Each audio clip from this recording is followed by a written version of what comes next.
Discovery, go at throttle up.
It would help if I turned the mixer on. All right. Hello, everyone. How are you?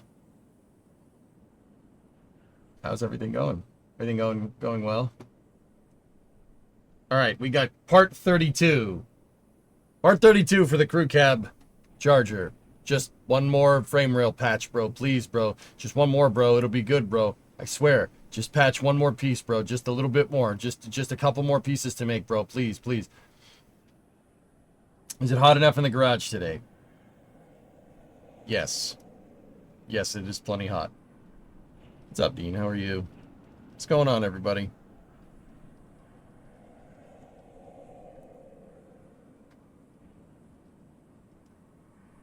Check 1. Sibilance, Unique, New York.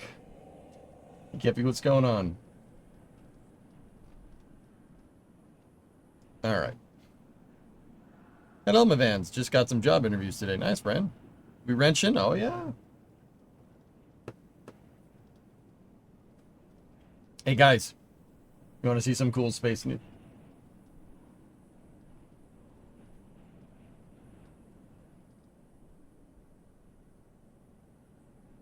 Well, that was supposed to be SLS, but I'm not entirely sure what that is. So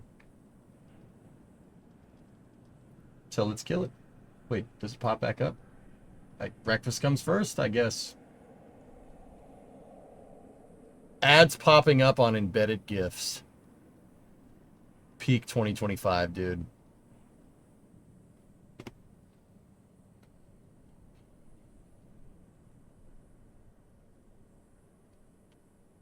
Is that how desperate McDonald's is for me to eat a goddamn sandwich?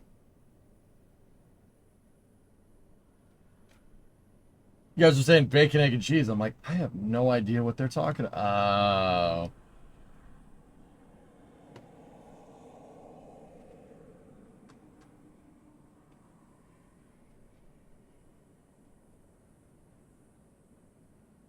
That's sausage, egg, and cheese. Oh.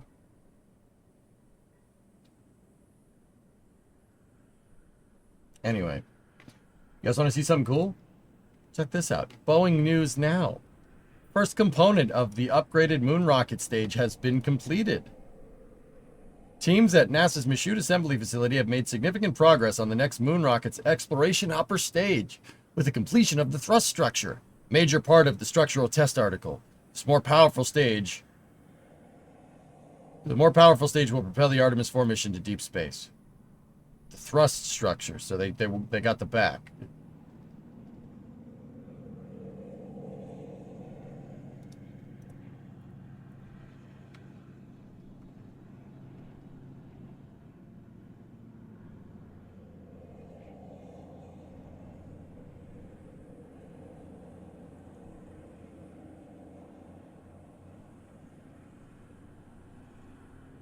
They're making good Discovery. progress.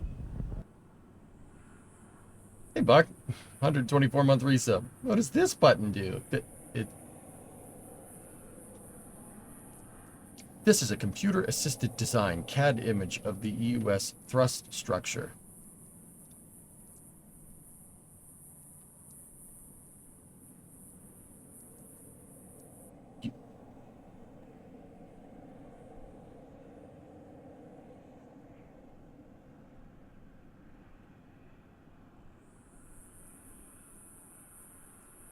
You put out a press release to tell everyone you made a box?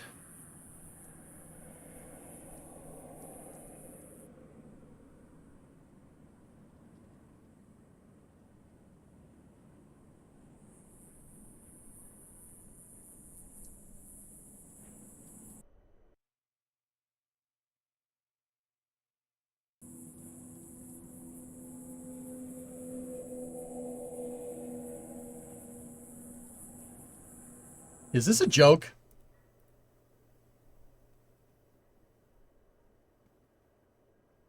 You...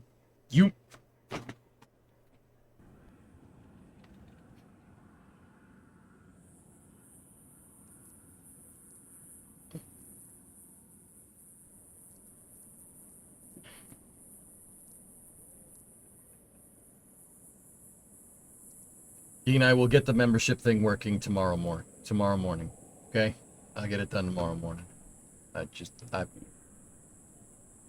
I'm mystified that they put out a press release because they made a freaking box.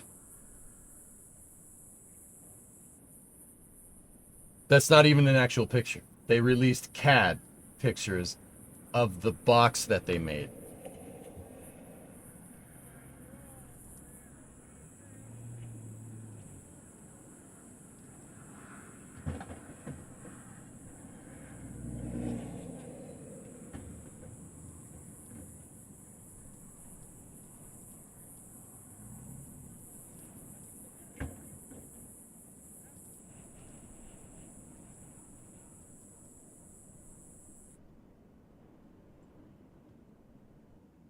And their part of their press picture is a picture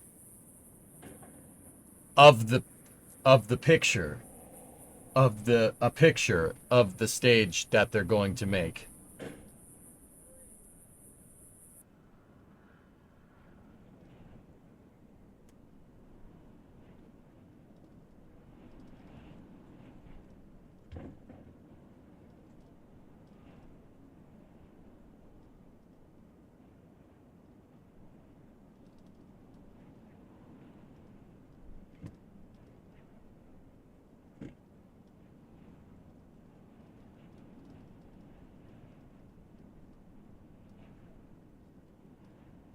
Hey, Tor, how you doing, buddy?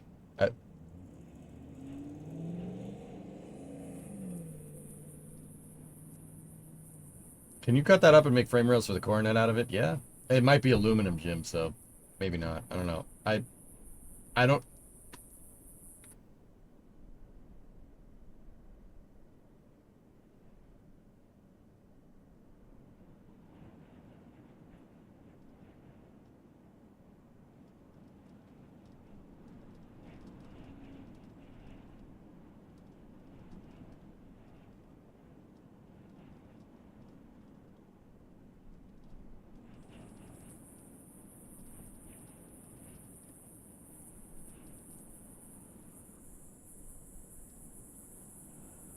What?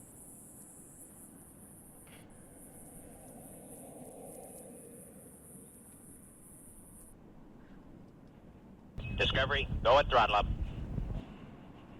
Completion of the thrust structure marks the first major component of the exploration upper stage. Structural testing article? It's not even real! Oh my god. Oh my god.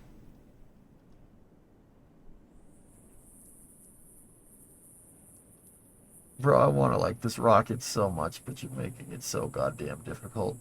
It's not even real. It's not even a real thrust. It's a test. It's a structural. It's an STA. Guys!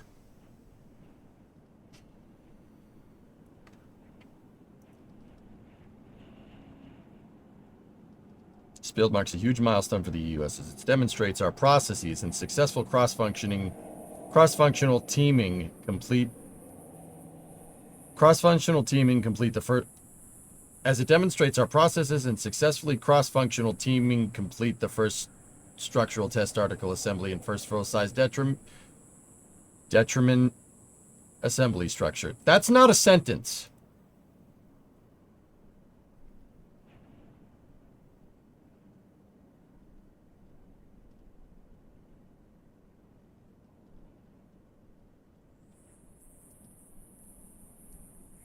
Said Zach Kloss, EUS thrust structure sub-IPT lead. What the hell is IPT? Well, who's they?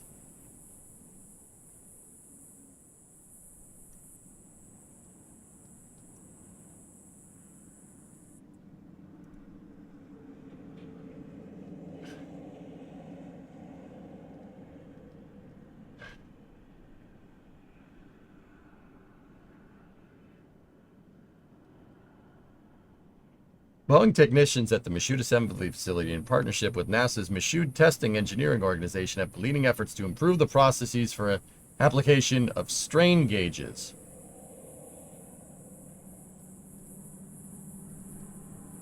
Collaborating with different teams, including quality assurance, engineering, materials and processes, and tooling, the team not only resolved key issues, but has maintained a consistent 90% or better first-time quality pass rate. For what? A goddamn box?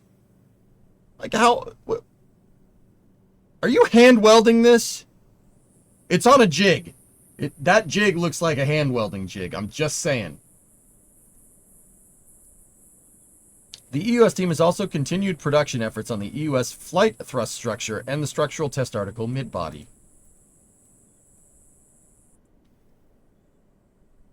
This team's efforts reflect brightly and are a true example of Boeing values at work.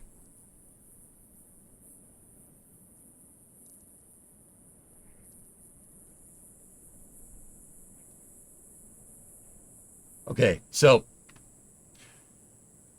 technically it's not it's not just about the box. It's the processes for how the box goes together. Technically, that's what they're testing. That's why they figured out the entire process for putting the box together, and then put that process in play and built the stupid box. When you could have just built the stupid box and then figured out how to put it together because you decided to put one together.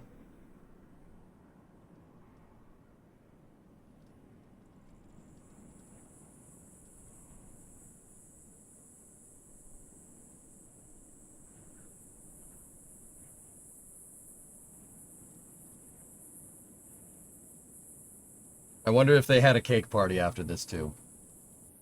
Did they have to put out a fluff feel-good press release for the bad press off Starliner? No, I don't think so. I don't... I mean, progress is progress, but holy balls, dude. The optics of this are unavoidable.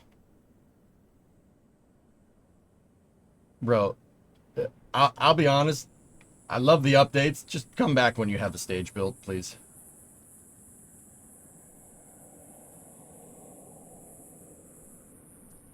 They had a press release because they put together the process for welding 4 pieces of metal together.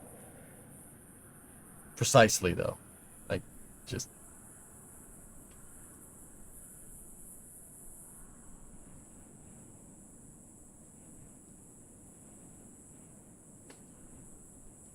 Okay, let's go work on the car. Let's go out to the garage. Just make sure all the cameras work and everything. How long has it been since the US was actually greenlit? It's been on the books in one way, shape, or form, Hellfish, pretty much since like 2014. Look, man. I'm pretty sure I could have put one of those together in that time frame. By myself. I'm pretty sure. Pretty sure I could have put one of those together in this amount of time. Like, would it work? Probably not.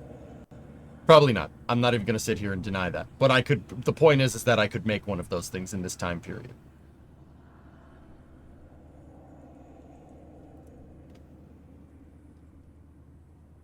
I think I could do it in that time period. Working 8 hours a day, 5 days a week, for 10 years straight. With no prior welding experience. Because it's TIG'd. It has to be TIG welded because it's aluminum. Working and being repeatable are two different things, to be fair.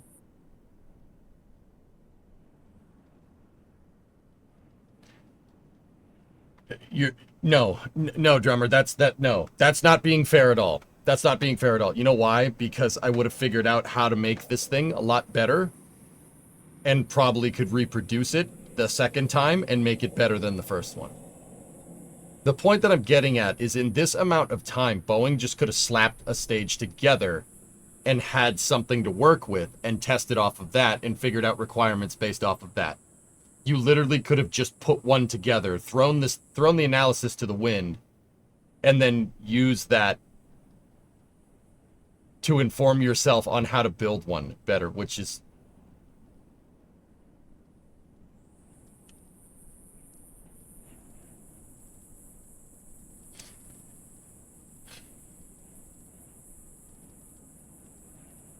How many do they need to make? 8, 9. So let's think about this. We got Artemis 4, 5, and 6 on the books from House Resolution 1 the other day. So they need to make a structural testing article and then 3 upper stages. That's what that contract is for, if I'm understanding it correctly. I could be wrong on that. But yeah, that's...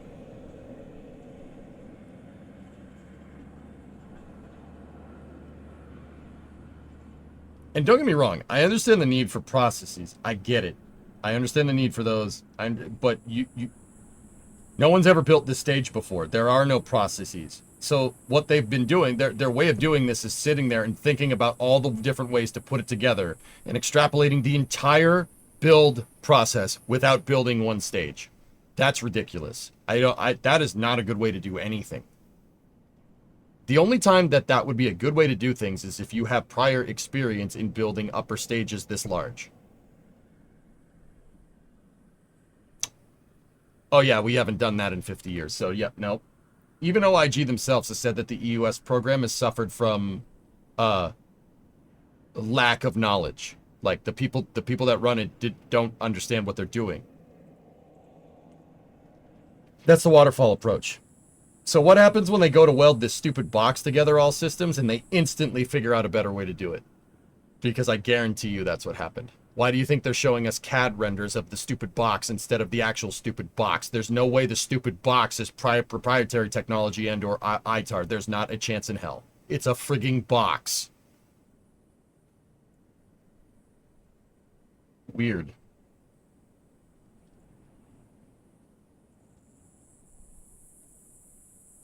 Just use GS2. Vantorino, that's been my thing for a long time.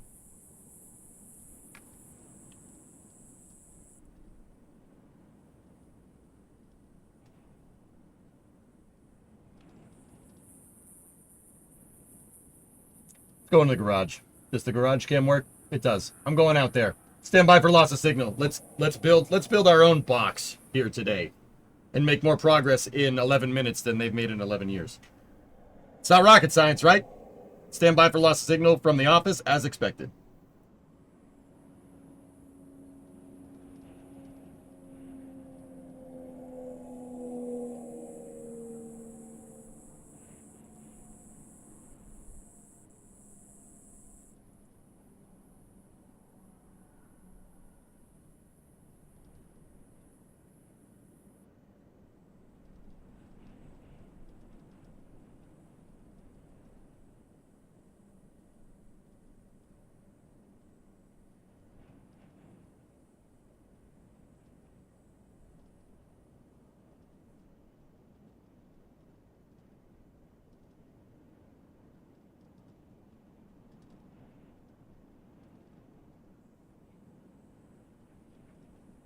All right. How's the sink?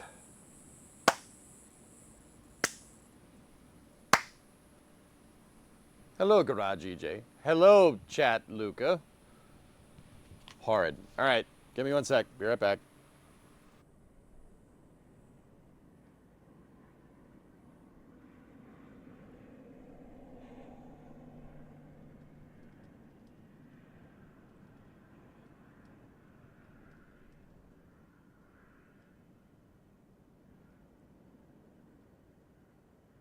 How about now?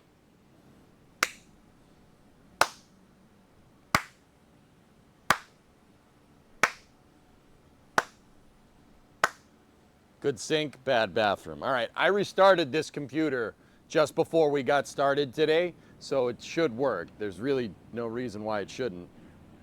Because that thing was desyncing like every 30 seconds, man. It was really not okay. All right. It's hot as balls in here. That's fine, whatever. So we have to, we're working on the frame rails. All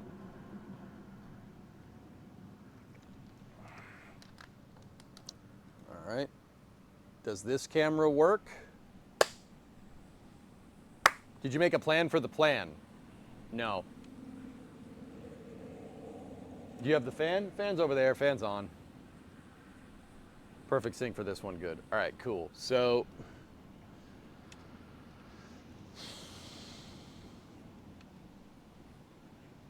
all right, so what we gotta do is we're working on the left frame rail today.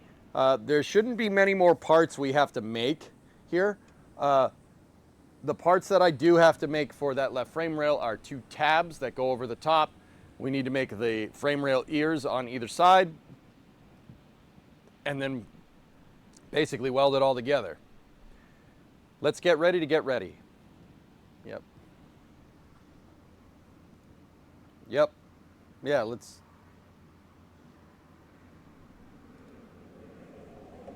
do that. All right. Definitely good enough. You're not making a music video. Okay.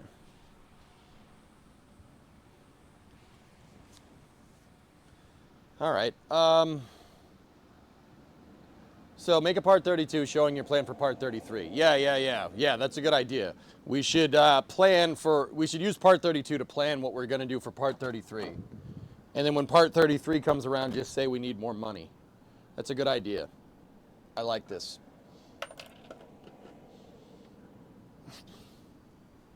I like this idea. I'm happy to be a part of this idea. Let's do it.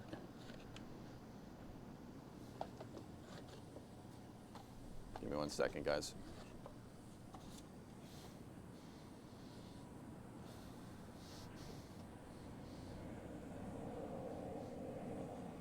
It's stupid hot in Finland as well, Make? Yeah, it is pretty toasty in here. I hope that computer doesn't break. Okay. All right, let's get the other camera set up here. There we go. So where we are working on today is over here. If you guys look down there, I have all the pieces made. This is just tacked in place, right? That's just tacked. We just gotta plug weld those in and go. Over here, right, we have the piece made. We spent a good amount of time last week making this frame rail piece here. That goes in there, and we gotta just kind of clearance this and make sure this is good to go. We also gotta make the other two pieces. Over here, the other two pieces well, we gotta make 4 pieces, but if you look at this one over here, this is back plated. If you guys can see, there's a plate back here. There's also rust. Ew, gross. There's a plate behind the frame rail channel. That plate elbows out, and then there's another one that elbows out this way. That is a back plate to the frame rail extension, or the frame rail replacement piece. I also back plated it over here. Now, with this one, I have 2 plates here, and then 2 elbows right there. What I'm gonna do with the other piece is make one long plate that has the frame rail ear, which is this piece right here. I'm gonna make one long piece that goes from the rear leaf spring perch brace all the way around, and we're gonna plug weld that to the existing frame rail, plug weld it in 2 spots to our extension, and then go from there. So we do have holes that we need to drill on the other side, but the 2 L pieces, the long L pieces here and here, are what I need to make over here. We also got to clearance this a little bit. I made this piece just a smidge too long. That shouldn't be too hard because we need room right here for the L pieces to go around. So we got to build the L pieces. We got to build the 2 tabs that go here and here, right? Got to do all that. And then we got to drill the holes. We have to drill a set of holes here. We have to drill a set of holes here. So 2 sets of holes here, 2 sets of holes here, 2 sets of holes there. So we can plug weld the back plate and then seam everything and stitch it. Then, once we've done all of that, this should be good to go. If you noticed, I did buy more levels for this, dudes. I bought another set of levels for the outer leaf spring purchase here. They're those little magnetic ones. They didn't cost much. I bought these for out here to make sure that everything is nice and in line. Making sure that everything on every axis is perfect. Because this needs to be straight because it's holding the back of the car together and holding up the back of the car with the rear suspension. We leveled up, yes.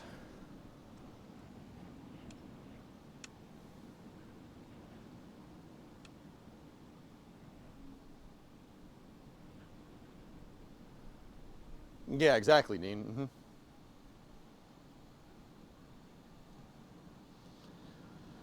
So, that's kind of where I'm at here, dudes. We got to get this fan. I got to buy a heat pump in here, guys. I might use the lift money for a heat pump. You know, I might do that. But we'll see. So, where we need to start is where we basically left off, right here.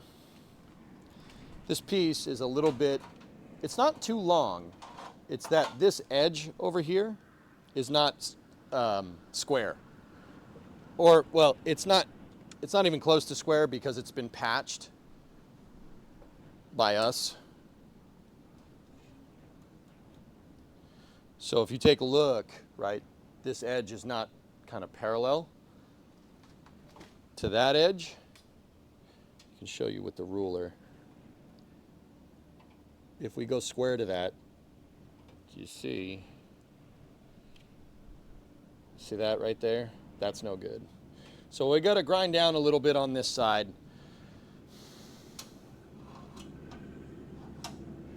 See what I mean? That much. Just got to cut down a little bit on this side. It's probably because I didn't weld that panel in completely straight. This is patched over here. This is original frame rail. And yeah, we got to go from there. So the first thing I got to do is just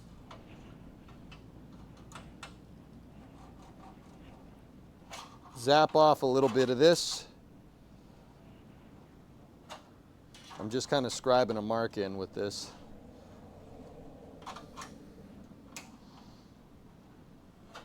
Yeah, we got to zap off maybe a 1/16 of an inch.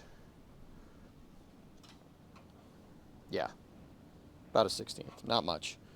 But in order to do that, I got to take the back. In order to do that, we got to get the rear cross member. We have to get this off so I can get the grinder in there. So let me get my drill, and then there was this drill, and then it was like, no way. Let me get my drill, and we will start doing that.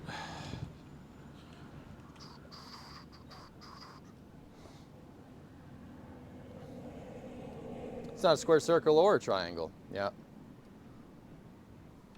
It's something.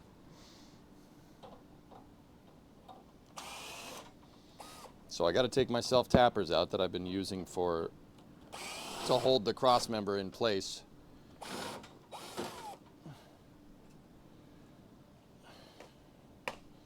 I'll put them back in the square hole.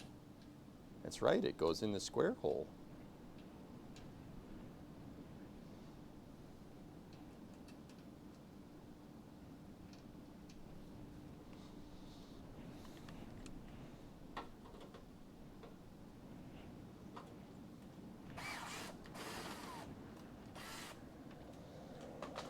So let's take the rear cross. Discovery, go at throttle up. Oh no! That was a 60-monther. Oh no! Thanks, man.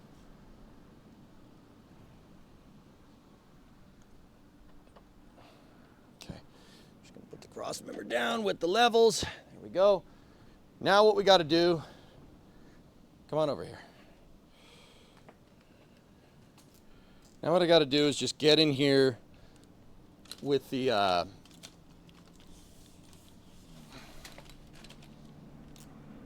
to get in here with the grinder and just zap off a little bit of the side. Try to get this square-ish. So when we go to put this thing on, like, see the gap right there? That's because this side is further this way than that side. You can actually really see it if you look like that. See what I'm talking about? This edge is perfectly straight.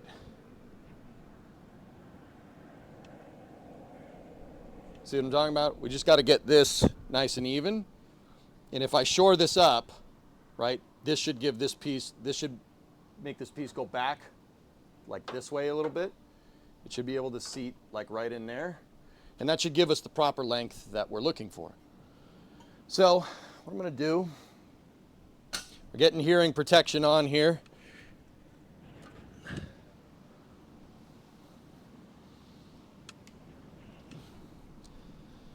Hearing protection on, and get the face mask on.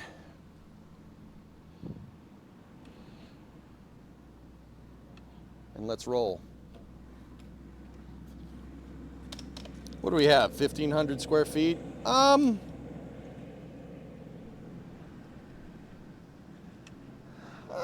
Yeah, more or less. Yeah, more or less. All right. So let's flip back over to that other camera. And let's try to get this thing nice and straight.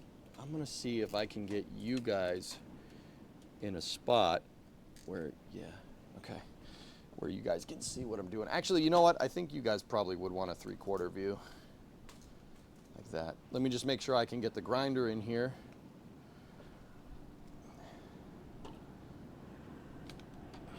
That's why I wanted to check. Because we gotta basically zip that off. That should be fine until we get to there, and then we're gonna have to worry about clearancing problems. All right, I think I'm ready to go.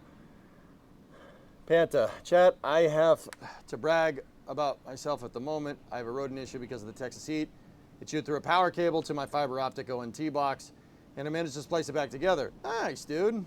No hand protection. I don't use this is kind of a personal preference, dude. I do not use hand protection with stuff that spins. I don't do that, because if you have a glove, right, you hold this and your glove gets caught here, your finger's going with it. So I don't do that. I know, you know, some people like to use gloves. I don't use gloves with things that spin. You know, I just don't think that's a good idea. Because, like, once again, if, like, my hand slips, my fingers touch that, you get a little cut, and that sucks. If I have this with a glove and it gets caught, your finger's going in there. And if your finger goes in there, you're gonna have a bad day. That's way worse than just touching the stupid disc. So, all right. I do have my face mask on. I don't need to get hit in the face. And I definitely have hearing protection on with this thing because, yeah, this thing gets loud. Because this thing gets loud, I will tell you guys, headphone users, you got 10 seconds before I turn this thing on and it gets loud. Trust me.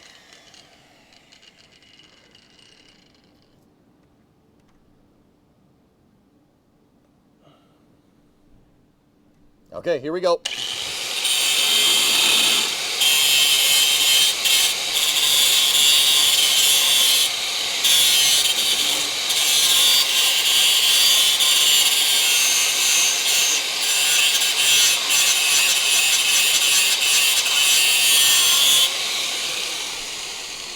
I'm gonna check it.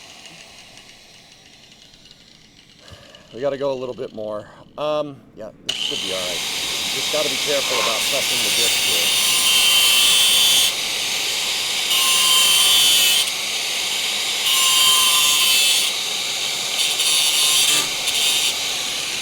You know what, with the amount of material that we need to take off, I'm probably gonna put the grinding wheel on here.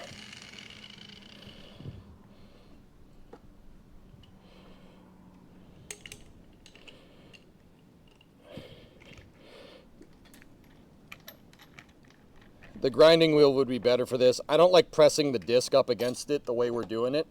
So I'm just gonna get a regular old grinding wheel. We'll throw that on there. And this is basically a coarse material removal thing here, which is what we gotta do. Ready?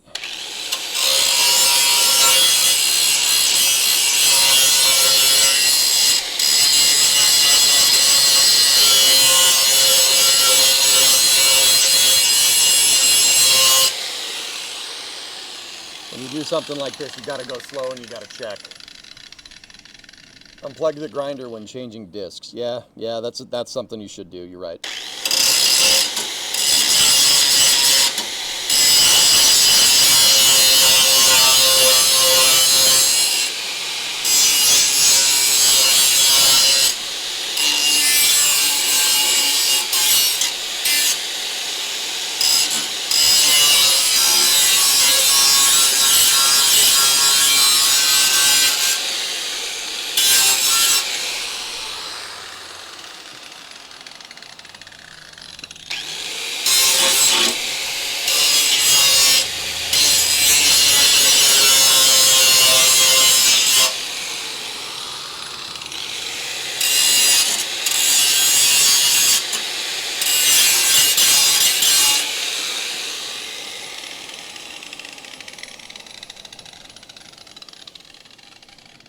Okay. What do you think? You straight? Might need to get a little bit right here. Hold on.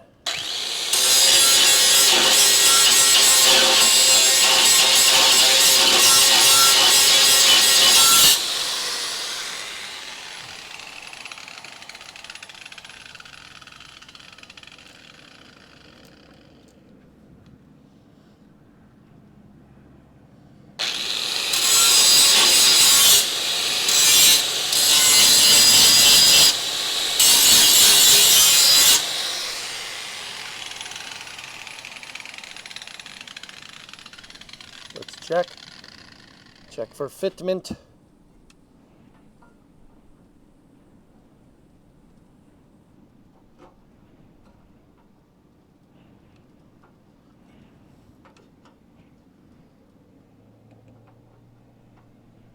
Yeah. Yeah, okay. Yeah, that'll work. I think we're pretty darn close, dudes.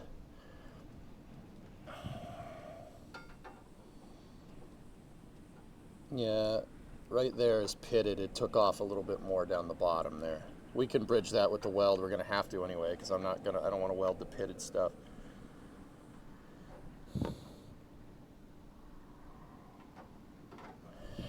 me just check and make sure that we're right with. Yeah, that'll work. We can bridge the rest of this with the weld.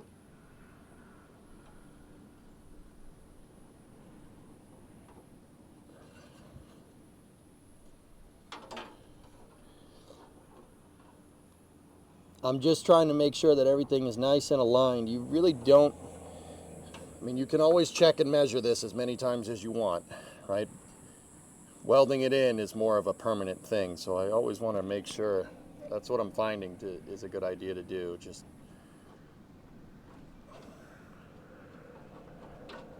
check fitment, check it again. That's a little bit wide, but that's okay.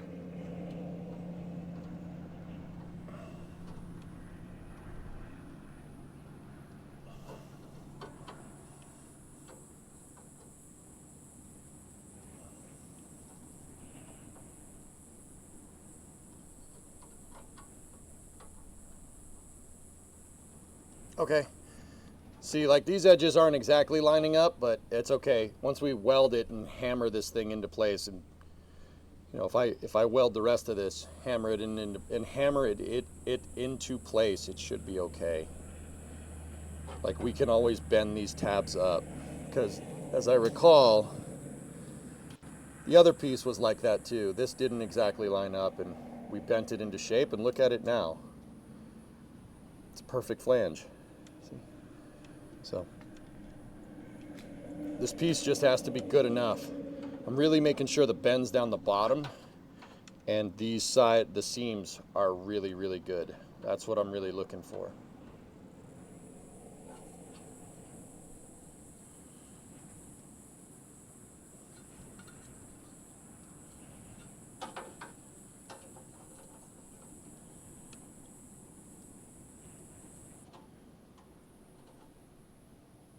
There we go. A little bit of bending, a little bit of finagling.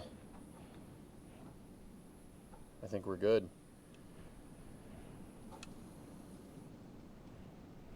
All right, let me get the file and file down those burrs. That's pretty good, dudes.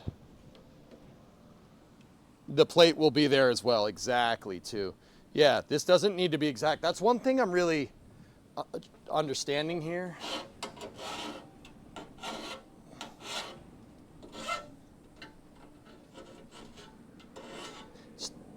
When you fabricate a part, it doesn't need to be like superbly perfect, because when you weld it in, you're gonna have to make it like line up with other parts and stuff. And when you do that,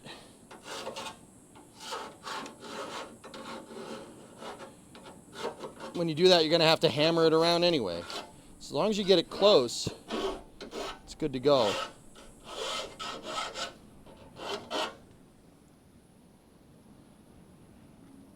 I'm about to bring the fan over here instead of up at the garage door. It's really toasty in here. Give me 1 second, dudes. There might be a little bit of buffeting here. Yes, yes, knock everything over. Exactly. This is exactly what I want. That's how you know your shop is dirty. Or, well, let's say used. When you go to grab something and 4 other things fall.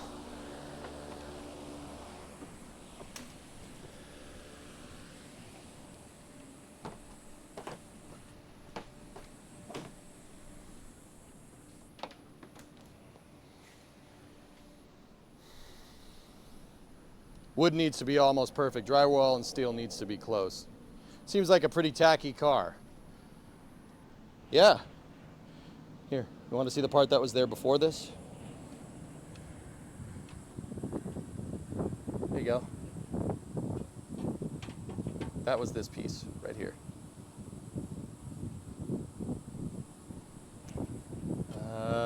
That's not savable.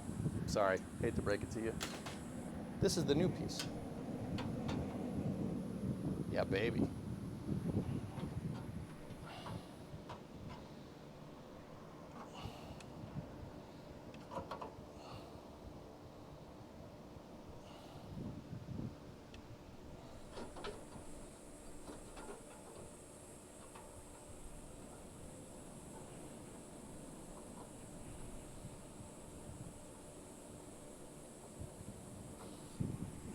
It's just a little bit of a burr, but the other thing is I went and made sure we had a good edge. It's a little pitted down here. There's still a little bit of like rot up in here.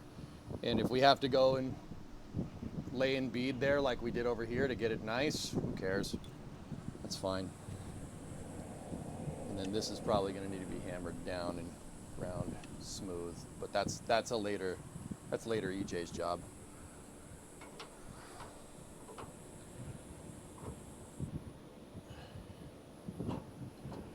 Okay. I got to test fit again with the cross member in place.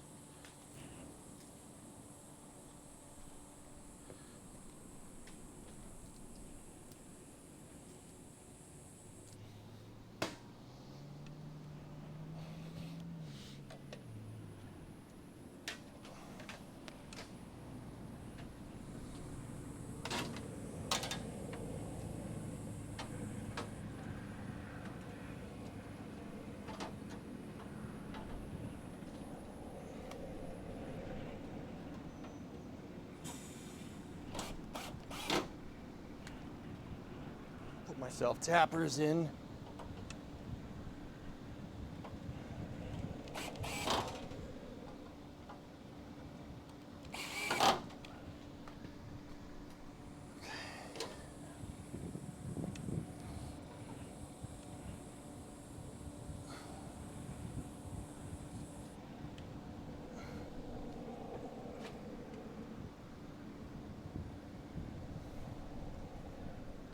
We did lose a level over here. One of them came off.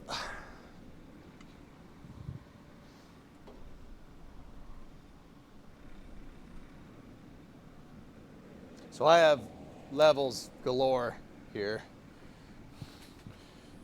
All right, now that's just, I'm using them to mark everything. Now let's take a look.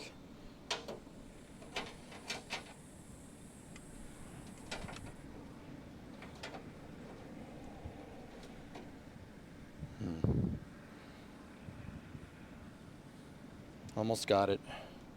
It's gonna need a little bit more. That's no big deal.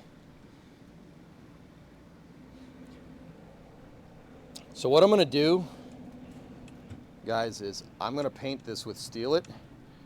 This is pretty much where this piece needs to be.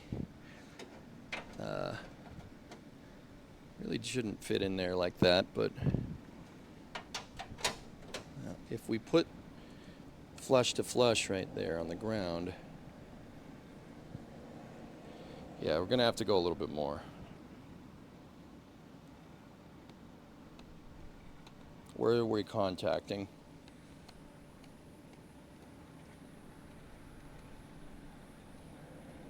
Right there.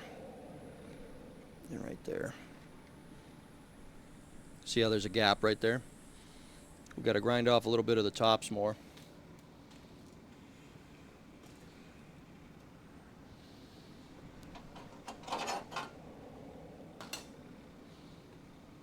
You know, I might be able to get the grinding wheel in there by itself. Nope, it'll go up against the cross member, so let's...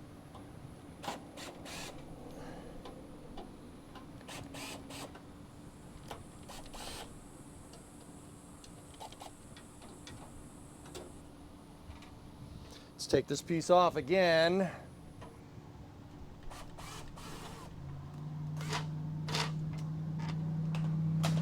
And let's get at it with the grinder. Did you see the NASA paper I sent you in Discord? Nope. I had to go to the hardware store, so I didn't have time. Don't text me in the morning, Aitor. I'm serious about that. You woke me up at 7 in the damn morning.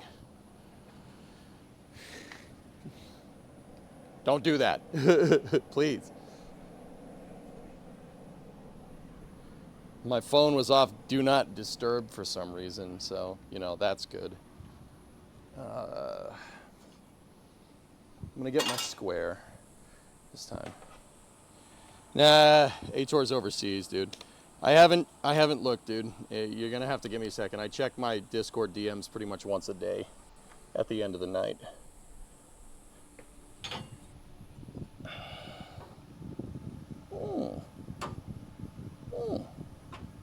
We are not square at all. All right, ready?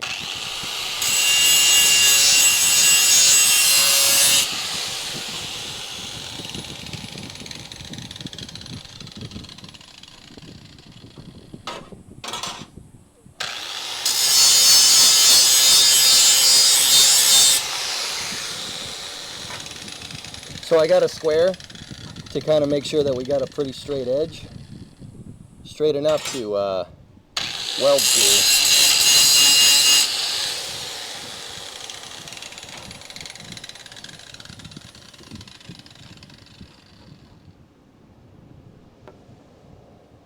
That one's pretty good.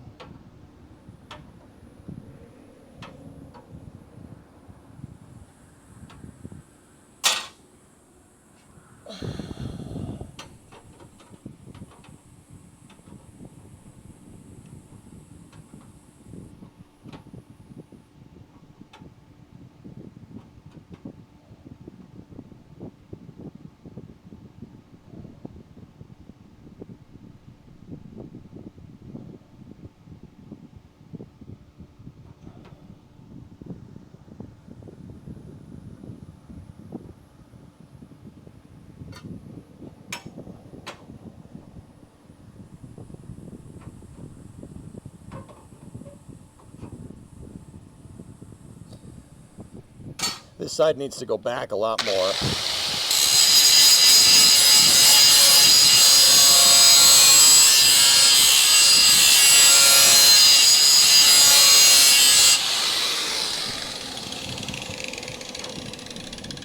I can get each edge square, but getting them square to each other is...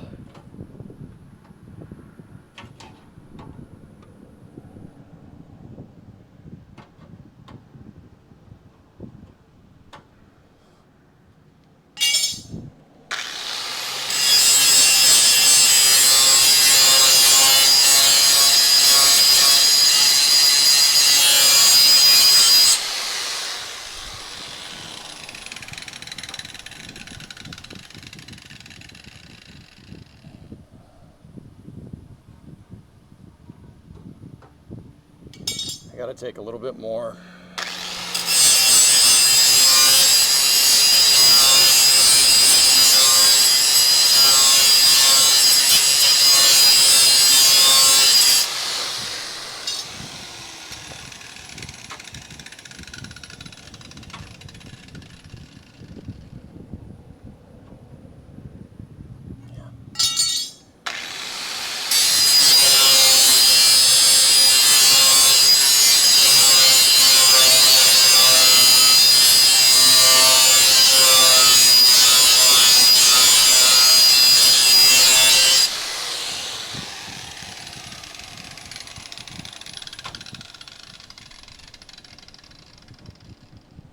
Okay, just a couple more zips and we're good.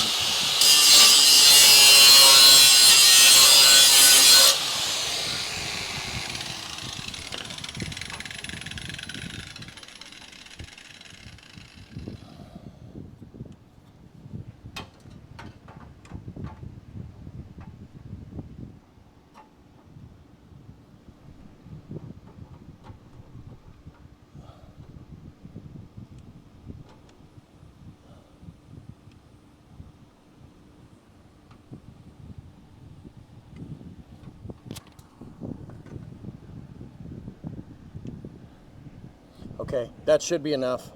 Let me put the, I'm gonna put the rear cross back on.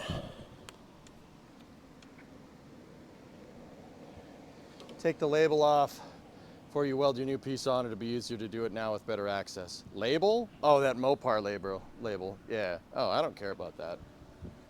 But yeah, if you want.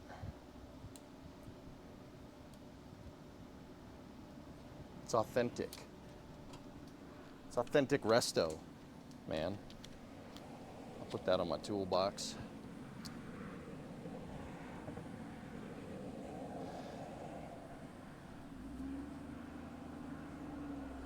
Would it make sense to use a DA to get them parallel with each other? That way you have a wider surface? It's just got to be close enough, dude. What I'm really worried about is the pitting down here. I might blow through, in which case we're going to have to end up like welding a lot of this frame rail back, but that's okay. It's all right. I don't mind doing that anymore. I've just resigned that this is going to take some time to get it right and go from there.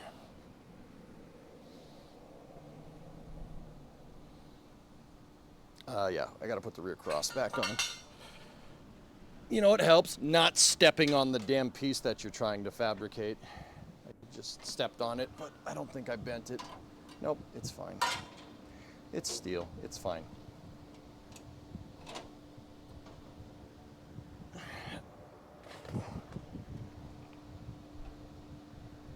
But yeah, Ator, I can check out what you linked for Space News, dude, if you want. It's that, I think it's more on that electronic SRB thing. So,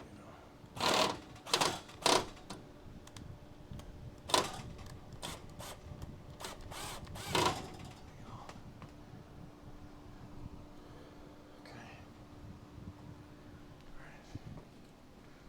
All right. Let's drop that down in there. Get my piece here.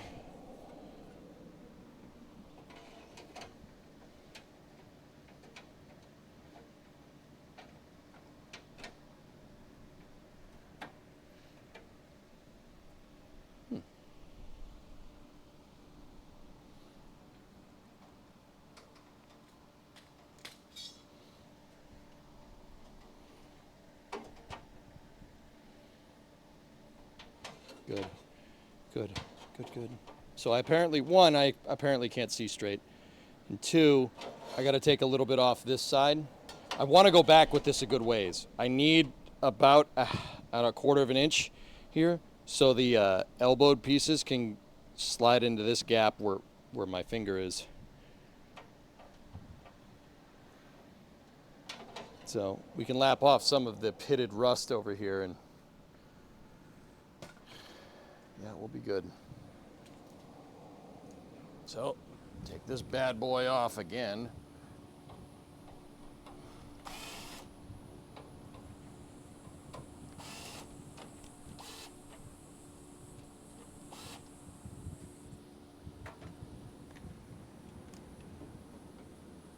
I'm just using self-tappers to hold this thing in place for right now. And you know what? Instead of putting it all the way over there, I'm just gonna lean it right there. So it's not in the way. Okay. Let me get the face shield. We just got to take off a bit of this side. But that's what I want because that side's pitted, so I want to get rid of it. That's the original frame rail. ESA announced a hypersonic plane. Cool. When one is not footing the repair bill, listening to this is quite relaxing. All right. Well, that's good, Kyron.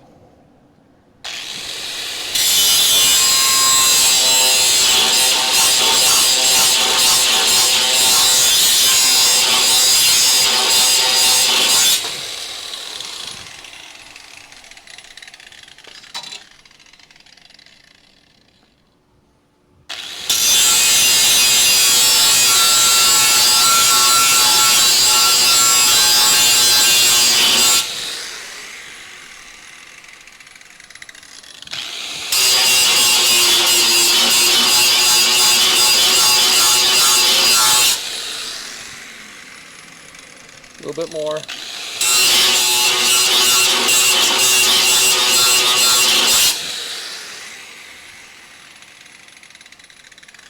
little bit down the bottom and we're good.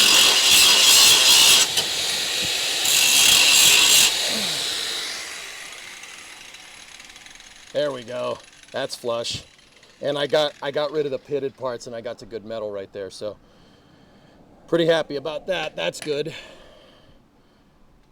Let's back off, check for fitment again.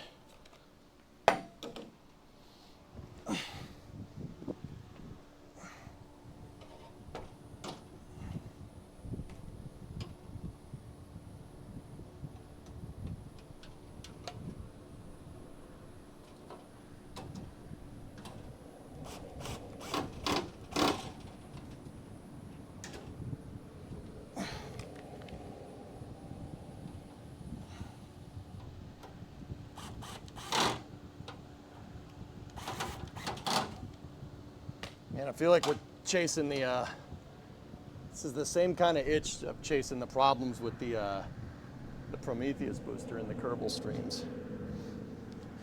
Just honing in on it.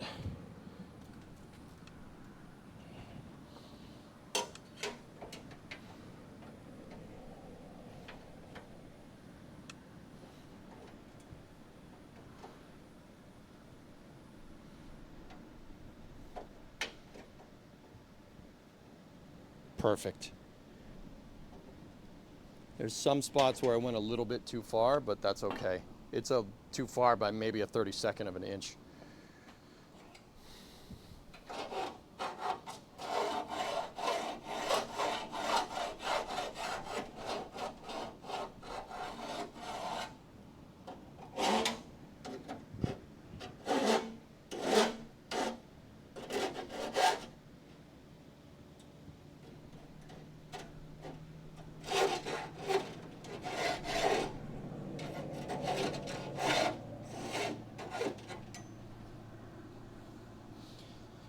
But if you can see, if you look right there, you can see we got to thicker metal. See that? See this metal right here? That's the original part of the frame rail. And that metal is nice and thick. See that? Good metal to adhere to. And I'm just filing the burr off so we don't burn through that.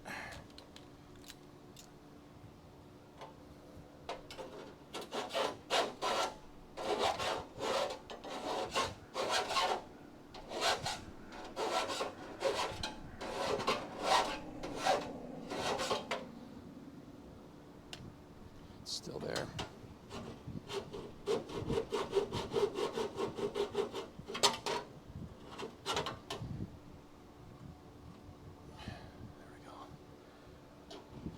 Now we got to the thick stuff, which is good.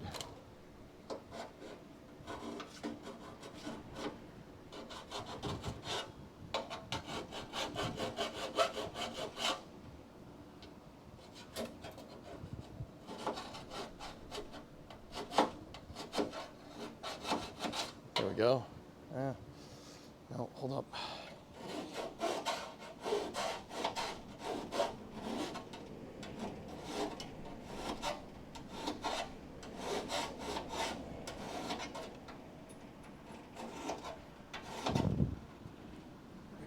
Nice and clean. Hey, Pigeon, what's going on? Those burrs will disappear in the weld pool. Yeah, and in that shot, guys, you could see where it's not exactly straight right there. I'm short a little bit on a couple of these, but that's okay. Once again, that's all a little bent. We'll have to, we'll get it back into place when everything's tacked. But this is the fitment that I'm looking for.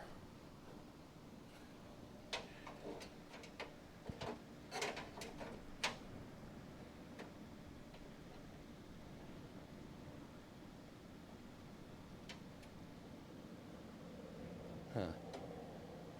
Actually,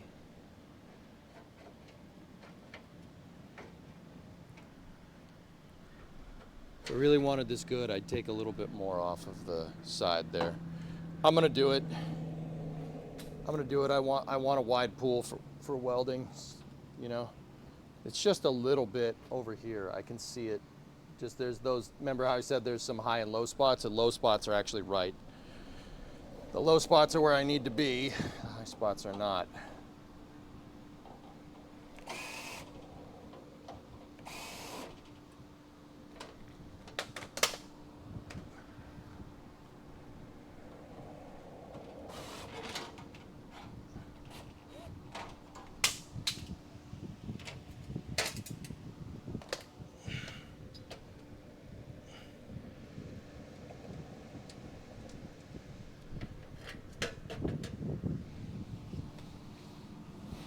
All right, let me get my face shield. Looks a little wonk. Yeah, I'm getting rid of the little wonkiness on this side outdoor.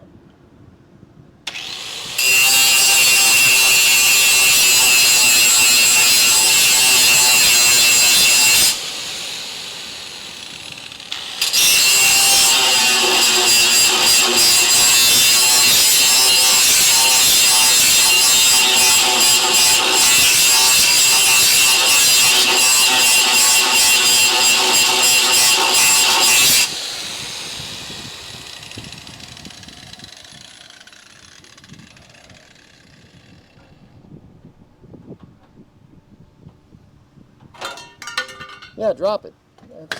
That's fine.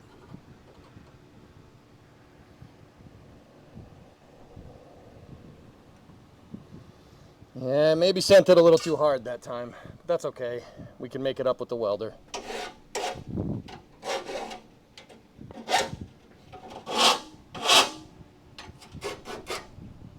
I got through most of it. At least we know that this is nice and flat now.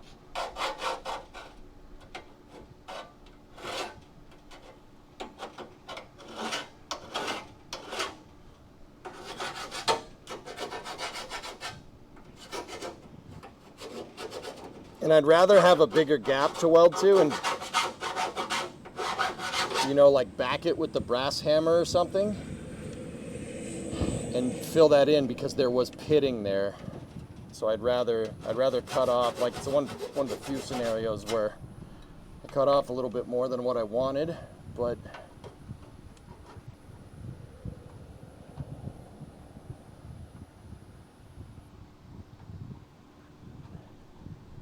that's okay.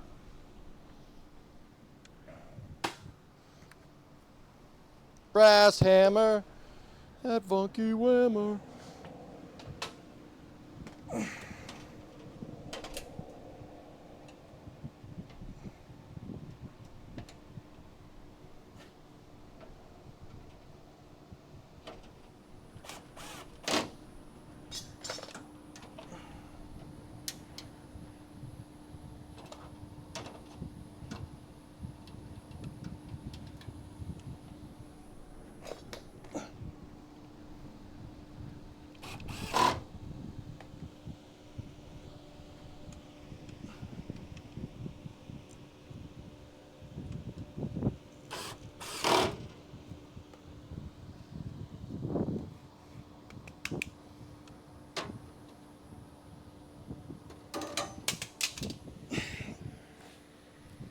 You know, it's fun knocking the stupid the levels over. It's always a good time.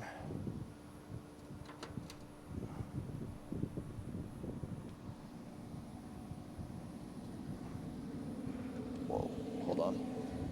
We're out of whack on the level here. Hold up.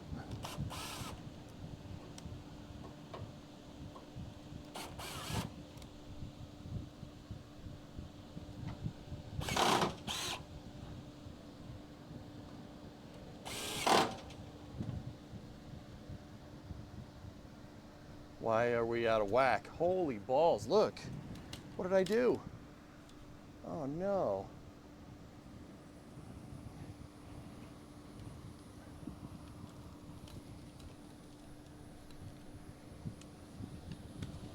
Crap.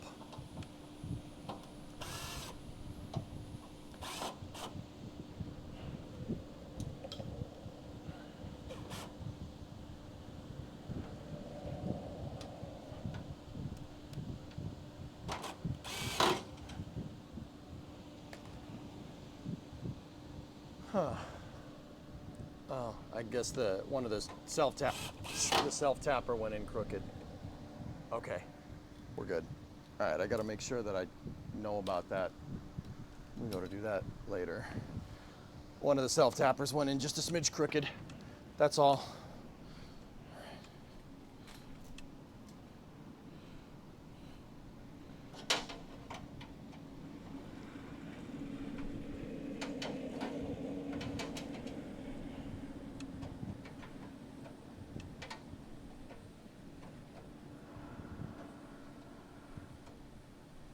Nah, that's good, man. Real good. That's fine. Gives me a bunch of space over here. All right, cool. Excellent. That's good. Perfect. I want a little bit of wiggle room here like that so we can make the L pieces go around and in when we go to do that. Score. Cool.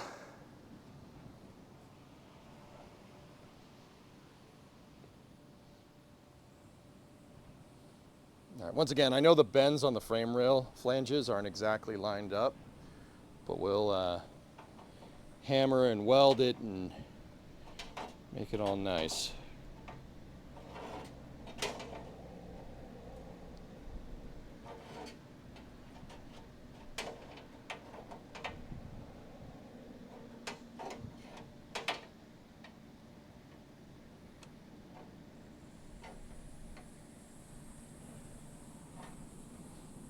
Okay, I'm not going to tack this piece in just yet. What I need to do now is fabricate the, we need to fabricate the other pieces here. So actually what I'm going to do is you guys go over here.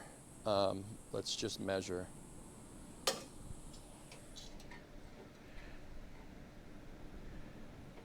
Six inches. I need a 6-inch long plate that's going to back here on both sides.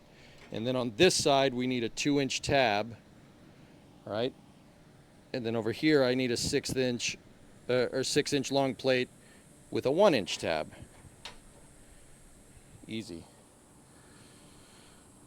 So we have to take into account an eighth of an inch for a bend. So we got 6 inches here, an eighth for a bend there, and then 2 inches that way. So that's 8 1/8 inches. And this one should be 7 1/8 inches. That should be pretty easy. It's pretty straightforward stuff. Cool. Let's get a plate here and send it.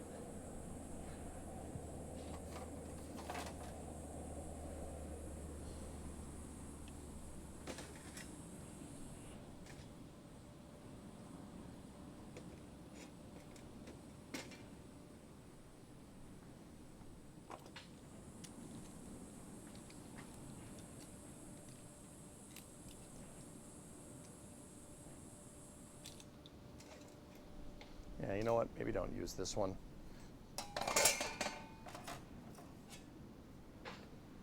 Start with one with a nice strip for the plate.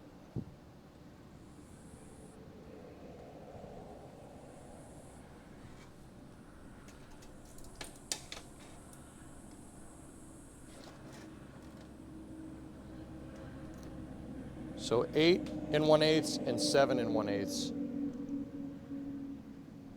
How wide is this? 4 and it's 3 7/8. That's fine. That'll work.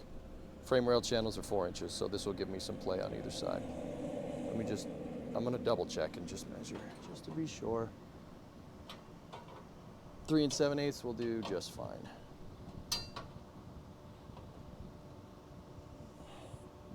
Yep.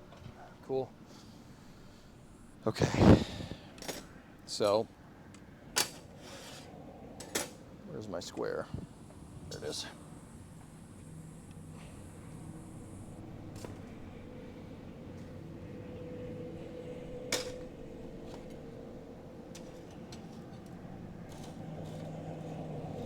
So the first tab needs to be 8 1/8.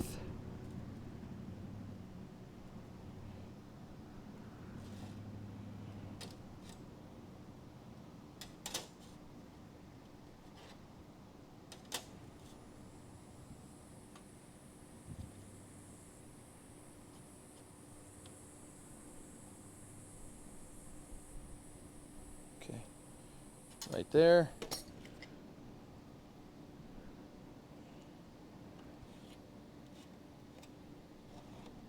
Okay, so that's the first piece. And then the next one needs to be 7 1/8. 8 1/2 and 7 1/2 and then trim. Are you going to weld the tabs to the frame rail bit you were fitting before you put the frame rail on? No. No, after.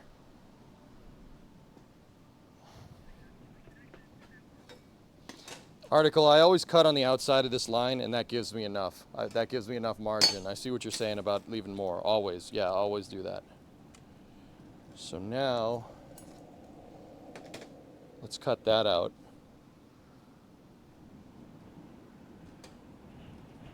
And this is the 8.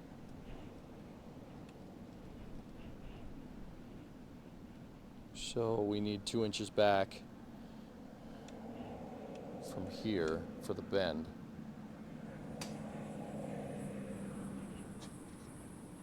I'm just marking the bend piece, the bend point.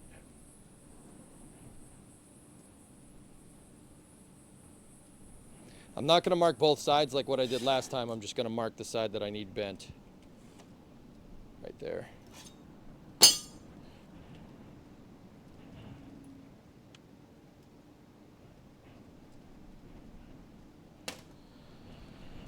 Okay, cool.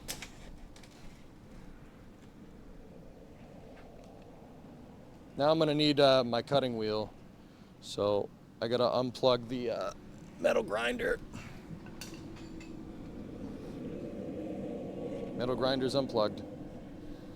We got to put the cutting disc on it.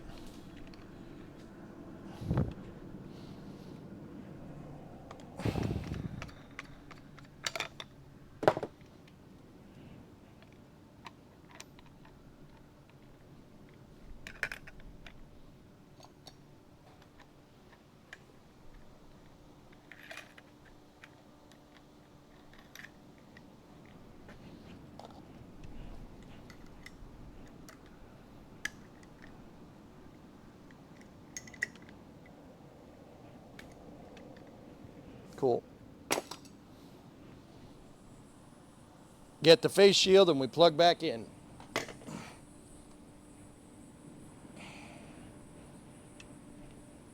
Okay. All right.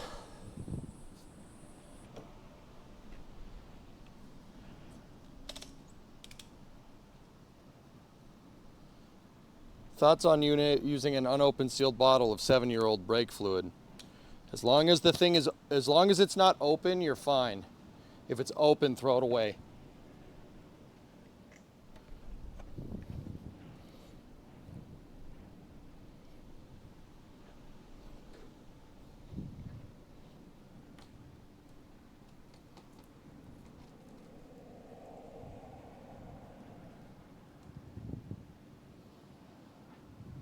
So I'm going to scribe a mark. You guys know the drill.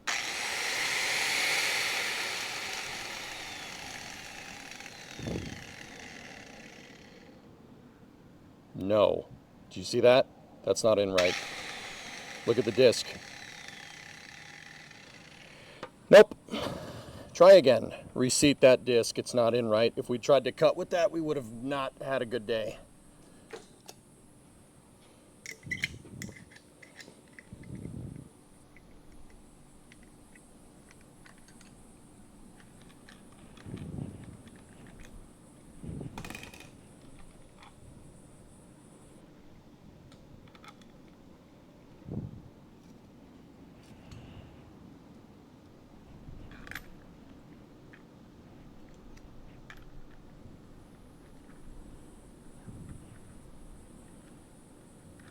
I'm going to try reseating it.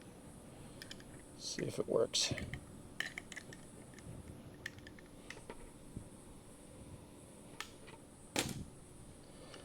Plug the thing back in.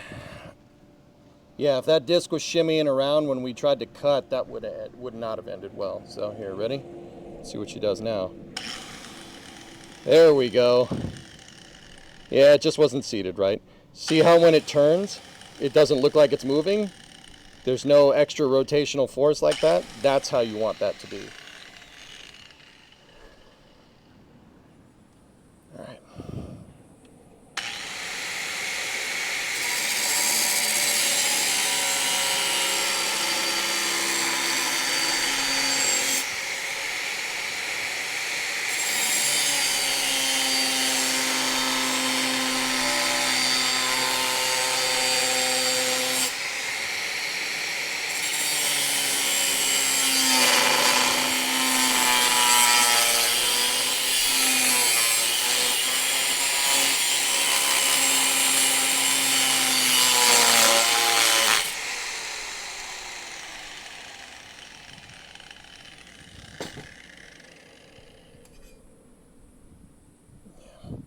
I didn't get all the way through at the end, but we can take that off with the bench grinder. Cool. All right, well, that's one piece.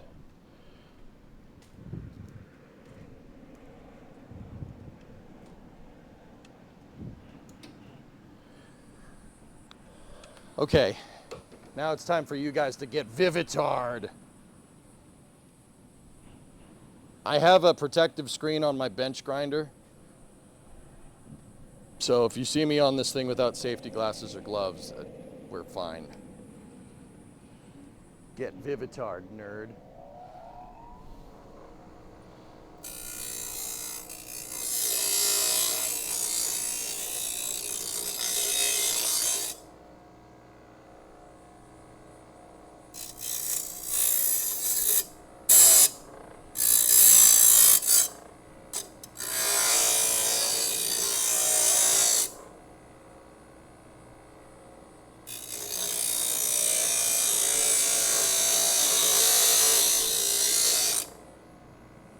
Cool.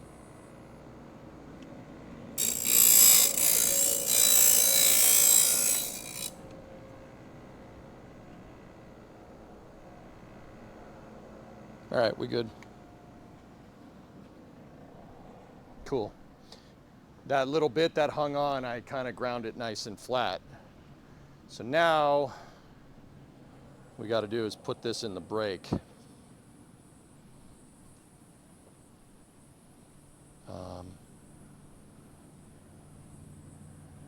Cool. All right, let's get the camera over to the brake.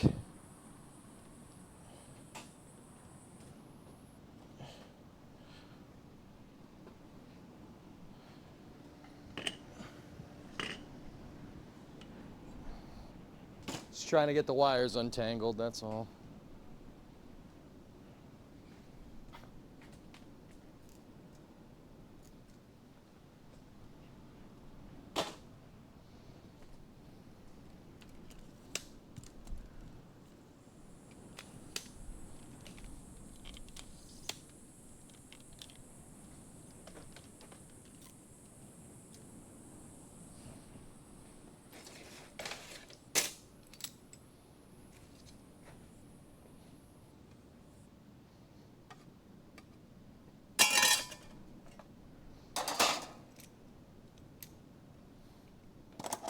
Give me 1 sec, I'll switch the camera.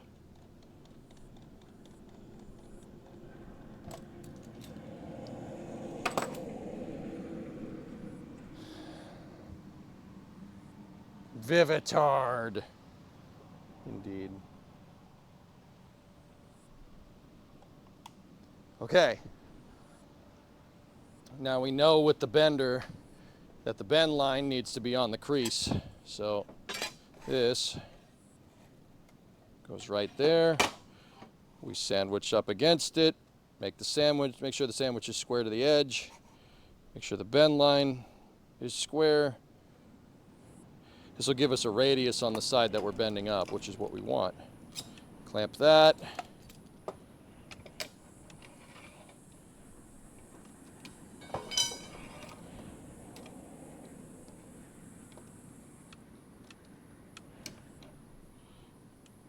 knock over a bunch of pipes and stuff on the ground.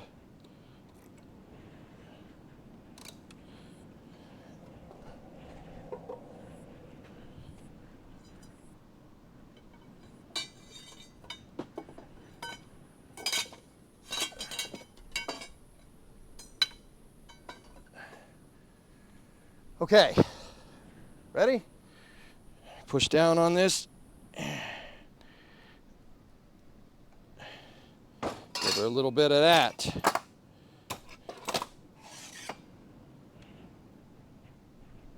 Perfect. Perfect. Good. Excellent. That is exactly what I need. There's still some sticky crap where the label was right there, because this piece was like that. We gotta make sure we get rid of that.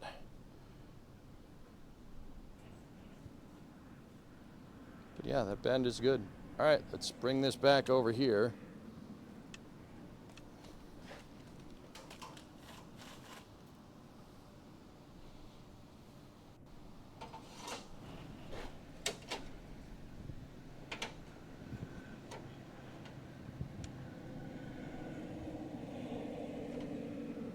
That piece needs to go like that, and then we're going to plug weld it to this, and then we got to make another one. Let's see how that fits in. This is the best way I can think of with plug welding and seam welding everything to make sure that this never comes apart, or at least not for another half century. This is probably not the way I would have done it to begin with. Guys, honestly, going back, if we just, the amount of time it took to make all these little pieces and try and replicate the pieces with my metal fabrication skills, or lack thereof, I probably should have just bought frame rails and gone with it. But whatever, we're here. We're here. Let's freaking do it. But see how that fits in? See how it fits together with the rail? This piece goes up against like that, and it gives me something to mount the rear cross member on.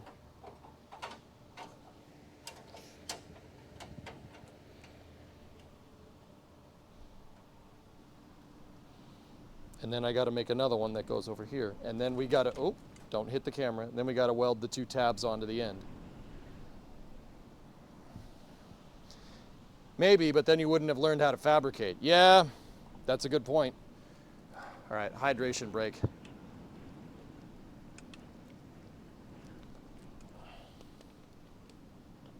That ship sailed on the frame rails. You have new developing skills. Yeah.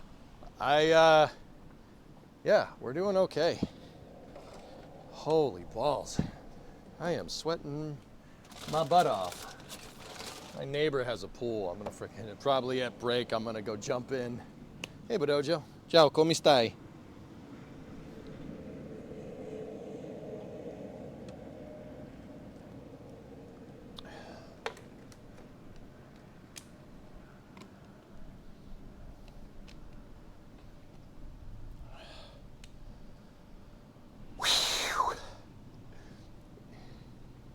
Is it hot enough in here?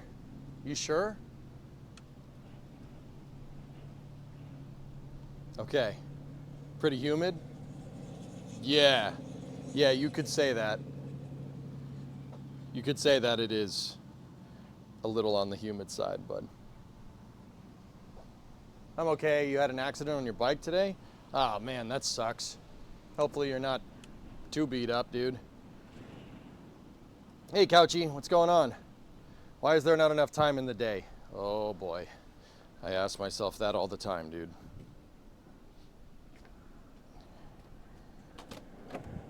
Hang on, I gotta go in here and get another cough drop. These honey cough drops, really good on stream. They make keep your voice good. I got addicted to cough drops, dang it.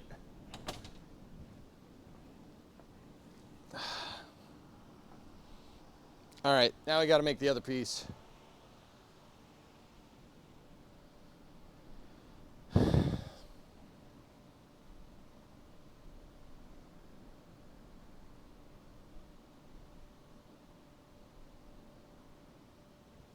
Cough drop junkie.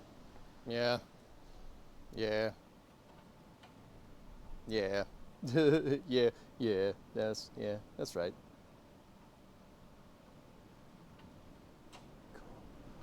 Now we need a 1-inch tab on this side, and then we can kind of zip, zop, zoobity bop all these pieces together. Cool. Let's measure it over here again. Put the grinder over there.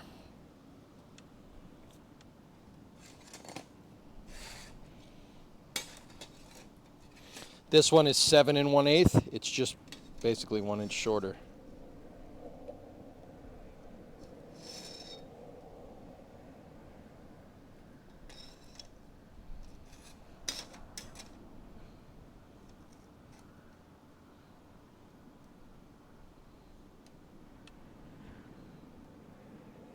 And I always measure just a little bit more.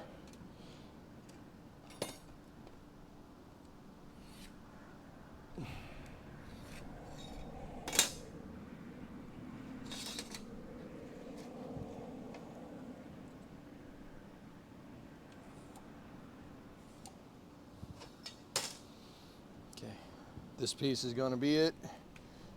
Here.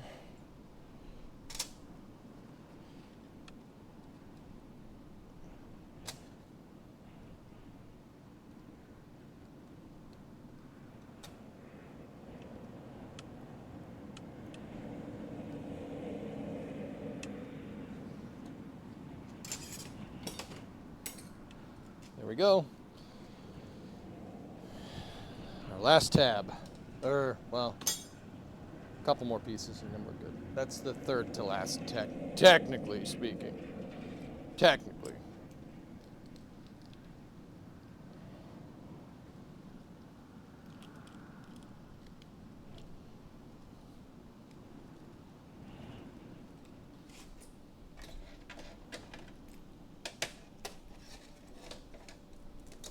Clamp this to the table.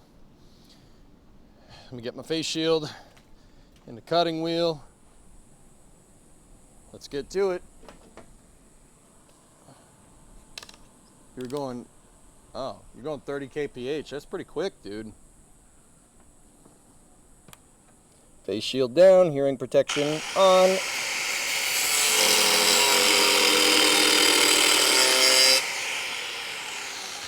Stride mark got a little crooked at the end, but that's okay. I'm moving you guys over here for this cut.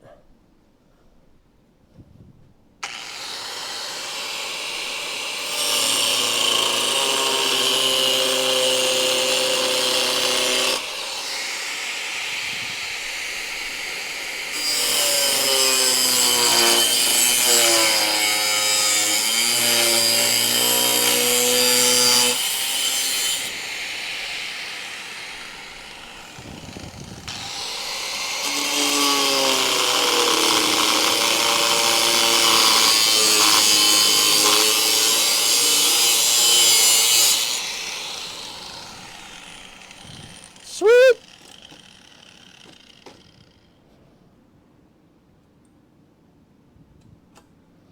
Okay, so we have a little bit of a burr from a previous cut here.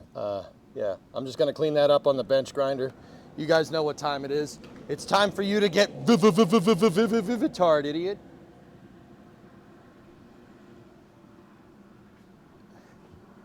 Get Vivitard, nerd.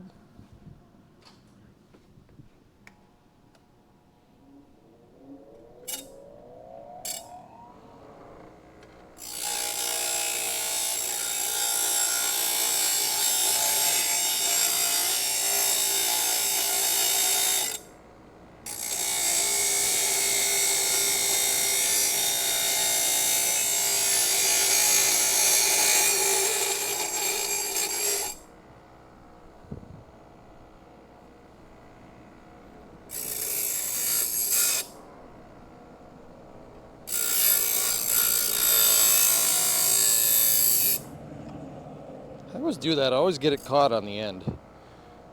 That's what she said.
Almost there.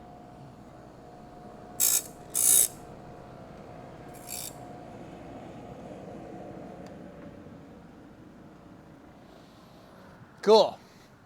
Now we got to mark where we put the bend on this piece. We got to mark 1 inch, 1 1/8 inch in on one side, and that'll get us what we want.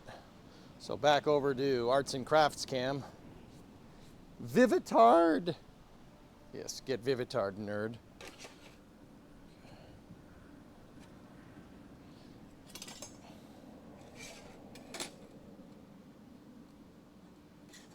You know what? Let's get these measurements right. Put it on a table.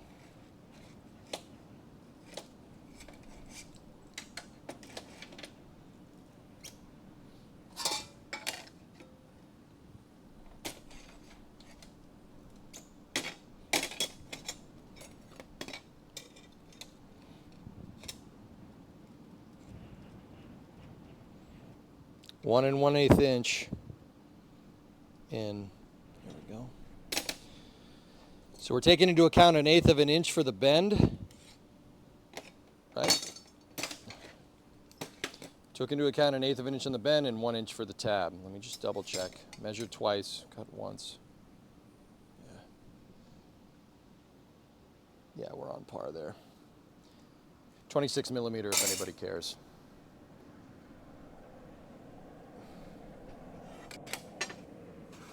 The car was engineered in standard, so I'm using standard measurement.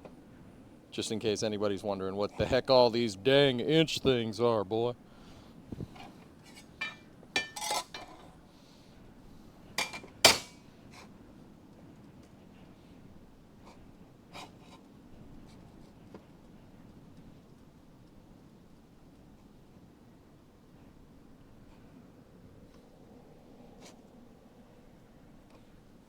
I'm just getting her in the metal brake and I'm going to bend it. The amount of time it takes to move the camera back and forth, I'm just, yeah, could have just done it. So, you're on the Vivitar again. Whoop. Brass monkey, that cough drop junkie. That's pretty funny, dude. I'll give you that one.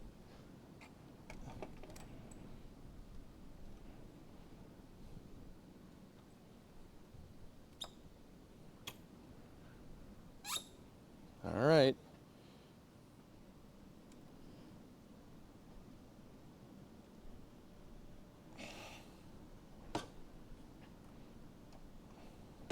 Cool.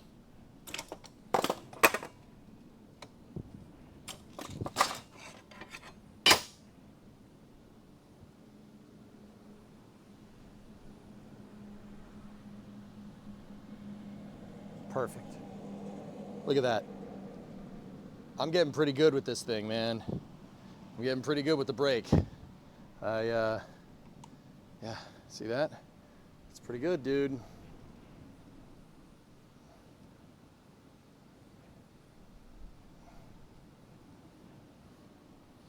I'm getting pretty decent with that thing. I'm pretty happy about that. Okay, now I'm going to move the grinding wheel away, and I'm going to move the camera back to our fabrication area.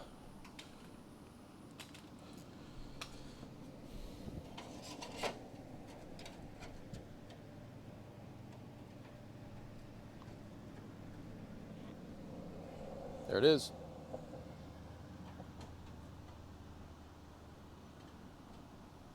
Perfect.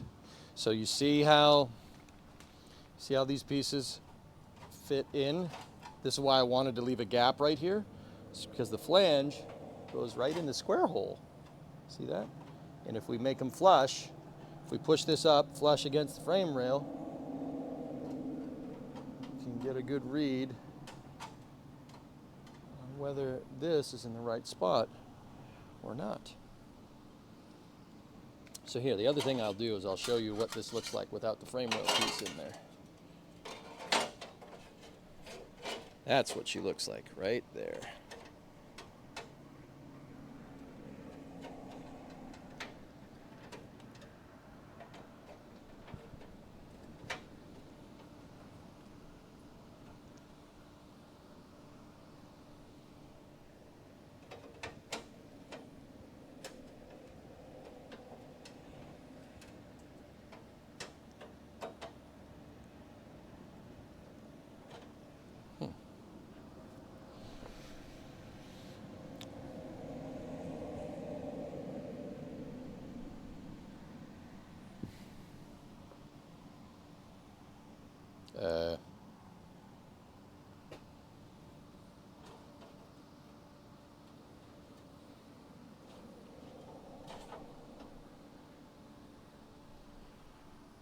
Huh.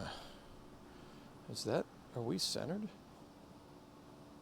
We should be. Huh. So we're fouling up against this.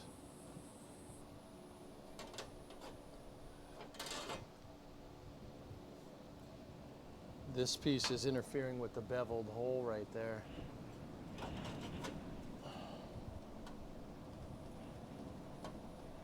That might be because this frame rail end is a little, it's not completely straight. If I get that close. Okay. Yeah, all right, that's fine. But then again, on this side, whoa. Oh boy.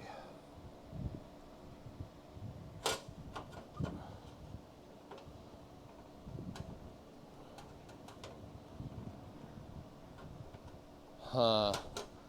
This piece is too far this way. The cross member is too far to the left. Which is bad because it lines up perfectly on the right.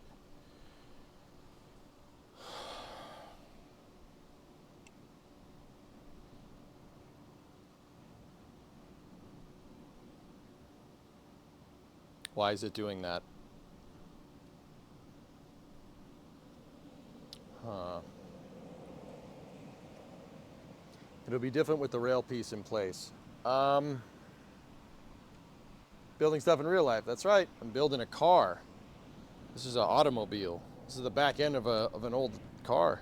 Sad.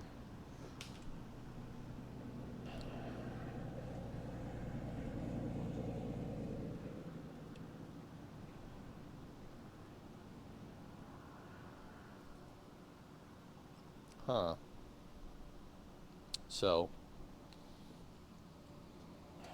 this tab needs to be covering the entire bumper bracket, and it really needs to be right there. But that's lining up with the leaf spring brackets. It's like I don't have enough material on this side, but we have enough. We have too much on the other side, which was the reverse of that over there.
Huh.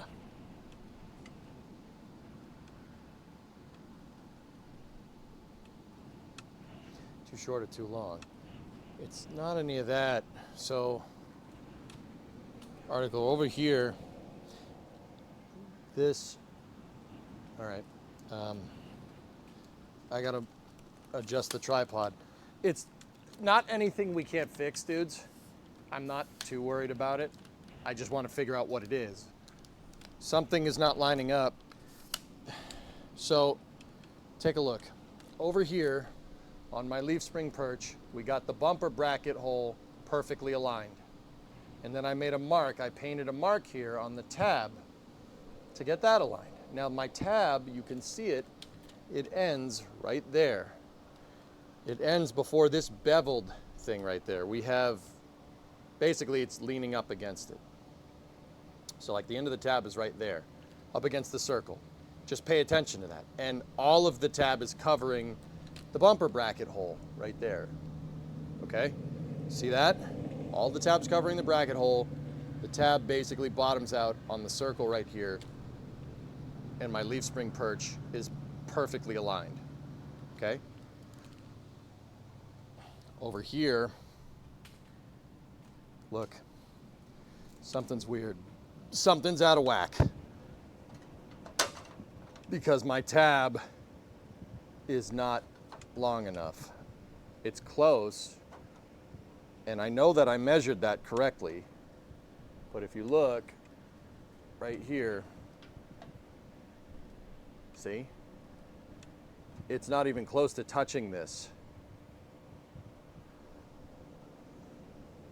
This suggests that this piece is too far this way. The back cross member is too far to one side. Because if I get it flush to that frame rail and straight back, we have about a 1/2 inch gap right there.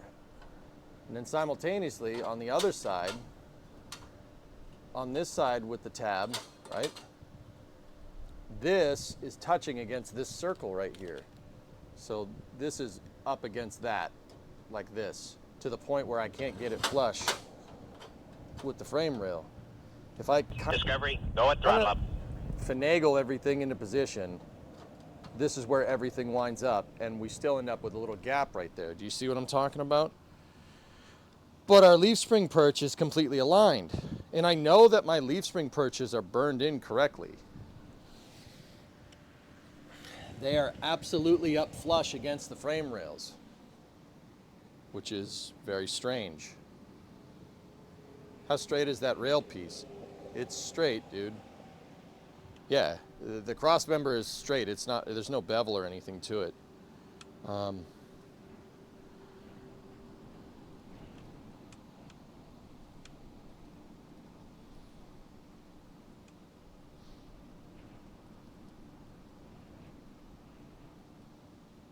That's just a little bit concerning.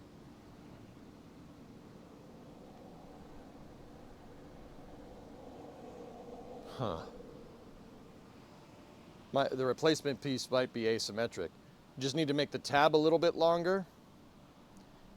The tab doesn't need to cover that completely. It really doesn't. Like, it's not that big of a deal. The tab just needs to be there so we can plug weld through to it. I just need the tab big enough to put like 2 or 3 plug welds in, and then we need to section that area out, which is why I painted it on the other side. But that's a weird one, for sure. That's a bit strange. That shouldn't be doing that. Check the center line. I'm worried, article. I am very worried what's going to happen when I check the center line on the rear cross member. I am very worried what I'm about to find. It might not be anything, but also, let's just start taking measurements here, more or less.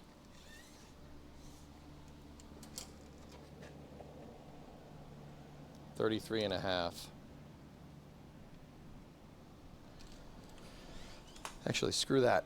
Let's just measure the bracket itself. So that's 13¼ inches from the end here to the outside of that circle.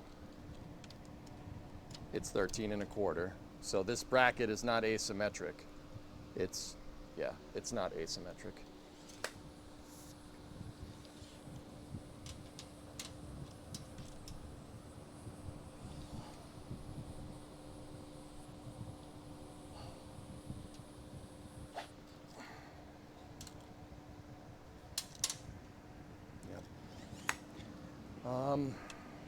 Okay. Well, that's not great.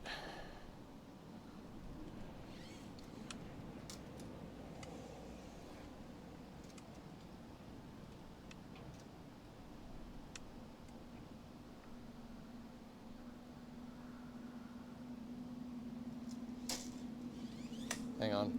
I'm gonna measure frame rail to frame rail. 33¾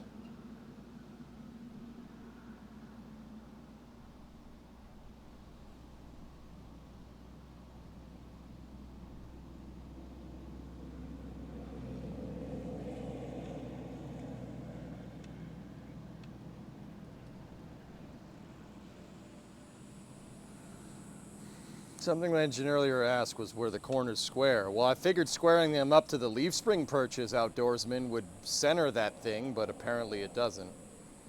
I don't see why it wouldn't center it, you know what I mean?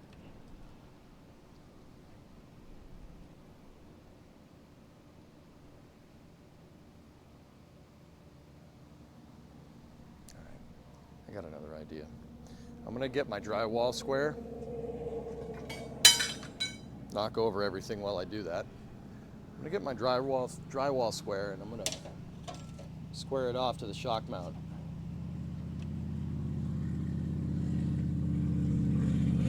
And then I gotta get in there and I gotta measure where the center of the shock mount is. The shock mount cross member. It's not a piece that we've worked on.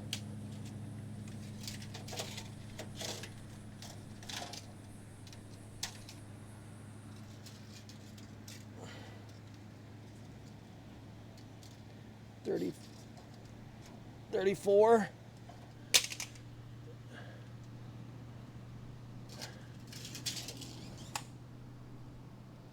So 17 would be in the center.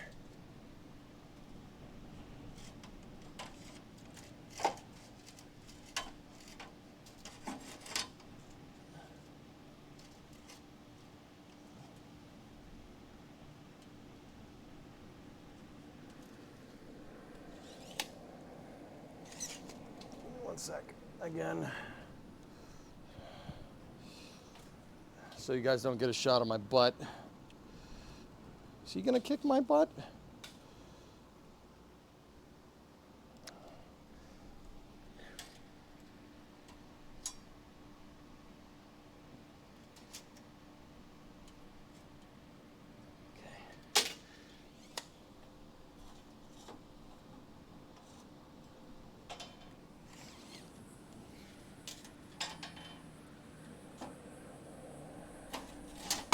Mother fudge pooper face.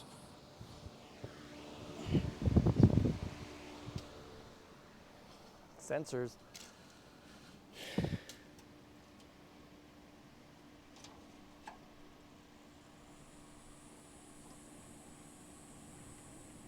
Okay. All right, so that's the center line.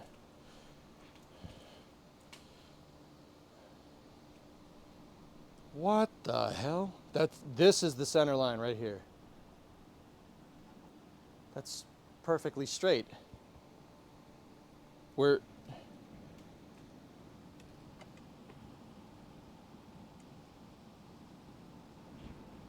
the hell?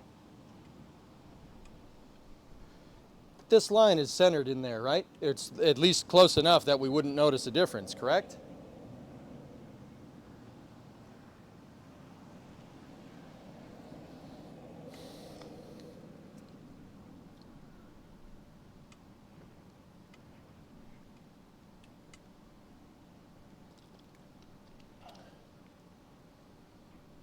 Get a square and see.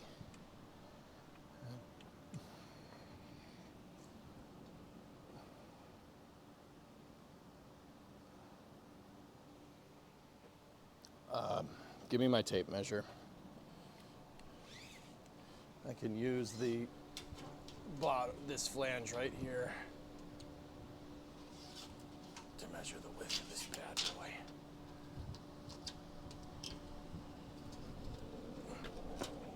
So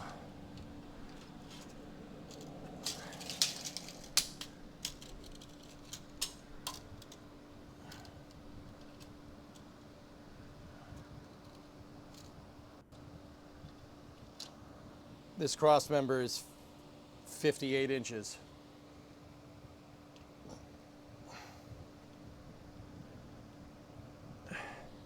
No, that can't be right.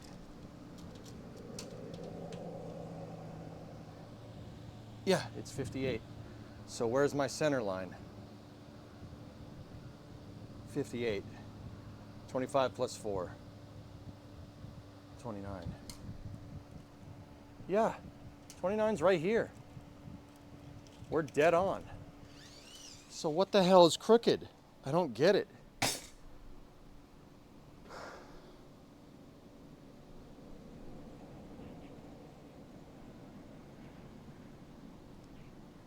Huh.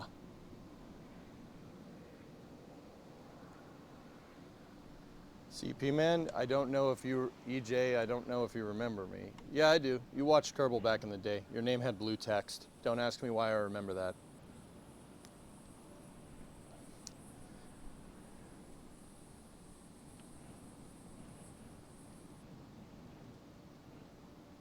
I'm telling you, the tab isn't long enough.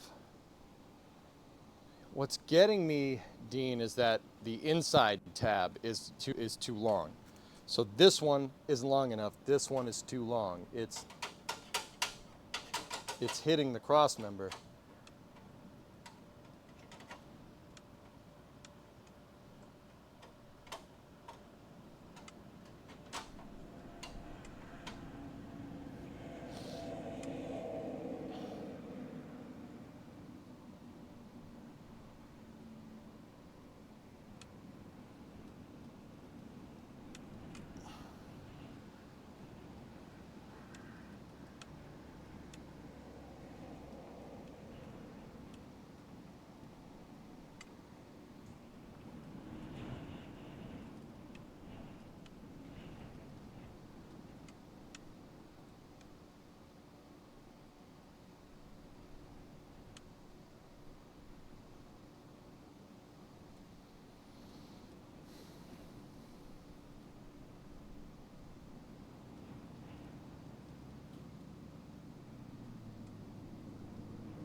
Huh.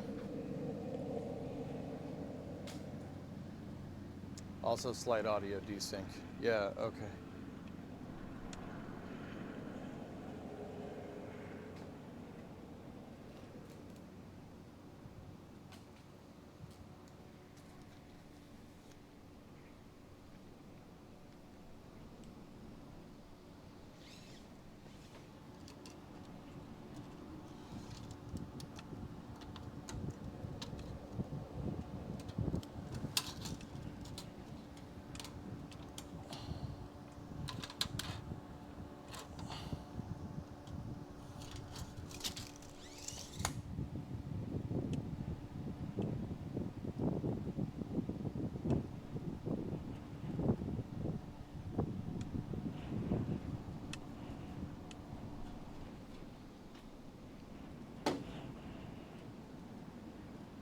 Did you mix up the left and right tabs by Discovery, accident? go at throttle up.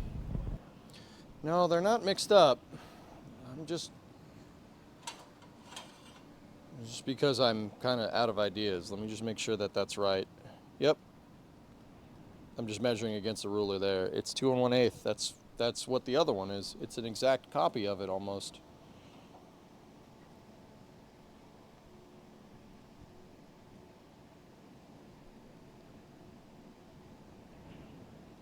It's pretty damn close. I left a little bit extra, so this one's...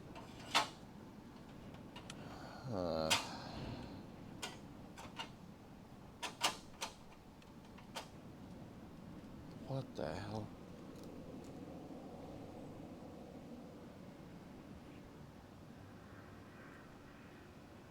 Who was that subbing in there? Hey, Admiral Bjorn. What's up? Did you get your shifter you wanted? What do you mean, shifter?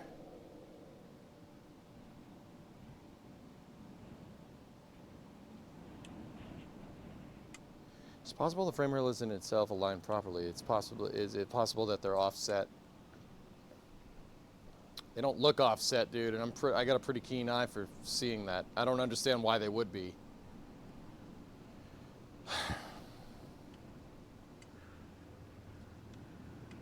So the good news is, let's think about this for a second. The good news is that my cross member is perfectly straight.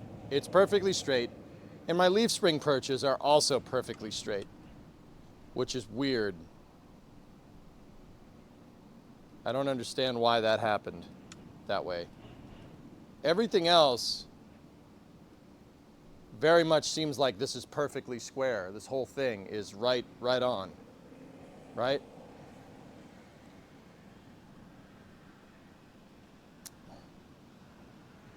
70 months is a long time. Yeah, Scott, 41 month resub. Thank you. Put it on the outside of the rail. Put what on the outside of the rail? The plate? Oh, yeah.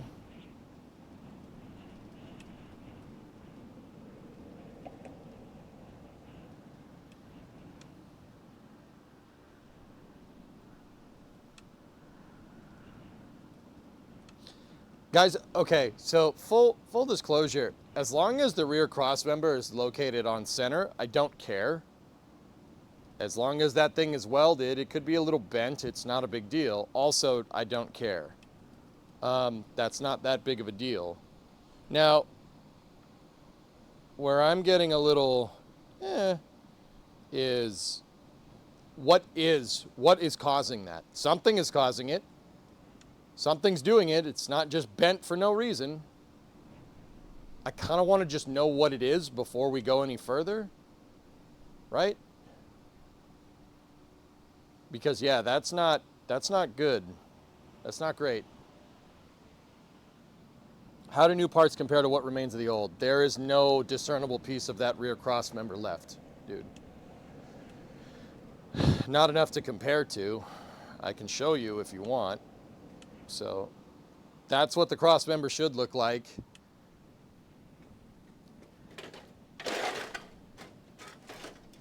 And this is what I salvaged out of the car.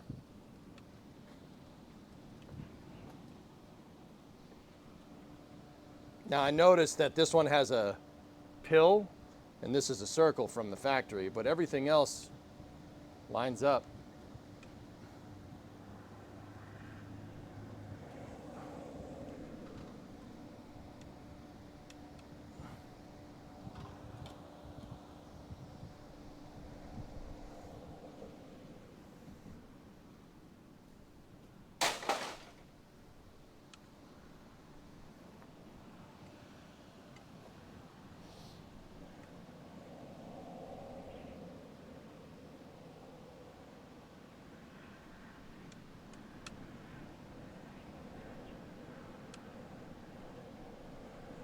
Measure center line to each hole. They're right. It is, dude. It is. That is perfectly symmetrical. Like I can tell just by looking at it. But if you want, like,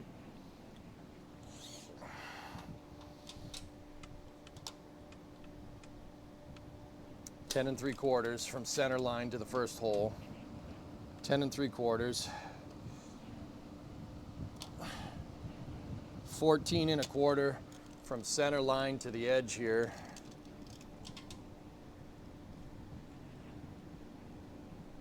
Wait a minute. No, it could have, it's 13, no, hold on. I think I looked at that wrong. 13 3/4, okay. Now, 13 3/4 to center. What about from the lip to the edge of the bumper bracket? 17 inches exactly. 17 inches exactly. I know that those two are next to each other. Those are the same, and then the outer bracket should be pretty much the same.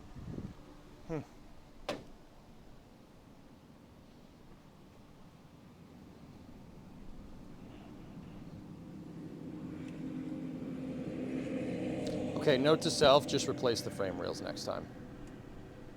Yeah, just do that. Just do that next time. Yeah.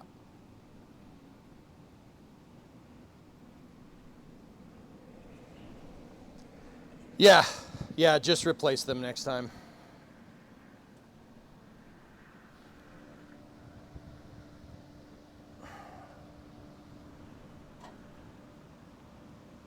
That's level.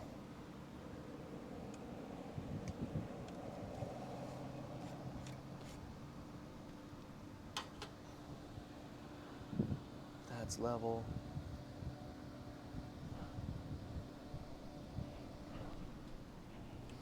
Well, hold on a sec. Maybe.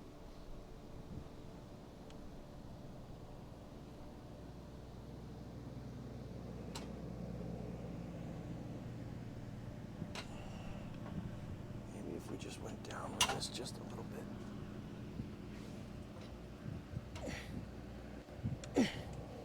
I'm actually pushing down on this sucker.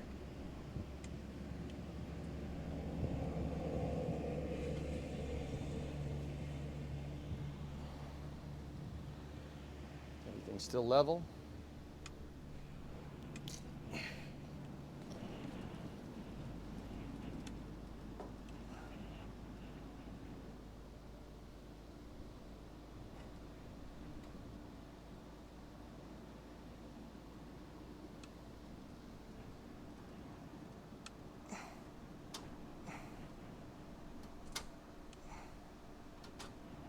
Oh, I found something.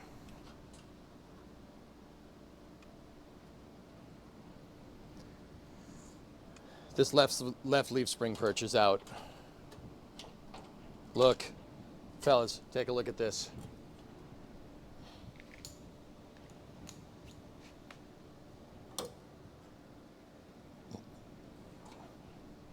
Look, I bent it so that was straight, and we got a little bit back right there.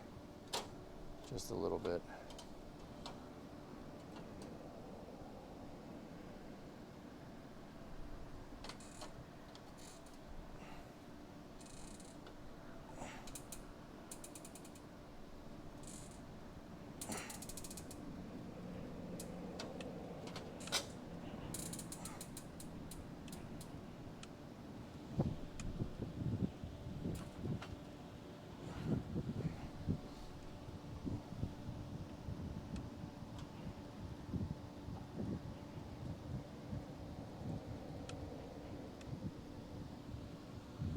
I'm just checking all the levels, dudes. That one's way out.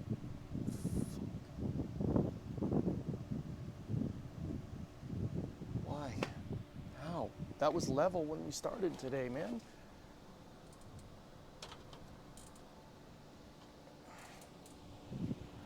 All right, let me undo this. Something's out of whack over here on this side. Something is out of whack, and we'll find it.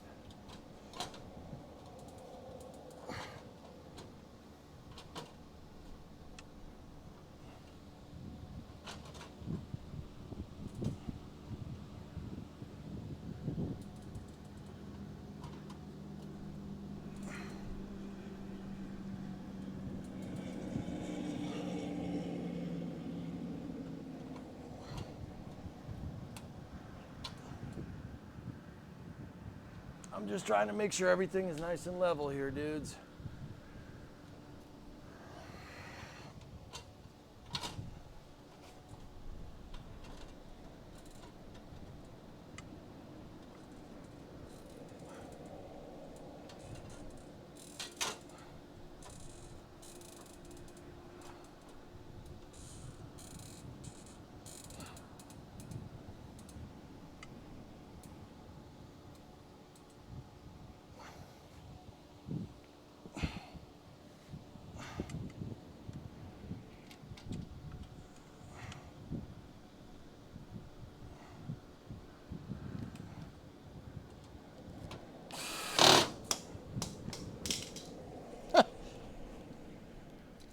So much for the magnets working, huh?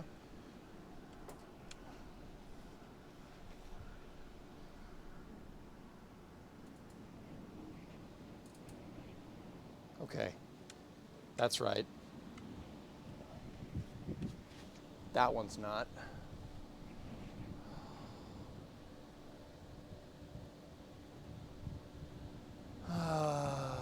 It looks like the left frame rail is closer to the center of the right thing. MK, it's just because this rocker panel is here, dude. Or what's left of it, or the quarter panel is here. That's the patch piece. There's no patch piece on the other side. It's giving an optical illusion that it is out of whack, but it's not. We're on the center line, dude. We know that.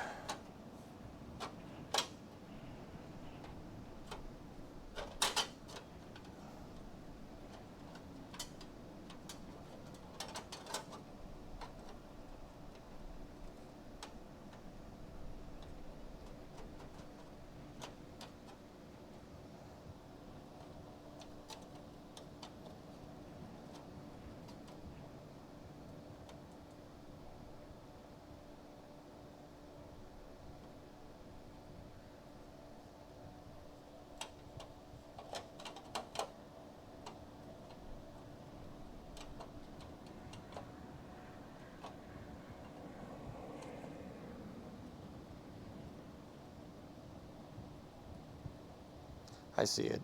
I see what it is. It's this piece. The bend on this piece isn't exactly right. And it's the patch piece, guys. I see it. I figured it out. It's the patch piece. I put the left side of this frame rail wall from here to here is completely patched. And when I bent it, when I made the bend, right, the bend does this. See right here? See how it goes out like that? So when you try to place something up against it, it's gonna appear offset. I'm actually, yeah, okay. I can see it. I can see the bend because there's a gap. There's a gap down there. It's just this piece isn't perfectly straight up. That's all. That's all it is. I'm pretty damn sure. Because when I align this one, we have the clearance to this, right? When you really sit there and clamp it, I mean, I had to finagle the,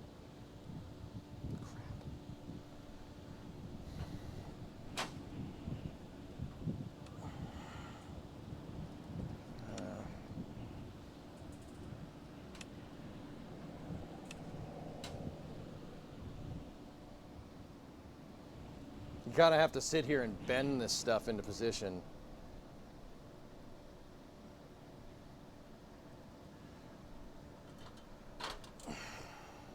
Okay, that's level. That's level. That's level. Cross, we're level.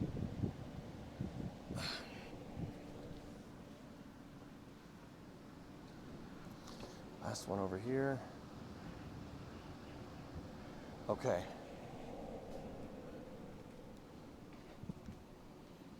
All of these are level. Everything is right.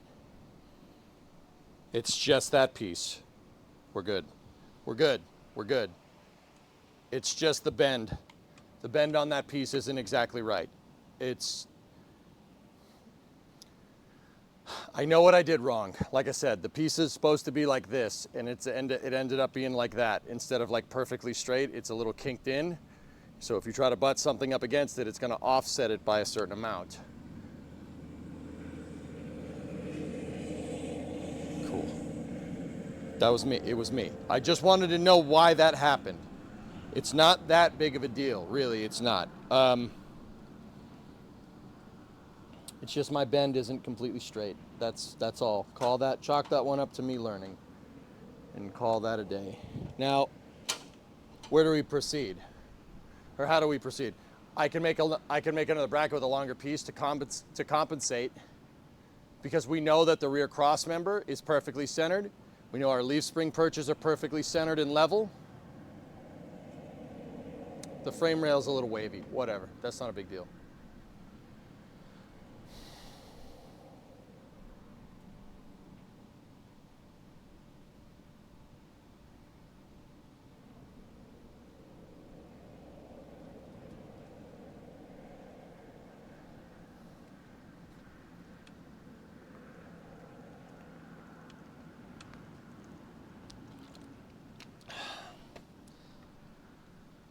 Adjust rail extension to proper position relative to bumper bracket. Yeah, okay. That's fine. All right. I just wanted to figure out why. It's really not a big deal. I had a suspicion that it may have been the frame rails, so we're good.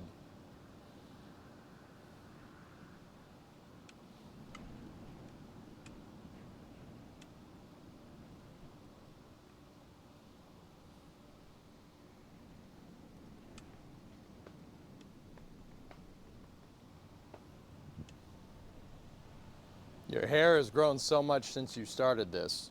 You sure about that? Are you fixing someone else's car, or did yours break? This is my car, Block, and I'm restoring it.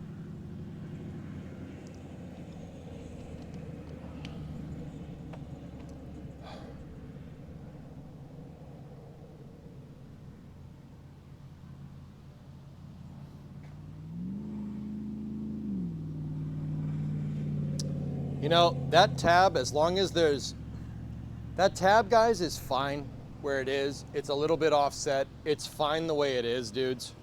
To be 100% honest, it's okay. It's okay where it is. It doesn't have to be covering that whole bumper bracket. It really doesn't. Um,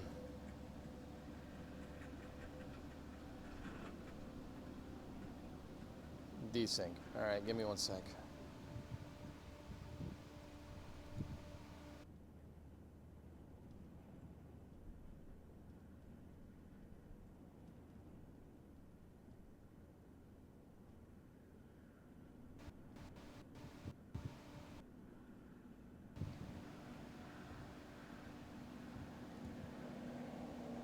All right.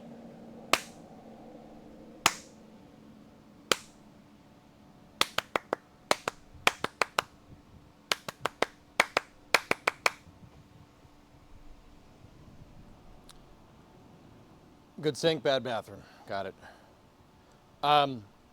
As long as that bracket has enough meat to get to the rear cross member, and as long as the rear cross member is centered in the car, I don't really care.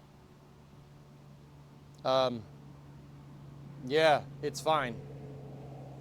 We know good and well that our leaf spring perches are nice and centered. I know they're centered. And we know good and well that the rear cross member is centered. So if the frame rail is just a little bit wavy, that's not that big of a deal.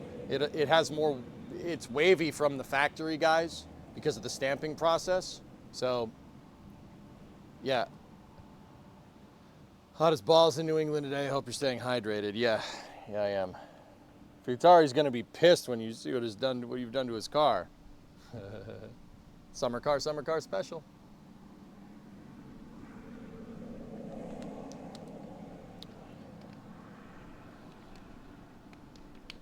Kyron gifted a sub to Article 5. This is space. I'm in space. Thanks, man.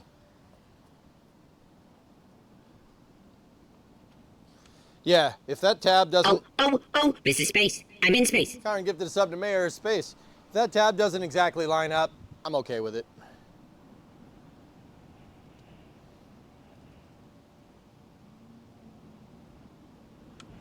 As long as it has enough meat to get to the centered cross member, I'm good. We're cool. I'm fine with it. Freaking bug. Bags. What are bags? Maybe paint it so it can dry. What do you mean? Sorry about the double overlay alert. Don't worry about it. Yeah. Yeah, it overlays twice. I know.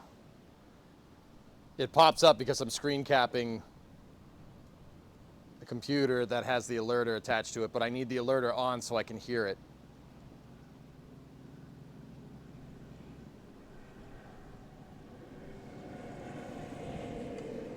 Lots of Starbase traffic today. Is maybe paint them so they can dry, the parts that you made. Oh, yeah, we still got to drill holes in these things, but yeah, that's a good idea. The tab pieces, we can paint these. Yeah, good call. Let me just clean them off. Did I leave Starbase on?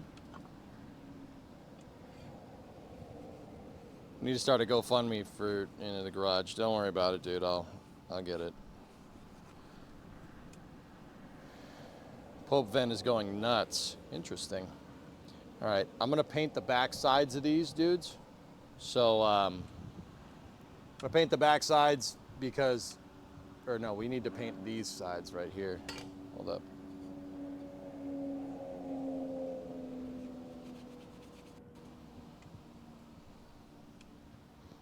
Give me 1 second. The sticky stuff still on here.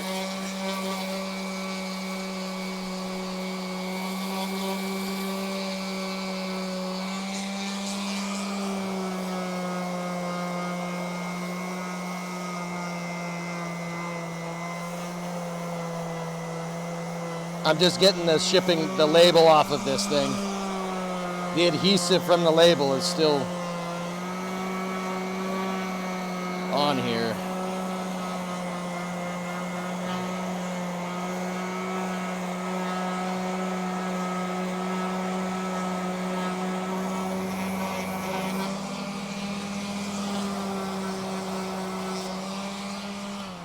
There we go. Cool. Yeah, it was just the label was right there. It's gone now.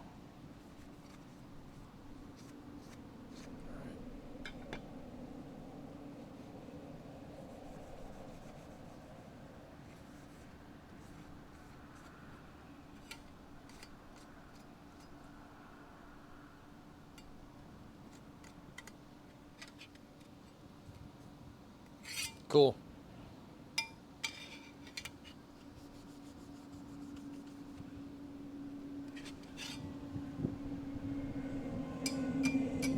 All right, I'm gonna paint these.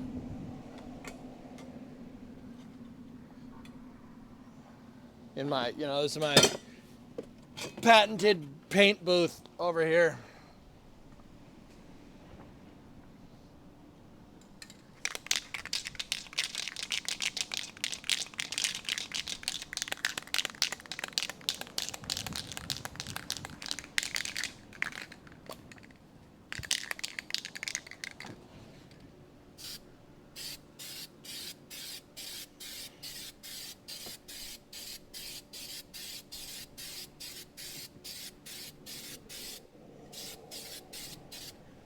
Okay, we'll let those dry. So I'm using weld through primer. I really like this stuff. It's called Steel It. Very, very useful. It basically, you can weld right through the dang thing. It's got stainless steel flakes in it. You can weld through the sucker, and yeah, it protects the metal, so you don't have bare metal in there. Clean the tip.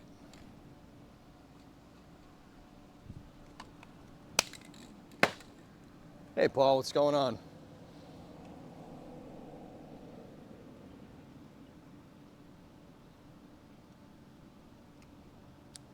You need to clearance the inner backer tab. No, article. If I made some bends there, and I got it to align, so we're good. We're good. Dude, like, as long as that rear cross member was straight, because a lot of stuff picks up on that.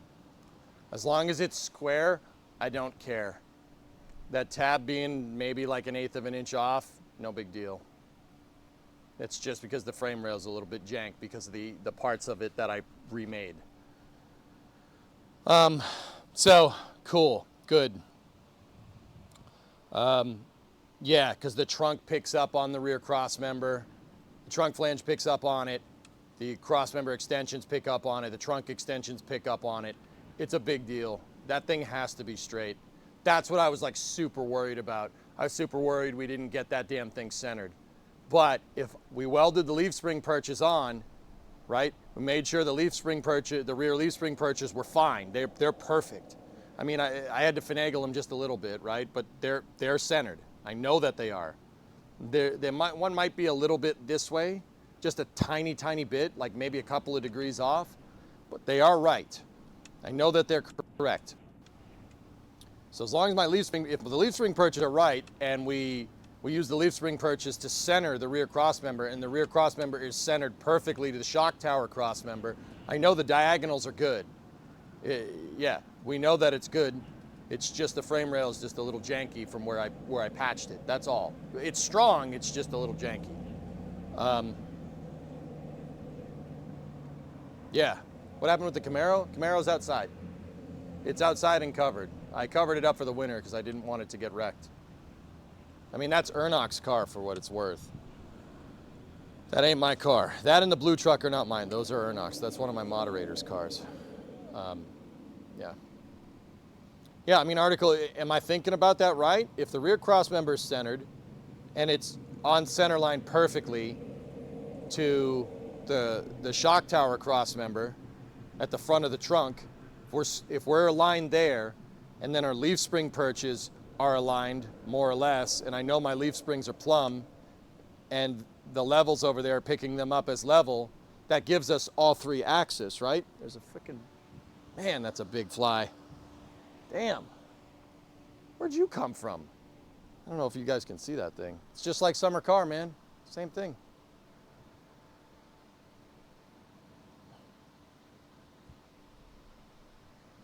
I'm pretty sure that's all good.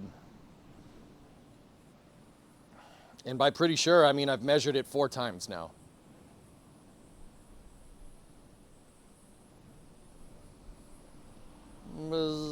Absolutely. All right, cool. Just making sure that I'm not going completely bananas here. So now what I got to do is drill a couple of holes. Yeah. I got to drill 4 holes in this from where we plug weld. We got to go 1, 2, 3, and 4. 1, 2, 3, and 4 on both sides. Now, the smart thing to do would have been to drill those holes on the press before I made this part, but oops. I mean, whoops.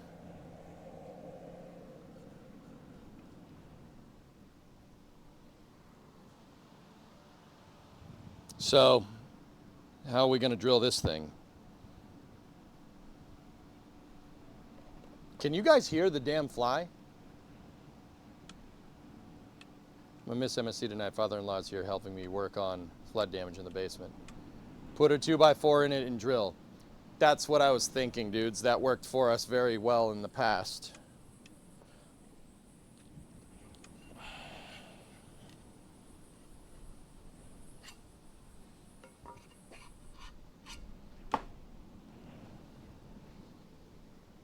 Oh, look! 2x4.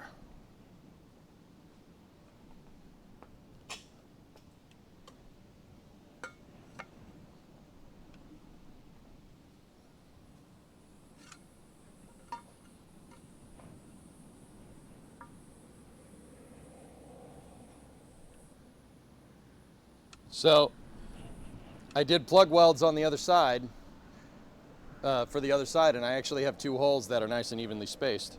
So, you know what we can do? If I spray some paint down in there, we can get the marks where we want this to be.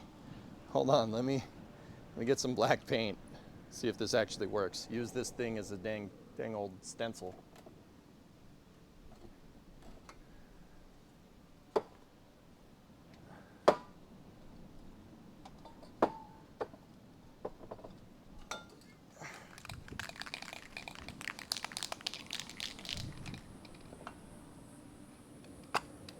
What is a 2x4? 2x4 is framing wood for building houses in the United States. So, I'll spray paint 2 marks here, spray paint 2 marks there, and then spray paint 2 more marks there, and then we're gonna be all right.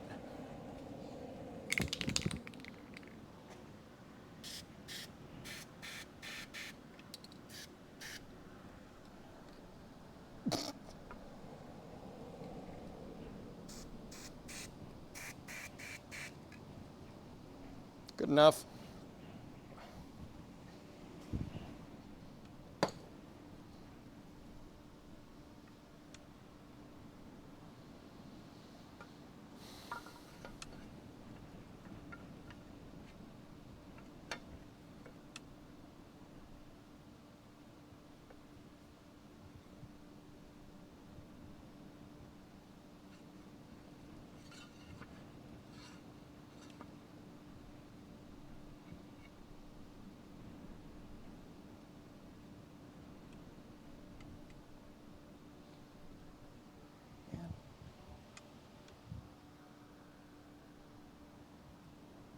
You need a power hole punch?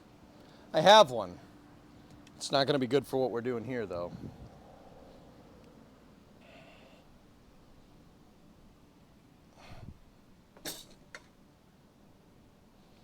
So I'm going to put this on the welding table here. We'll clamp the 2x4.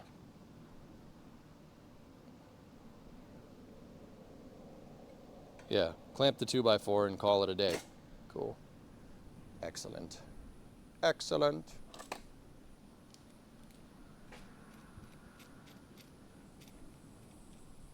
Still got to drill some holes in the damn frame. I'm worried about that because I'm worried I'm going to bend something.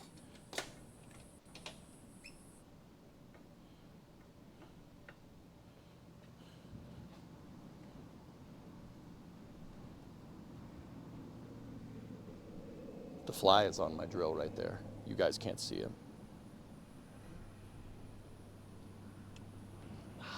Didn't get him. You know what? I have a bug assault. Hold on.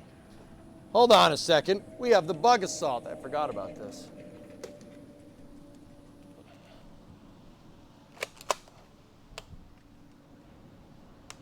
Come on. I see you on the ground there. I see him on the ground.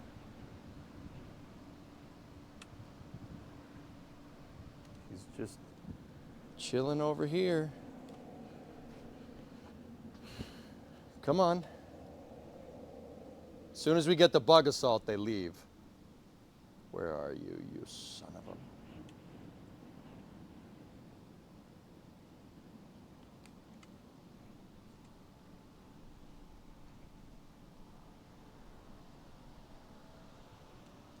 Too bad Mr. Sticky Dick in my balls doesn't an MSC. Yeah, that's right. I think you just wanted an excuse to say sticky dick in my balls.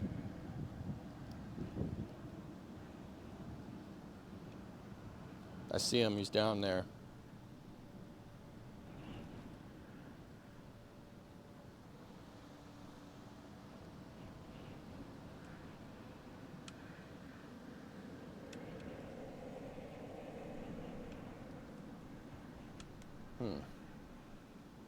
MSC needs this tool. That's right. There you are. Come on. Just don't mind me, Mr. Quinn. I'm just a curious little rhino.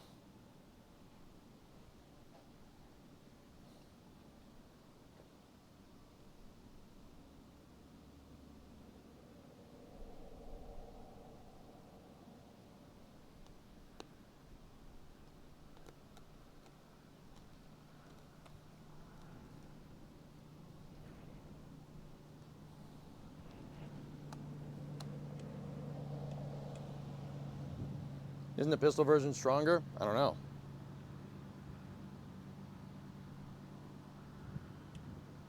All right. I'm gonna get back to work. Leave that there though. All right, I need a punch.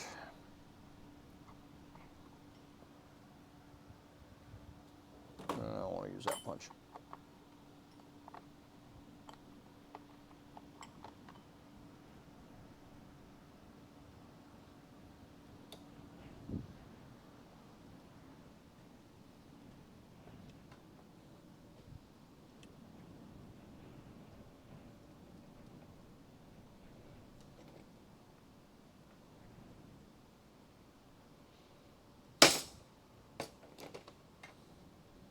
That's one.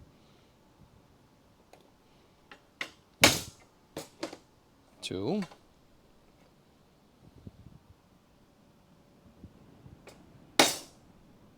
Three.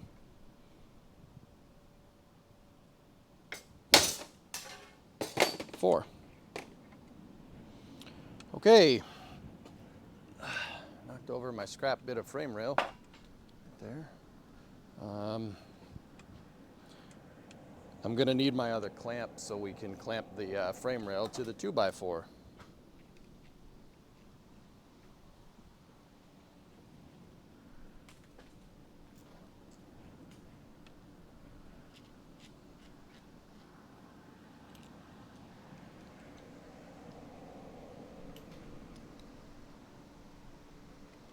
Nice, Dan. Yeah. Hey, do your thing, man. I'm not gonna be your distraction, okay?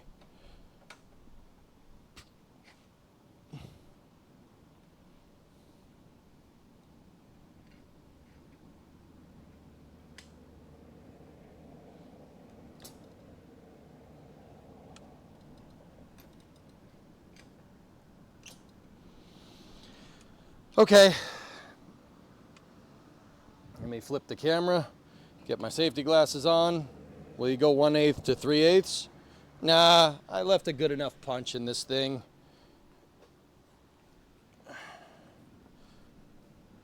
I'm just gonna get the tap magic and roll.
One,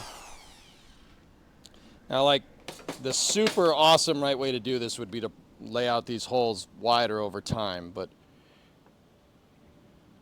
yeah, we're not doing that.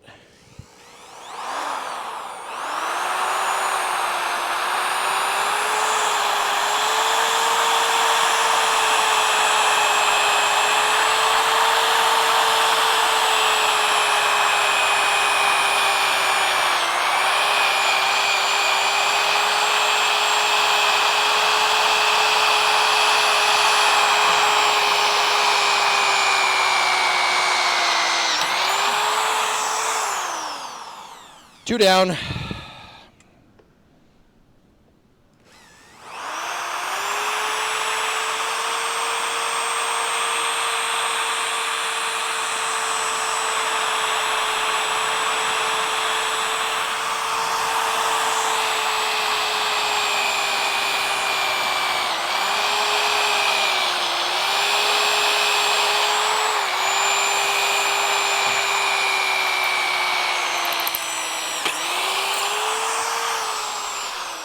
Three. One more.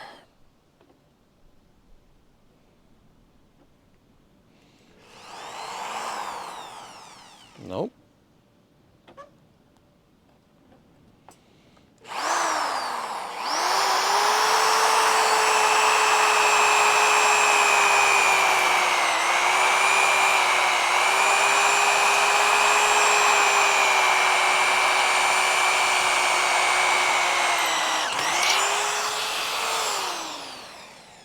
Cool.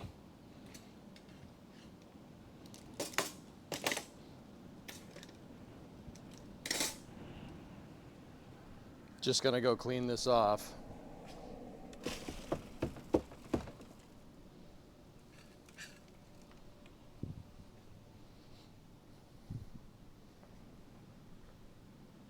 There we go. Cool.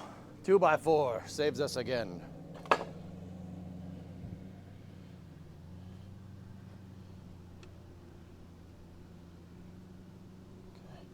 Gotta clean this with a rag.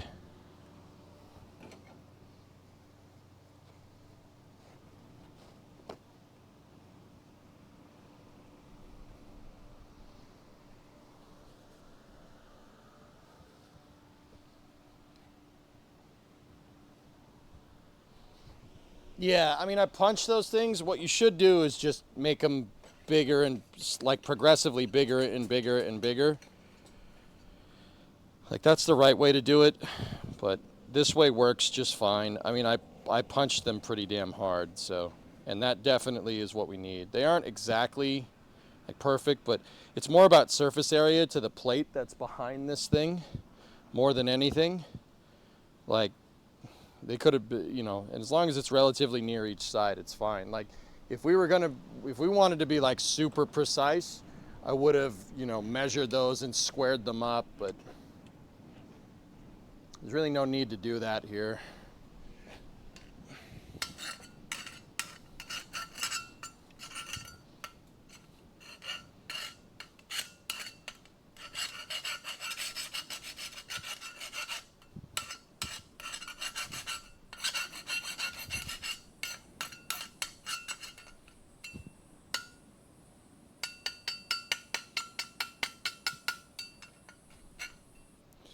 There's a frickin' burr right here.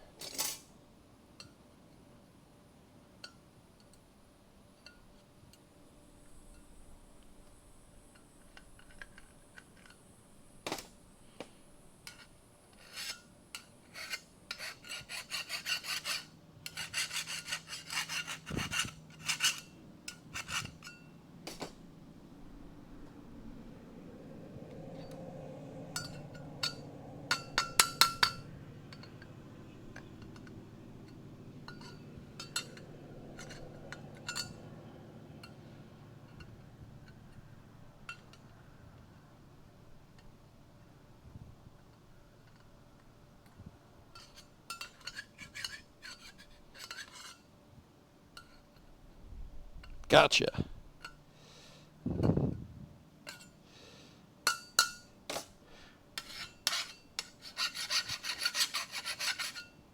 we go. Cool. No burrs.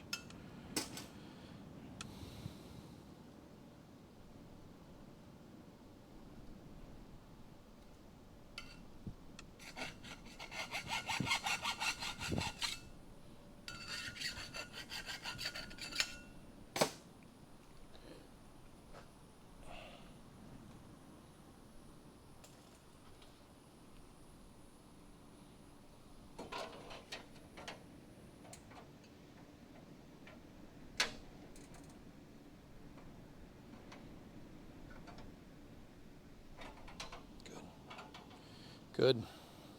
Cool. Don't have a whole file? Oh yeah, I do. I just didn't feel like getting it. JCP, we can do it right, I guess. Hello?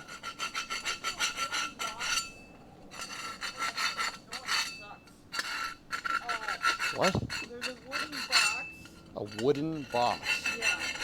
Has your name on it. It says Tough Tools. No. Somebody got something.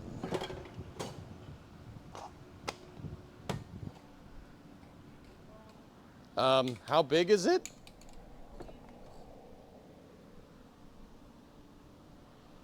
Oh. Come look at it. Come look at it. Can I put you on camera? Is that fine? Yeah, you're on camera anyway, but don't worry about it, whatever.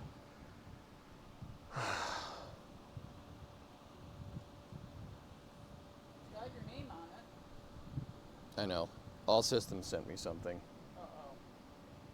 Yeah, the last time All Systems sent me something, I got a Sidewinder missile fin. Sidewinder missile fin.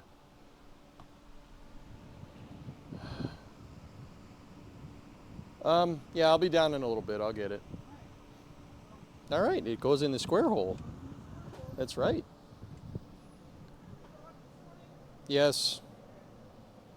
Wait, what did you just say? Yes.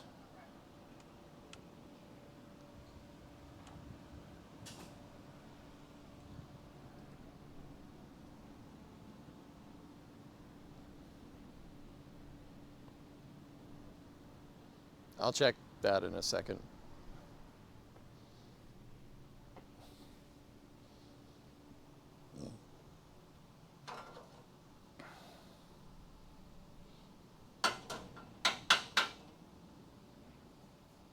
Now we got to hit the inside of that with Steel It. I'll put that in the paint booth, dudes, and then we'll go get what we need.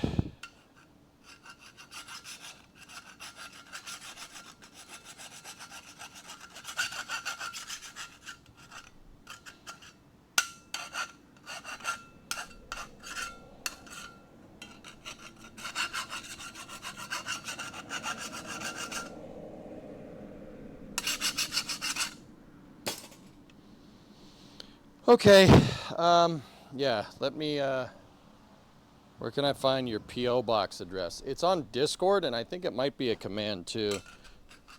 Oh, that actually reminds me, dude, I have to get out there.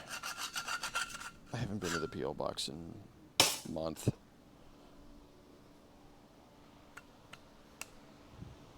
Oh, thanks, Nez. Nice shirt, buddy.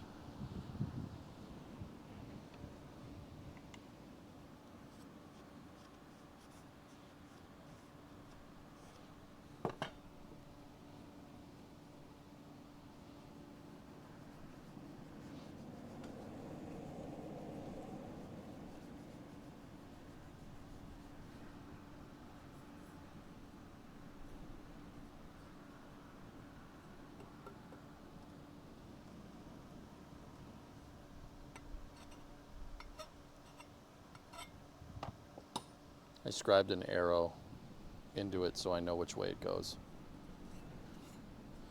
So I'm gonna have to Steel It the inside of this. Yeah, okay, I should be able to do it. Give me 1 second. I'm going into the paint booth.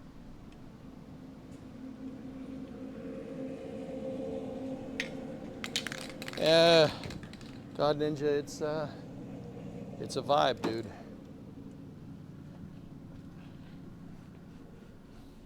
Like, I got a package down at the house. I got to walk all the way down there to go and get it.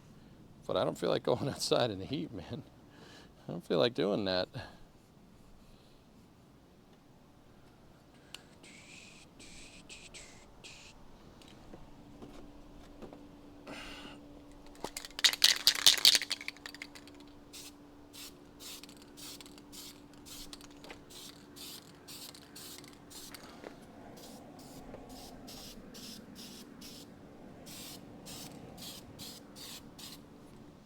Okay, inside of that thing is steeled it up and ready to go.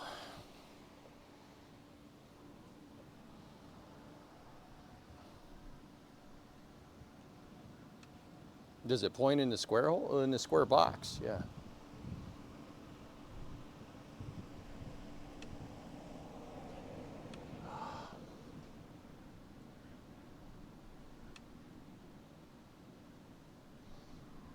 All right. So we got, yeah, we got it. Actually, we're doing pretty good here, man.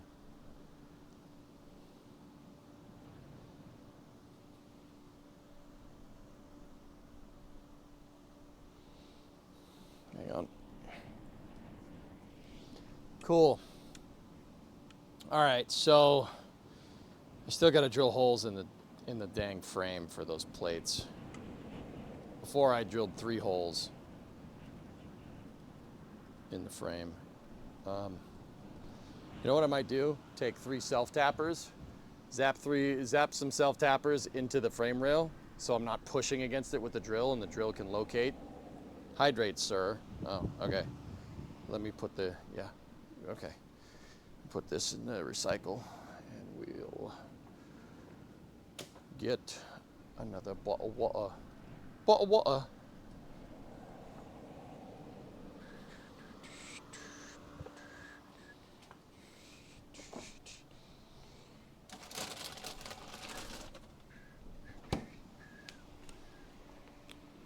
How's the summer car going? Good. Had a little bit of a bump, but we're all right.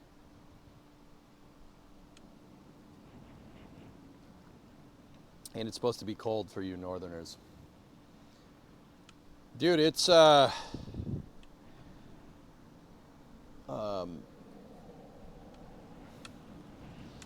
the weather? Hold on.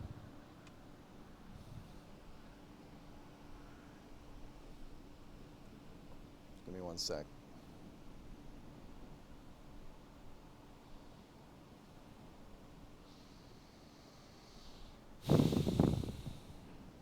Oh, 90% or 90 degrees with 70% humidity, 73% humidity. That's southern hot. Actually, that's southern springtime weather, to be honest. I mean, I lived in Florida. This is not bad. It's not dead middle of summer, but it is springtime Florida weather for sure. Actually, this is basically what Florida is in like April or May. Somewhere around there. I mean, even sometimes in the summer, if you guys have a cool summer. What's 90 in centigrade? Give me 1 sec.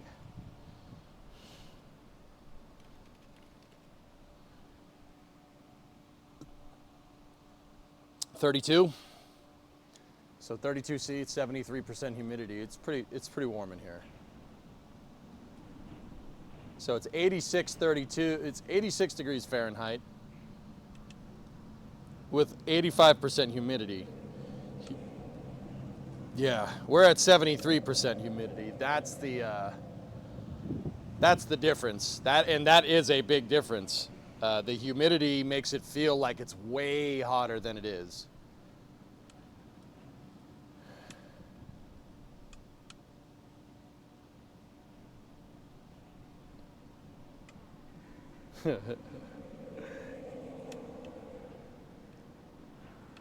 (91 F61 humidity. Dude, it's cooler where you are.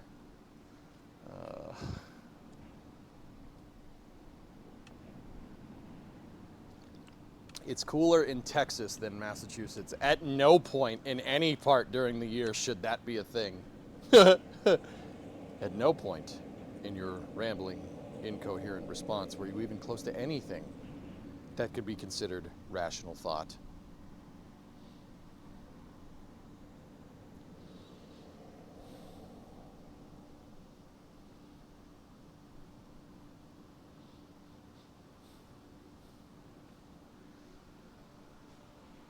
'93 with 75% humidity. It's the same where I am, Rem.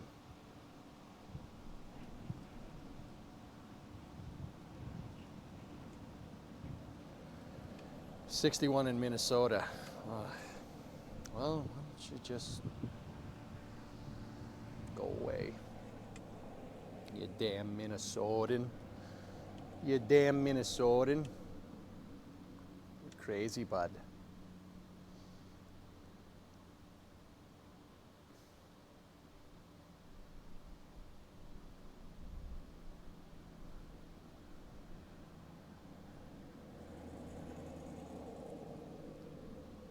Okay. Okay. We gotta let that paint dry, so. Tijuana, MK. Tijuana. Tijuana, Juana. Do you wanna go to Tijuana? All right. While that paint's drying, I'll be right back. I'm gonna go see what this package is. Wish me luck.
in the freaking hell is that? It's in a big wooden crate.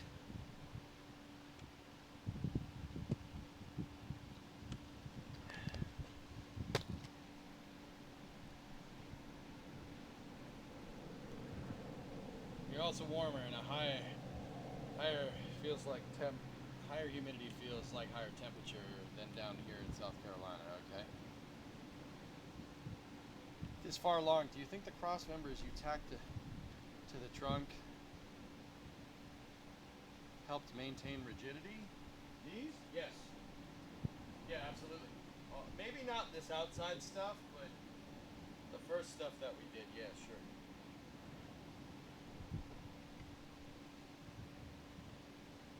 Damn it, man, I just heard about Diogo Yahada watching the replay of the Preston North End friendly. What? Was that English? I don't know what that means. Once worked where it's so hot the soles on our boots were melting. Flight deck on an aircraft carrier. Yeah. Is it bad if a person in a company position requires an engineering degree but they got back to me for an interview? No, that's good.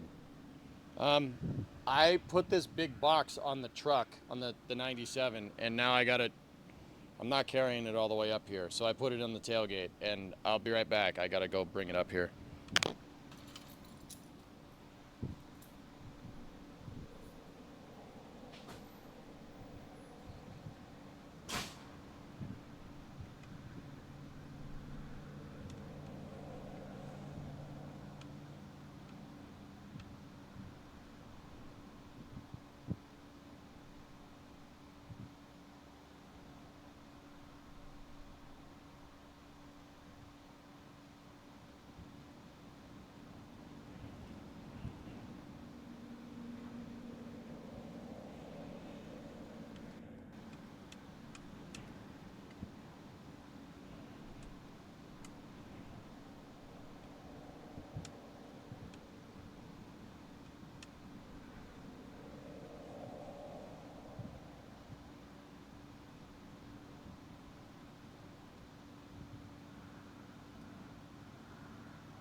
Alright, this thing is super heavy, so let's just, oh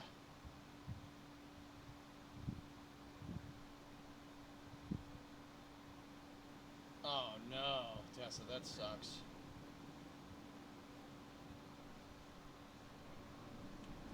Don't wreck your back, that's what I'm worried about, dude. I should be okay.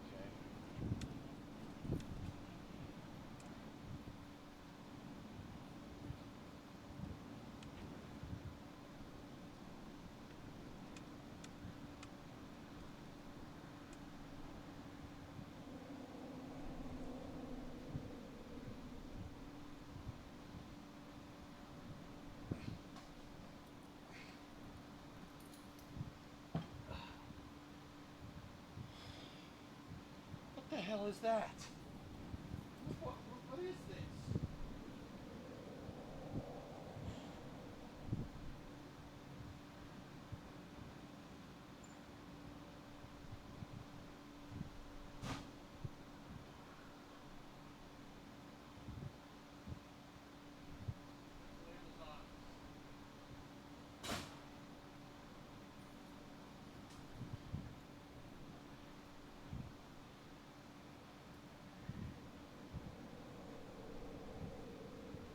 Somebody dropped it, whatever it is.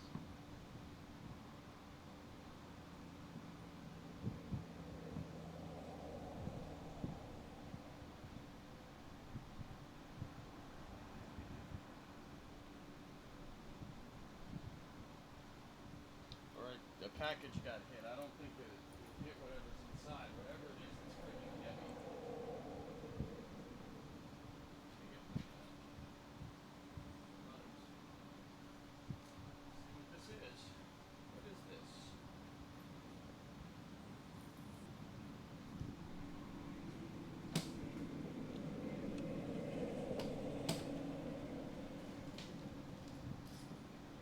There's bolts in the bottom.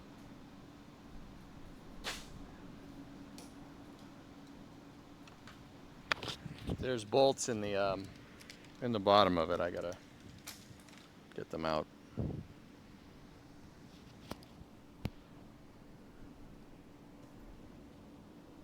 I don't know, sequels. I don't think I have any of those.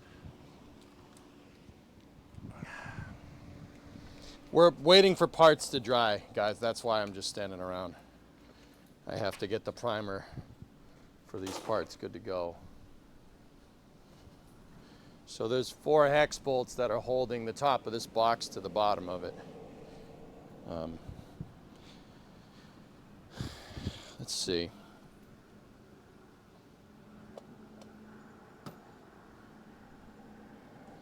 $10mm, most likely.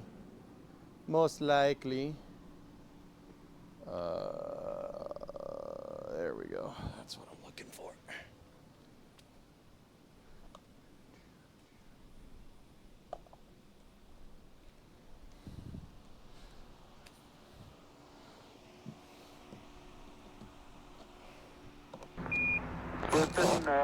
Smaller. What is this? What? What makes K the best ninja?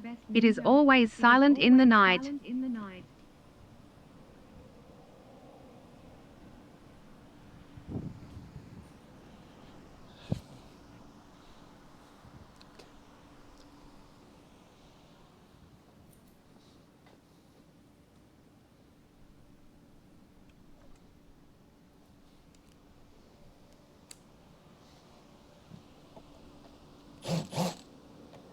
Smaller than that. Okay.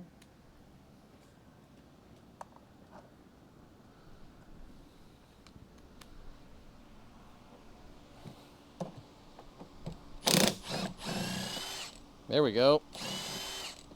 Damn.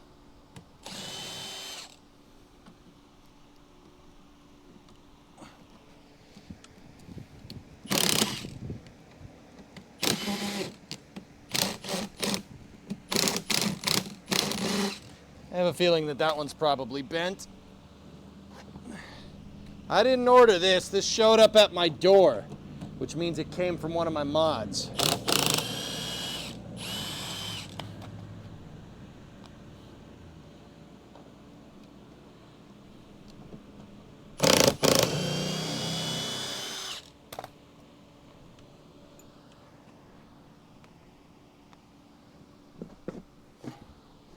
What the funkin' waggles is this?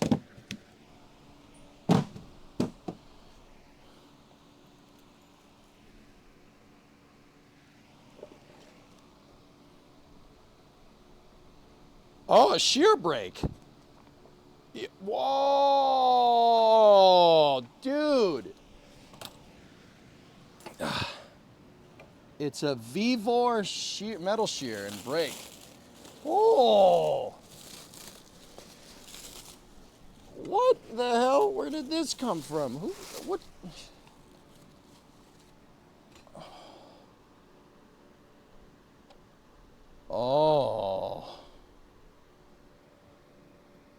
Dude.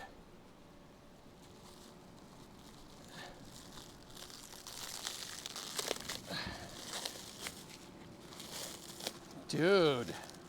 This is the hardware for the levers. It's bolt action. Careful not to take your finger off. Yeah, I know. That would be a shame, Tessa, wouldn't it? Don't want to lose a finger, you know.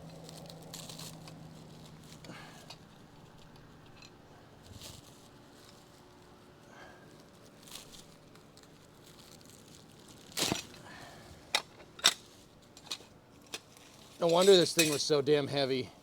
It's a freaking shear brake. It's cast iron, very, very strong. Does this have an English wheel on it too? It does. Oh, that's gonna be quite helpful, actually. Yeah, it's got a roller wheel on it too. Oh. Okay.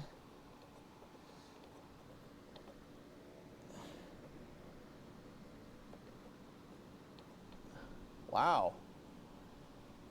This is not yeah,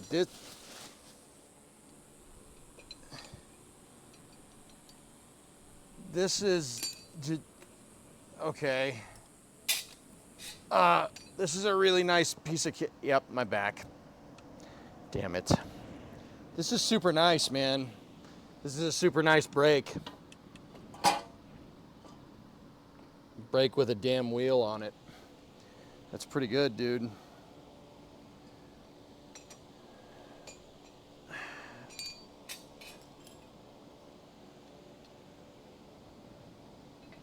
Did you herniate another disc? No. No. Wow. Man, I wish I had this to start. This is a super nice tool. Cool, man. We're on our way to building our own machine shop. You know what you can make with this? Rocket barrel segments. True story. I gotta find a spot on my tool shelf, or one of my benches for this thing. Oh. Yeah, that's pretty good, man. That's pretty cool.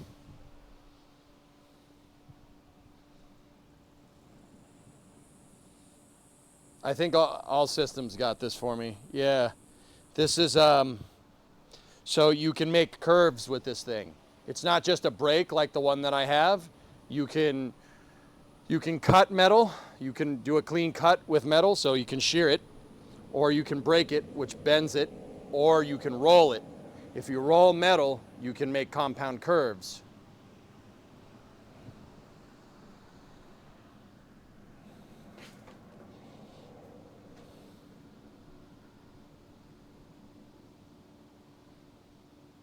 Pretty good, man.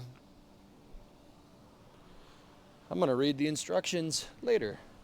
That's cool. That's a really nice piece of equipment. I could have used this a little while ago, for sure.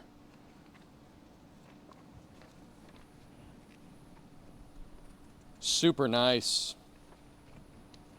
Yeah. 13-inch brake. All systems. This is nuts, dude. You didn't need to do this. Holy balls, that's so useful. Now I just want to cut up what I did and remake it. I just want to cut it all up. I got a wedgie, I'm not going to lie. I can make, yeah, you can make more complicated shapes here. That will come very much in handy, very handy when we go to do like these pieces in here. Yeah, that's super useful. Super, super cool, man. Thank you. That is awesome. Yeah. And it's got a roller on it. Damn, that's cool. There's nothing like having a good tool, chat. I'd argue a smaller brake will help with intricate bends, yeah. A press brake, shear, slip roll combo. Dude, this is awesome. This is a freaking sweet tool. All systems, I appreciate it, man. You didn't need to get this though. Holy crap. That's a super nice tool. I don't deserve that. But damn, dude, is it gonna freaking make things easier? Wow.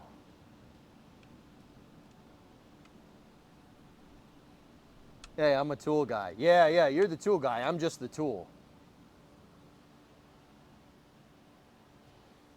Man.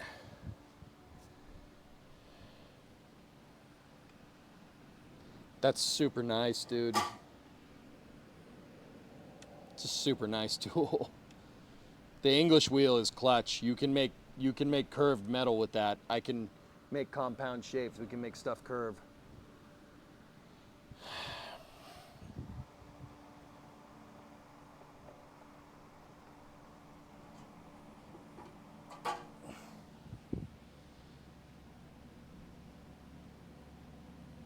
Damn, dude.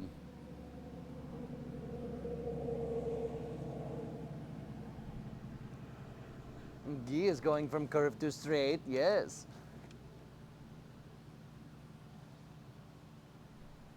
I think I've seen Jesse James in the OCC, Orange County Choppers, use this to make fenders. Yeah, that's what it's used for. It's used for making compound shapes, guys. Yeah, that's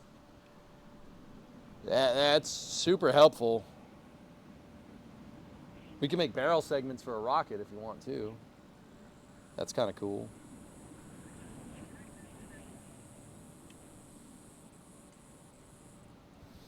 Imagine making a little miniature Falcon 9 and we come back down and land. We need to get aluminum to do it, and we'd need a CNC machine, but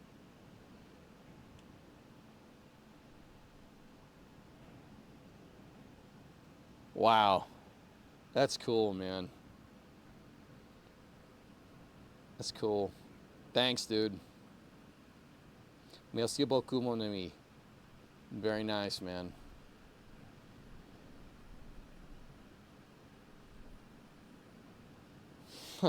That's awesome. This is a slip roll. It's meant to bend in one dimension. Yeah, that's right. It's because it's a lot. It's not just two wheels. It's extruded wheels. You're right. You're right.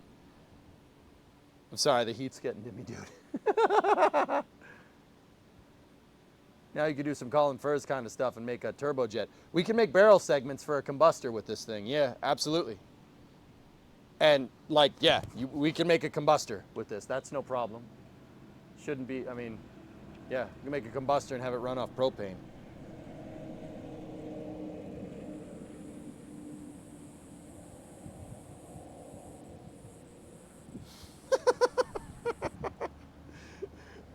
Oh my goodness. Okay.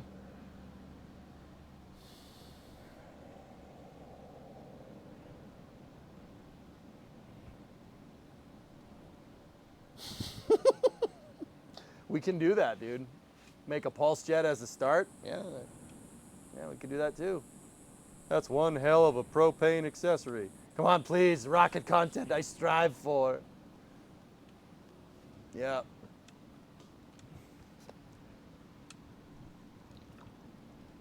Are we slowly turning into a spaceflight version of Colin Furze? We are, aren't we? That's what's going on, isn't it?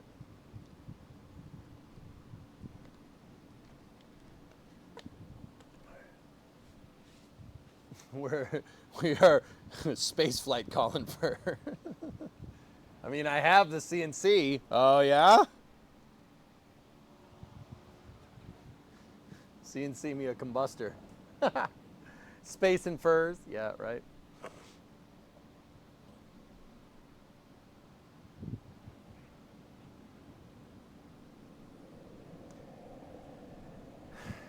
I still say I need a little red wagon to haul things. I agree. I have, you know what, dude? Shogun, I have my radio flyer at my parents' house. It's in the garage at my parents' house, my radio flyer. I might go and get it. I'm gonna go and get my radio flyer. It's my wagon from when I was but a wee lad. Fursey's one of your heroes. Colin Furs is amazing, dude. That guy is so damn cool. I'd want to have a beer with that dude. Like, if I get a beer with any YouTuber, he would be high on the list, man.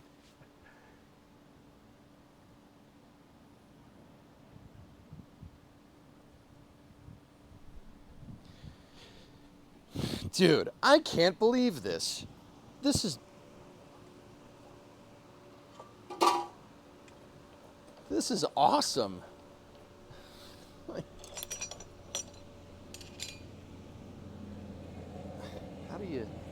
How do you get the brake to go? I don't know. Figure that out.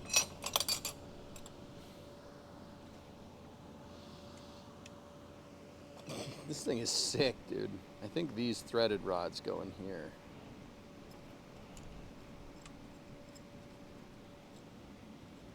You're not far from Colin? Yeah, that explains a lot. I think a full-scale model of an RS-25 would be great.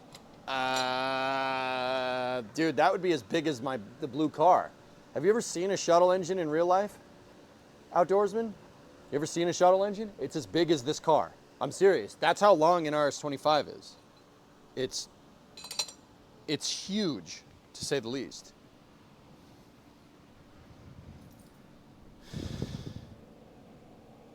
You can make the reinforcement segments for your tunnel between your garage and your house. Oh, God.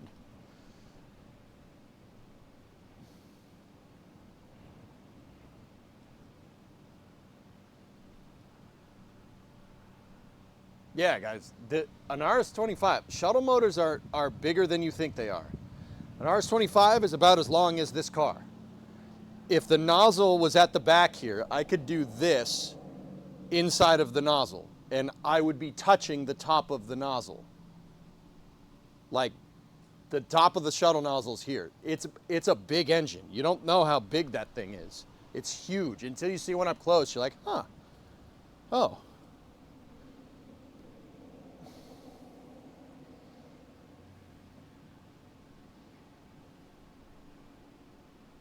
Like, and then the gimbal mount on the front of the motor would probably be like right here somewhere. Shuttle motors are gigantic, dude. There's a reason why I say, like, with the space shuttle, they crammed 3 Mack trucks for like worth of engines into the back, because that's how big they are. They're as big as a truck, and they're as heavy as one too. Let's turn the Coronet into the MIB car. It's not an 87 LTD, dude. But roundabout, they did make Police Interceptor Coronet 500s. They did make those. They put truck, so their solution to make a high performance vehicle was to put a 383 in them and put 11-inch drums all around. 383 with 727 3-speed and drums, 11-inch drums all around. Oh, burbling diesel noises. Oh, that's the best.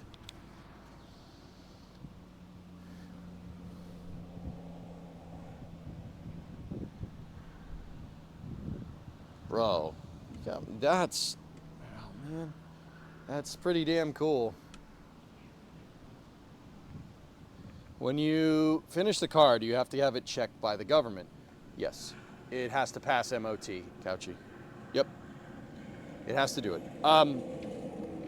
That is by state in the United States. Some states, dude, you could cut the roof off a car and drive it down the road and they'd be like, all right, as long as you have a plate, you're fine. Like Florida, you can get away with that. Like most of the rural states, you can really get away with that because not everybody's gonna drive like a hoopty down the road. Like out in the middle of the country, dude, it's, you know, you have a truck, they have trucks out on the farms and they're farm trucks. They don't have plates or anything like that. It's not something you're gonna go to town in, it's something you use to drive around your big freaking farm. So you see that driving down the road, no one really cares. Like, that's in like Oklahoma and Kansas and Nebraska, stuff like that. No one really cares. In my state though, I live in a population dense state. So Massachusetts, there's a lot of people here. We have something that's pretty much in line with MOT in the UK. We call it vehicle inspection. But yeah, the car has to pass vehicle inspection. Yeah, it has to pass. It will. This car would not pass MOT right now. Absolutely not. Even with the trunk, if we finish the trunk, even with that like all solid and everything, still wouldn't pass. There's rust. There's visible rust. You can't have visible rust. You won't pass vehicle inspection in Massachusetts with visible rust. Now, do I think vehicle inspection is stupid? Yeah, kind of. Yeah, it's pretty dumb. It's mandatory and it costs money. You have to pay to get your vehicle inspected, which is stupid. Like, on top of paying for the registration and on top of paying for the, you got to pay for the registration, you got to pay for the insurance, you got to pay for the inspection, and then you start getting into vehicle maintenance, which is stupid. However, if you've seen our roads, you will understand why we have vehicle inspection. In Massachusetts, the roads suck. Not like they're bumpy. That's Michigan. Michigan, the roads are really straight, but they're all bumpy. They're terrible. Massachusetts, we got curvy roads for days. You can't be if you drive a car down the road with like bad ball joints, you are putting yourself and other people in very, very much danger. Like if you're driving down the highway, you're on a corner and a ball joint goes and your front wheel goes that way and you fly across like 3 lanes, you're taking 3 people with you into the woods. I see it happen all the time. So I kind of get it. Do I like vehicle inspection? No, but in this state, it kind of makes sense. They focus on the wrong things and they don't equitably distribute the costs. Yeah, that's my problem with it, Aqualux. I have no problem with like the Registry of Motor Vehicles looking over your car. I don't have a problem with that. I hate that it costs money. It cost me $30. $30. I have 5 cars every year. That's ridiculous. Like, that's almost the insurance payment on all the damn cars. That's stupid. Our cars need to be roadworthy, but our roads don't need to be car-worthy. Yeah, Paul, exactly. Yeah, right? But anyway, I'm not turning this into a bitch session. This is awesome. I'm not being in a bad mood today. That is freaking cool, man. The freaking brake. So what's the name for this? Just so I earworm it correctly in my head. This is a shear brake roll. 55 pounds in the UK for MOT? How are you guys okay? Not doing it. Not starting it. Not doing it. Not doing it. Not doing it. Not doing it. Not doing it. Not doing it. Metal brake. Brake shear roll. Brake shear roll. Brake shear roll. Red team go. Red team go. How much metal would I need to build a non-functional RS-25? More than this. Truck tire. I can't stop. Insurance up to $2K. Oh my God. How do you? Hey, different country. You guys do whatever makes you happy. Okay? You do whatever makes you happy. A roadworthy inspection in Australia is $200 to $400. I take back what I said. $30 is fine. Holy crap. That's crazy. Bro, you're getting... Never mind.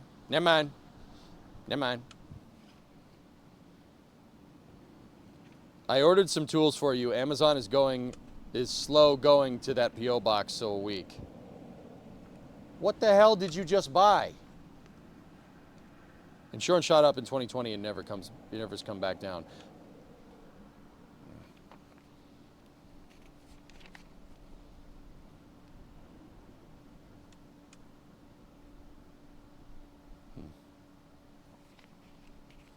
You bought more tools? Well, yeah, okay. Walked into that one.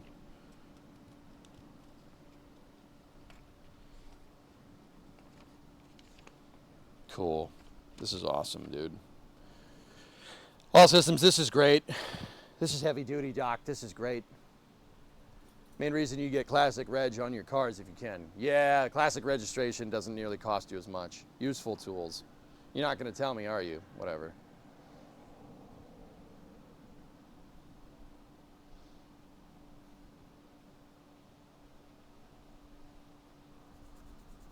The best I've seen so far is that the insurance on one of our cars went up because you paid off the bank loan.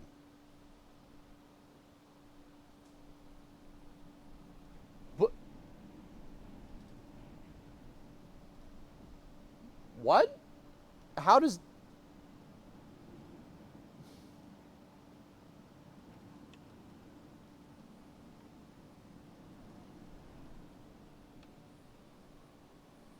Is it time to throw tea in the harbor yet?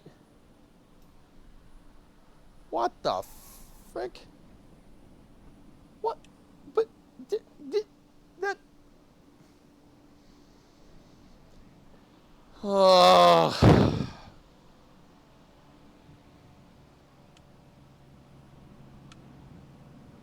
I cannot repeat what I said on the phone to them. Is it time to throw tea in the harbor yet, dudes? Jeez. I mean, you just give me the word. I don't live far.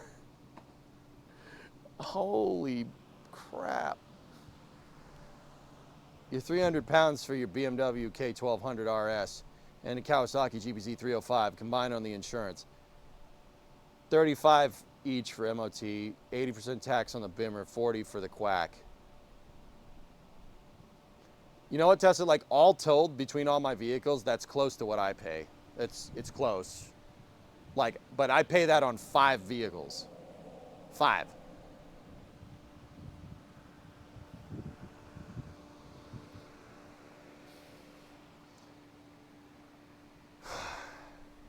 Do you actually work on the car, or you just yap?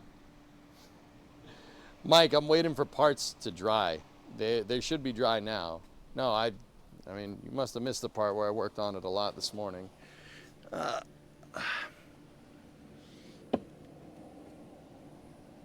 Yeah, this paint is good. So, I didn't really paint them. It's weld through primer. Mike, are you saying I should get back to work? I agree. Let's go. So, let's get this right.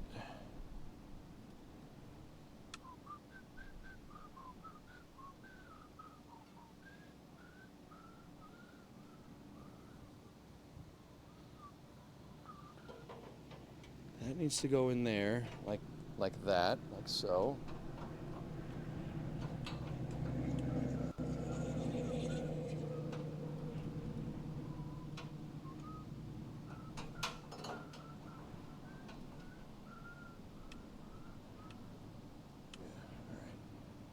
So that's one.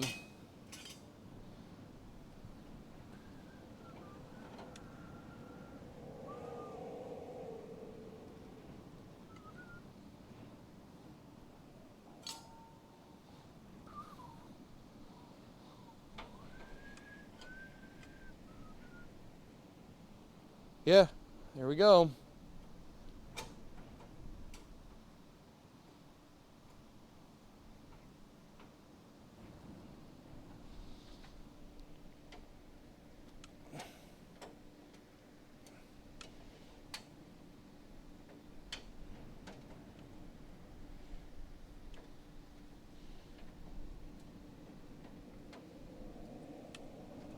Yeah, that frame rail is a little out of whack.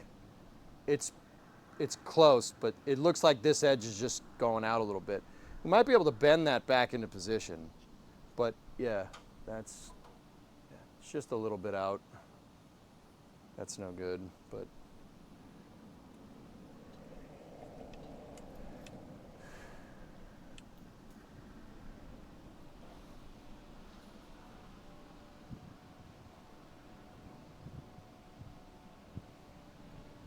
$6 a gallon for fuel. The fuel price is actually coming down here, Tessa. You paying 6 pounds a gallon. I think the gas station near me was at $2.79 a gallon, and it's been going down. It was at 3. Like at the beginning of the year, it was like 3.20 or something. I think it's going down. Even the higher price gas stations are below 3. They're like at $2.99 now. $3.89 where you're at, can't see me. Yeah, $2.89. Guys, so It's very strange. So Massachusetts is not near oil. It's not near any oil in this state, which is weird. Like, the oil's down in Texas. But Boston does have a filling terminal. We have in Boston, on the Mystic River. Here, let me talk to you in local accent.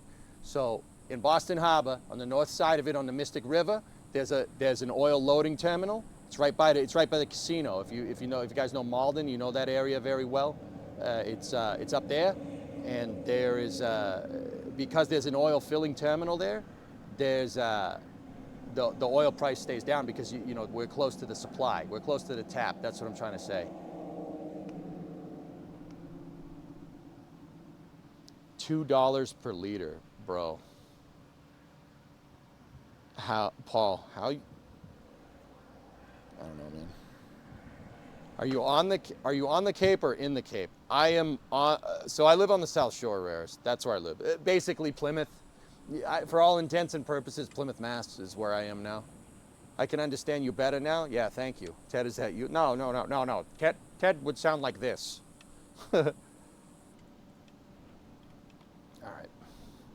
So I cut holes, or I drilled 4 holes in our frame rail patch piece to plug weld to this bad boy, to these bad boys, to these panels here.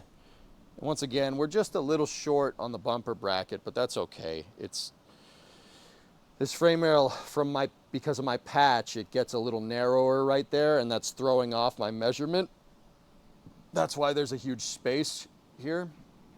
This patch piece that I did, I put in a little crooked. It's not perfectly straight, but the leaf spring's already burned to it, and we know the leaf spring's in the right spot, so I'm not touching it. So we can just compensate here. That's no big deal. Thunder buddies for life, right, Johnny? Frick you, Thunder. You can boop, boop, boop. All right, so I got to drill holes up here so we can plug weld these pieces. Yeah, I'm gonna have to get the welder like underneath here and plug weld there and plug weld there. We are paying $1.38 per liter in TJ. That's not bad. I mean, well.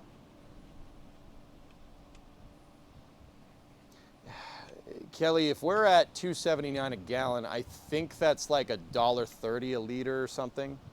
Maybe a little bit less. Cape Cod is nice in the summer. Need to go back one day. Yeah, Cape Cod's like right over there, dude. Like, okay, to speak in local dialect again, I'm near the bridges. If that helps, near the bridges. Pilgrim Power. If you know, you know.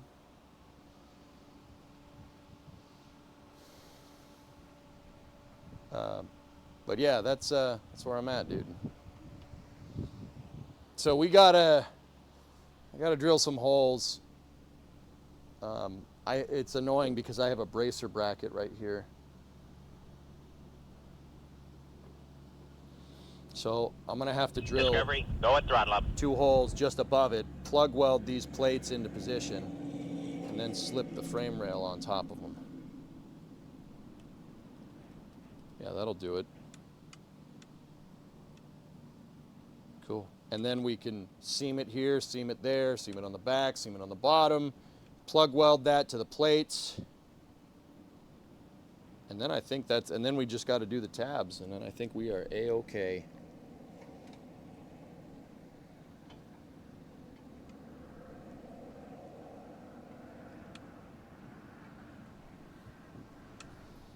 It's all the facts. 44-month resale. What time is it? It's 3:42. All right, we got time. I wasn't trying to. Oh, I don't care, Rarest. I don't care about that, dude. Guys, you know where the PO box information is public. That's like. I mean, that's a little ways north of me, right? But whatever. I've never been not forthcoming with where I live. Like.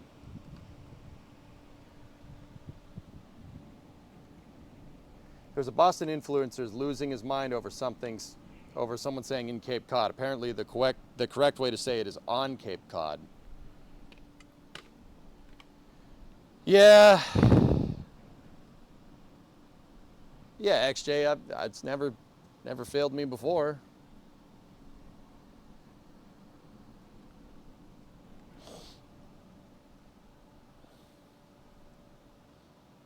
Yeah, you have a Plymouth too. Couchy, I do live in New England. New England. Dude, we have an Essex, we have a Portsmouth, we have a Plymouth, we have a Sandwich, we have an Ipswich, we have a Truro, we have Falmouth. Yeah, there's a bunch. Because New England. You're gonna watch, bro, you're gonna watch Jaws in my honor? All right, we're gonna need a bigger boat.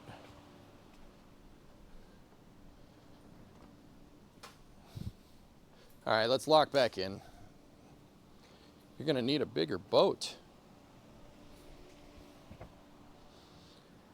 All right, so we got to drill those holes in the frame. I'm thinking maybe hit it with a self-tapper to give me a pilot hole and go from there. But in order to do that, I got to get the rear bracket off. So let me switch the camera and I will do that.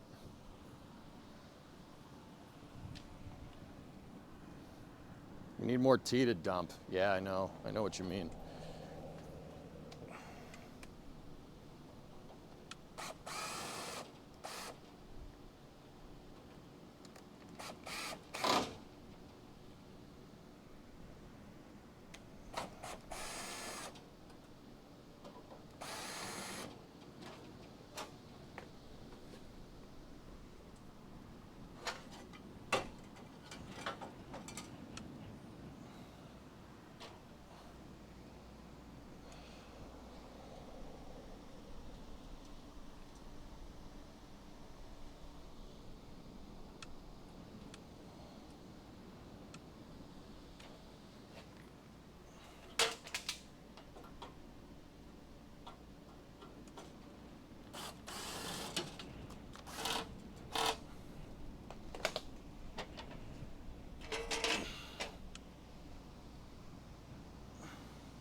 Got to move those out of the way.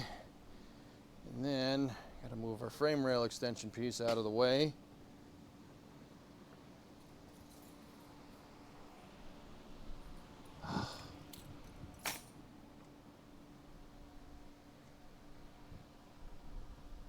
Is that the red or the white? Never remember that. Gwen, I live between Sandwich and Ham in the UK. The local museum has an exhibition on those that moved to Sandwich in the US. The Sandwich is on the other side of the canal from me, Gwen. Yeah. That's, yeah, like I said, I've never not been like forthcoming with where I'm from. You know? It's not really that big of a deal.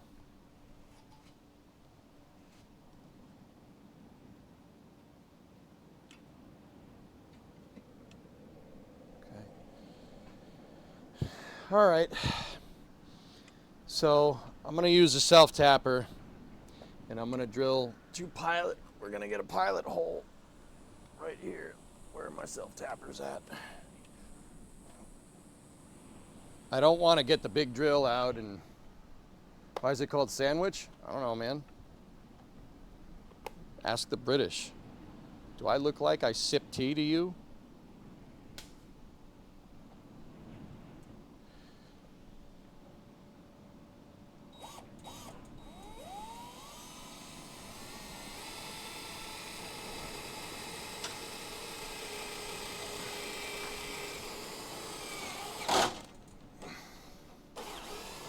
Okay, there's one pilot hole. And now let's do the same up here.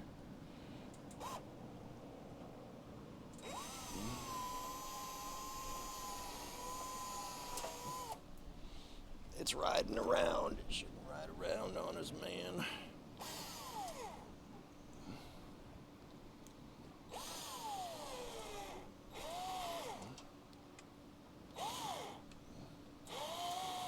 Oh, that hurt.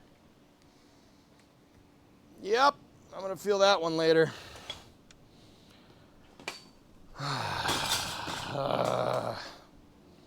This is what I didn't want to do, but we're gonna do it.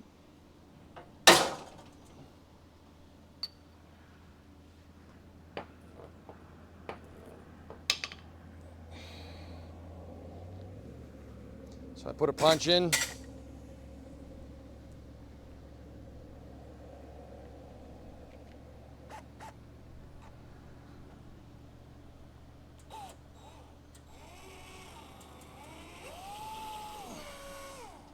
Riding around. Even in the punched port, huh? All right.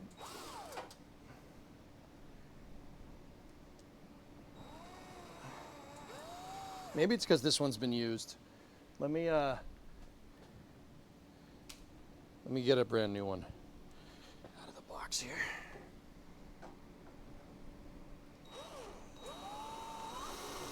That one took.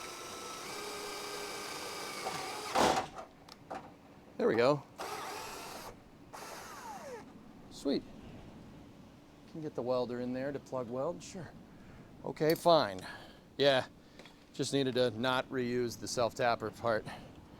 All right. Where's the drill? There it is. Got the drill. We got the tap magic.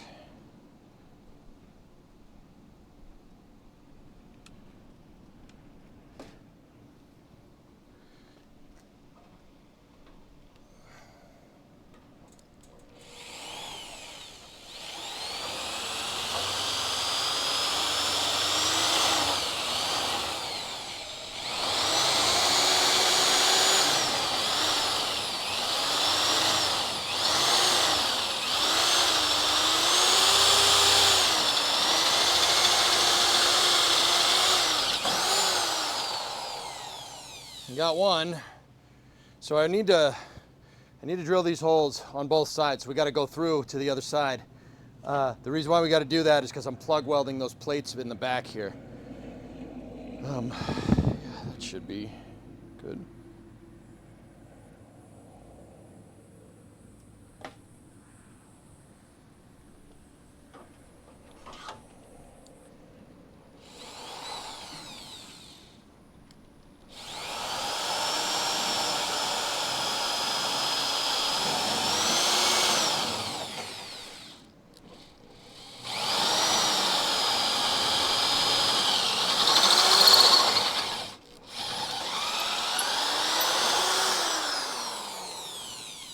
Okay, that's one.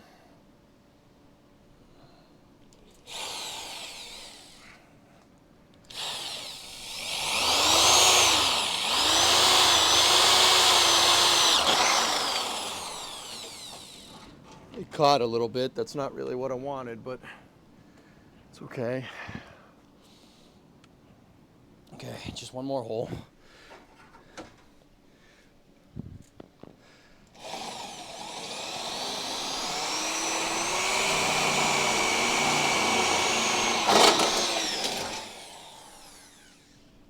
I nicked the other side a little bit. That's okay. There we go. Sweet. Got the holes that we need. Let me get the files out so we can fix the burr.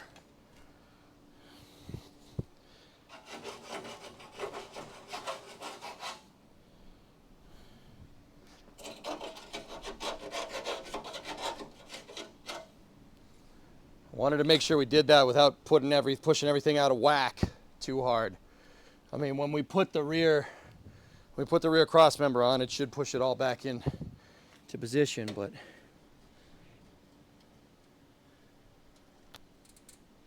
yeah, we moved just a little bit.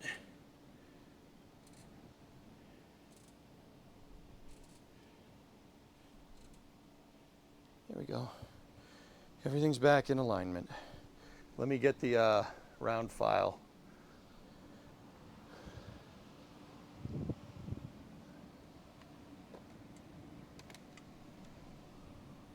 Deburring tool would be nice, so wait like a week. Oh, man.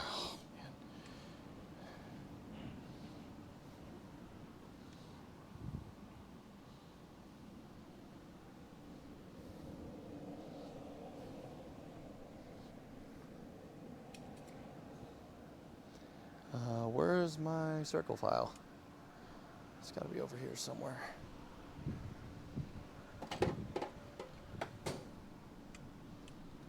I'm a little bummed that I caught the outside a little bit. Left a pretty good mark, but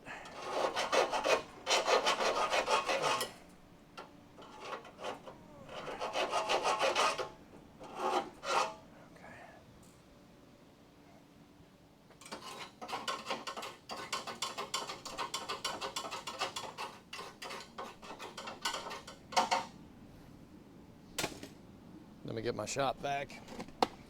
Just gonna vacuum this nonsense out of here.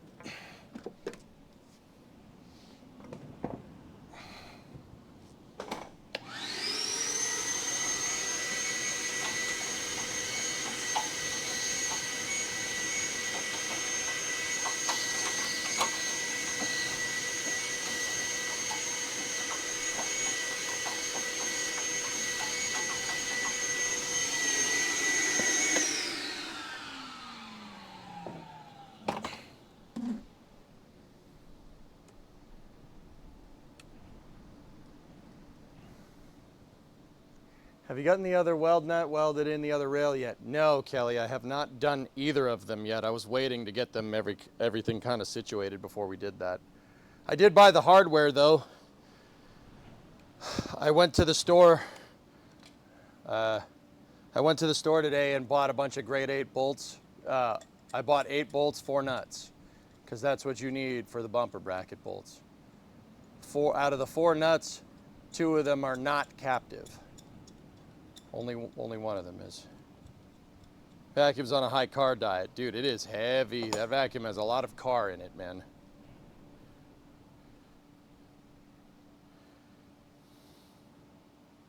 So one of the big expenses with petrol here is transport costs. Since the war in Ukraine, most of Europe has moved to getting its oil and gas from Russia to the Gulf states, Turkey.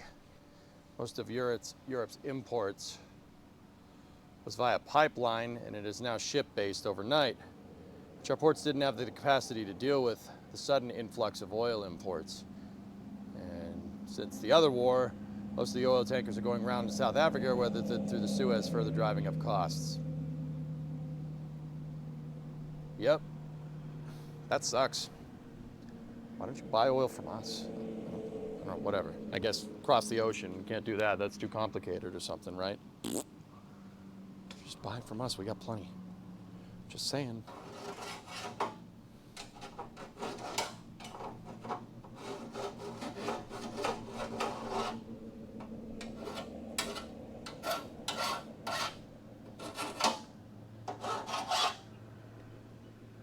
I can't use a file right to save my damn life.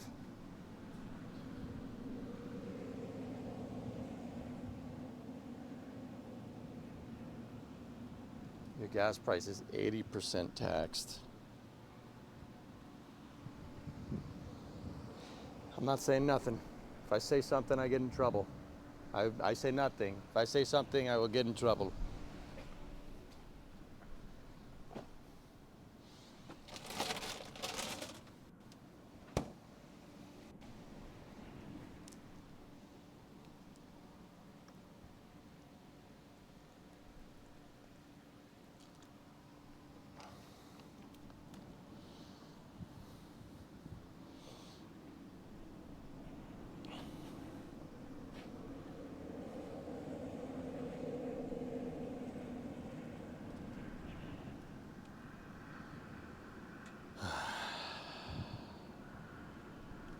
Okay, now I gotta throw some steel at on the inside of that rail. Where's the steel it?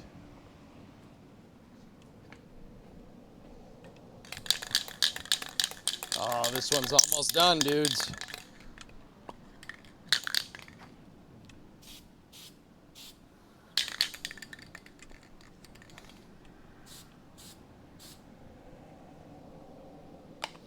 I'm just putting that primer on there, on the inside where we're lapping the metal up against the inside of the frame rails. I'm putting it there because I don't want bare metal up against bare metal.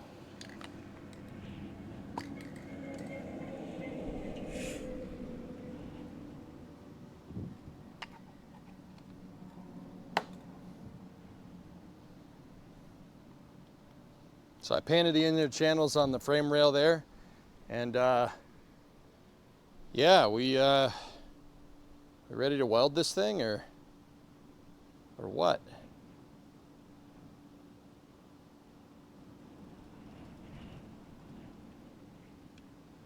Oh, it's so goddamn hot in here.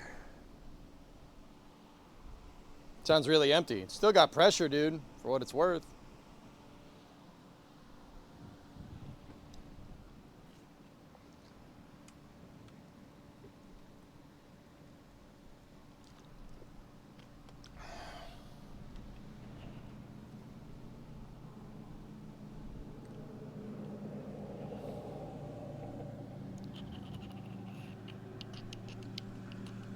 I'm taking a second. Well, we gotta wait for the paint to dry anyway, so.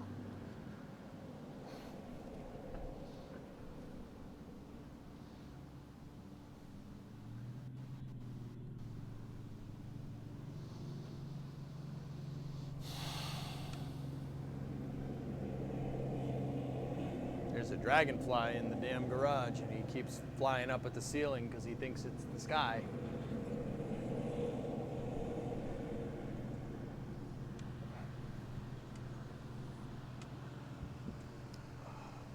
Can you guys believe this? You know, we weld all these pieces in, and then actually I can make the 2 tabs right now. I'm opening the garage door for the dragonfly because he's getting confused. We make the tabs for this thing, dude. Yeah, there you go, pal.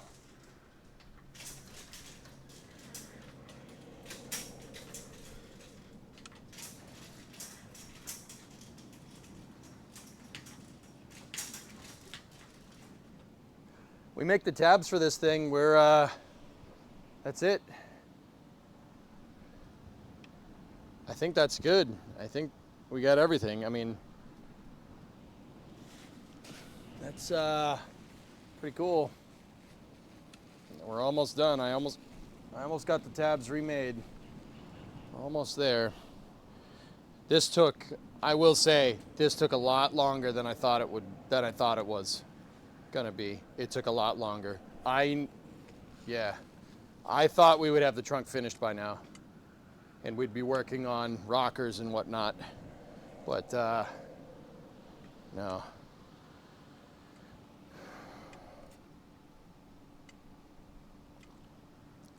You really have to, and I'll tell you what, dudes, if I started over and did the same thing again, it'd probably look 1,000 times better.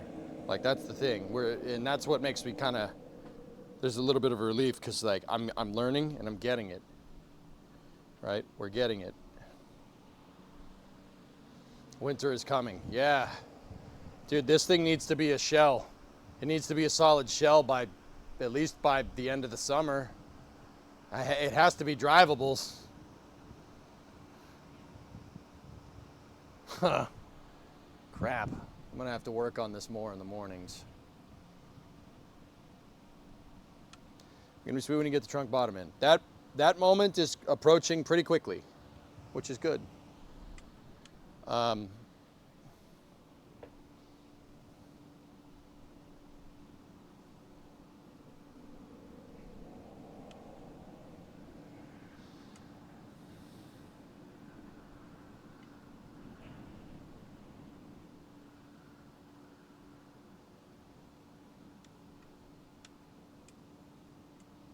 Yeah, that moment is approaching pretty fast, which is good.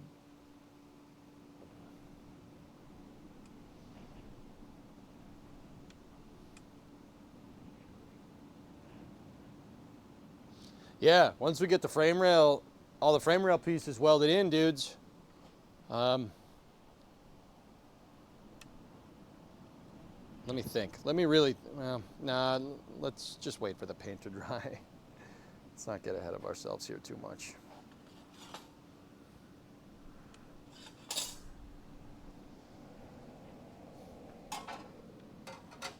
Because I'm short on time, I'm going to grab my heat gun.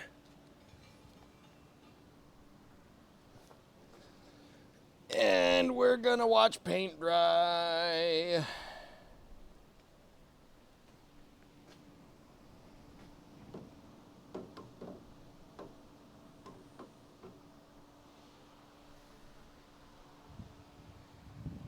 You've been staring at this car's rear end for the past couple of months. I hope your wife isn't jealous. No. The simple and easy solution is to stare at my wife's rear end more than the car. You know, it's all about relativity.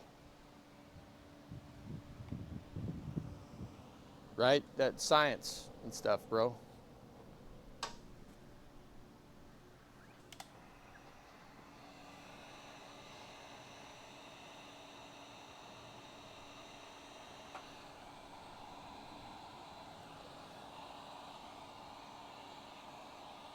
Oh boy. On this hot day, let's use a heat gun. That's a great idea. Great. That's a good call.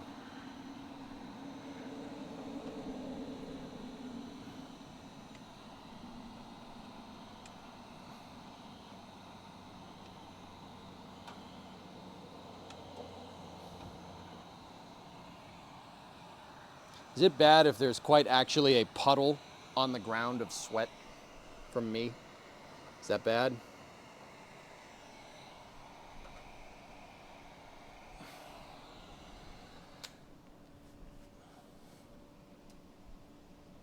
Yeah, okay. We're good there. Seriously, look.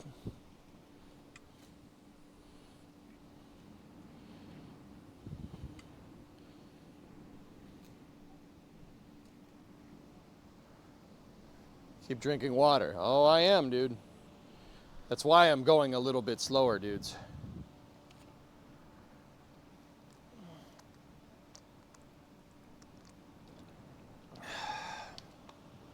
Geek, I got a, All Systems got me a Vevor shear brake roller. It's right there.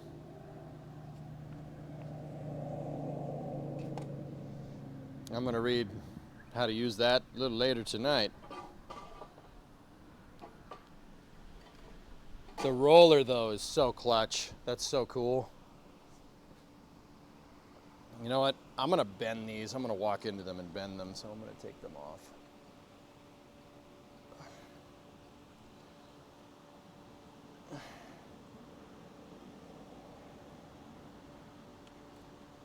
Dun, dun, dun.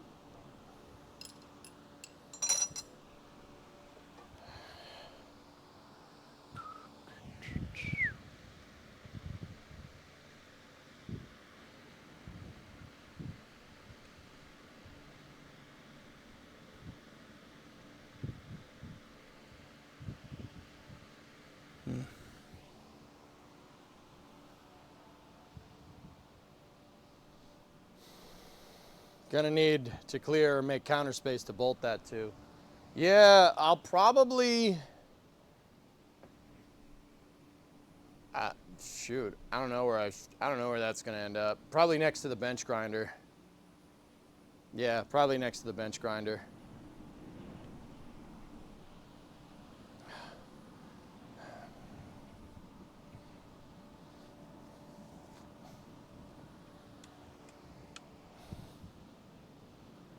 Okay. Next.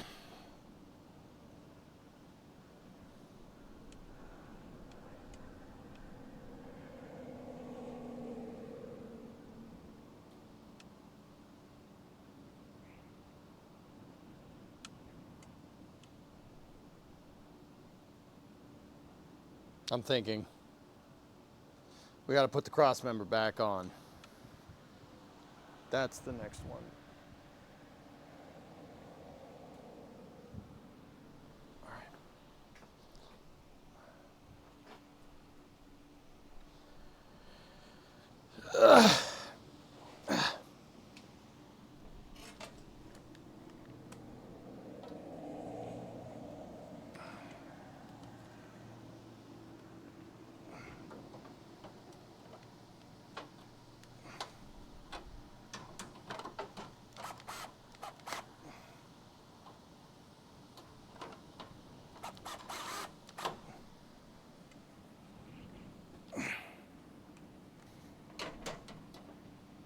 Discovery, go at throttle up.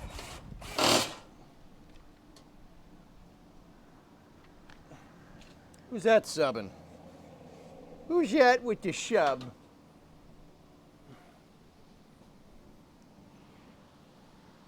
Connor, thank you for that prime sub, dude. Welcome to Mission Control. You go at throttle up.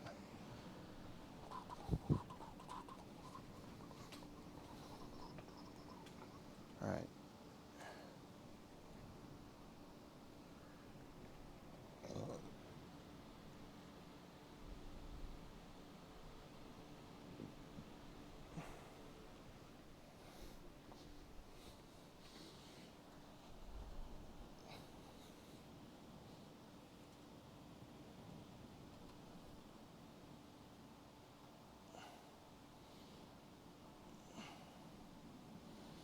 Okay, I'm just checking all my levels to make sure that thing is right.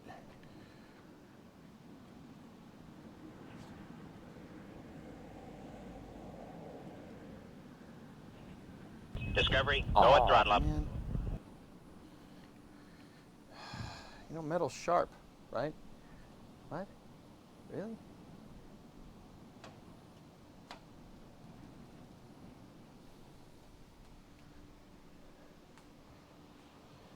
Holy moly!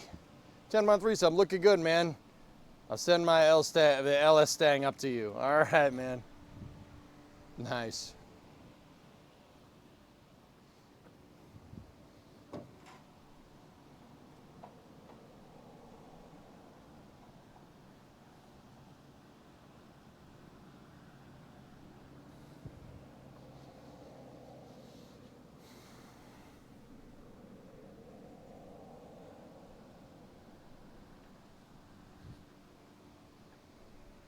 Okay, I'm checking all the levels. Check that one.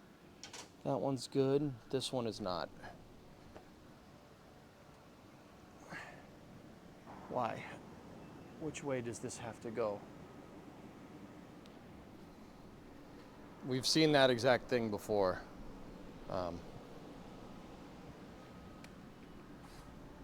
Just watching back the city stream from yesterday. Really do hope you play more. All right, Connor. Yeah. We'll be playing more, man. Yeah, we'll play more. So we gotta make sure that that sucker's level. So let me just undo the...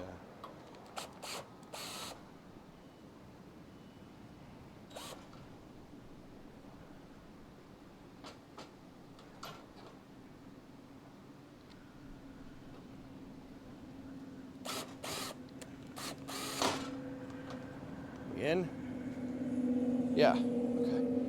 Cool. Sweet.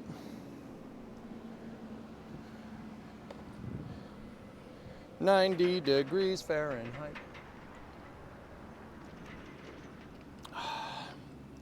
32C at 70% humidity is not good for me. Make things out of clay and lay by the bay. You just may. What do you say?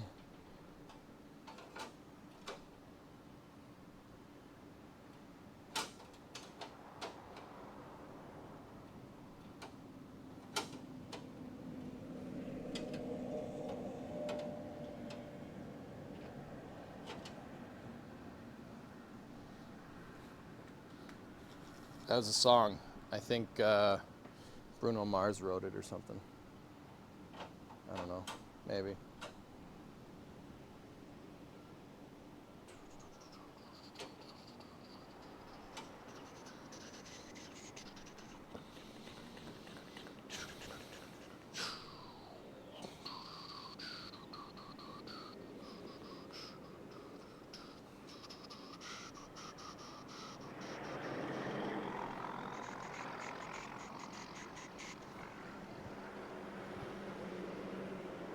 96 at 44% here.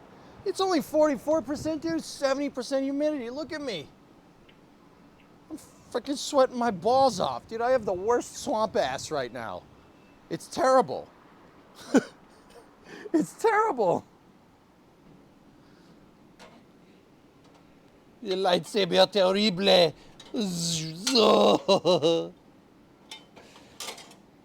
The lightsaber. Oui, un lightsaber. Lightsaber terrible. Oh.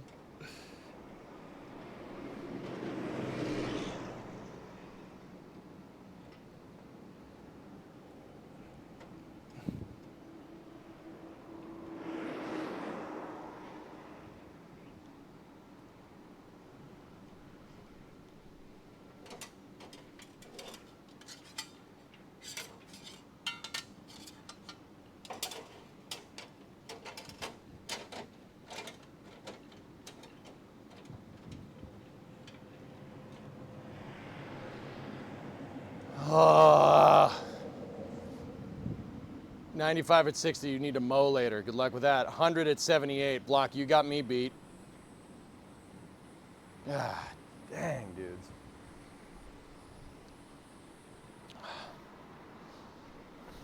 Can you imagine, you know, somebody said, oh, imagine the dang, like, those are busy roads because I have Starbase Live on in the background. Can you imagine, like, if you're stick welding out there? Imagine stick welding on the OLM right now. That would suck. That would suck. Like, suck. That would be awful.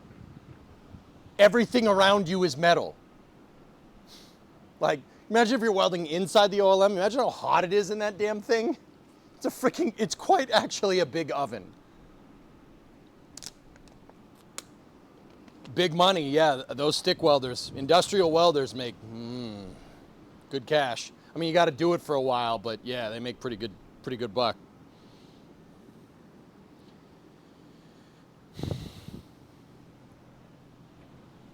Texas people are built different, yep.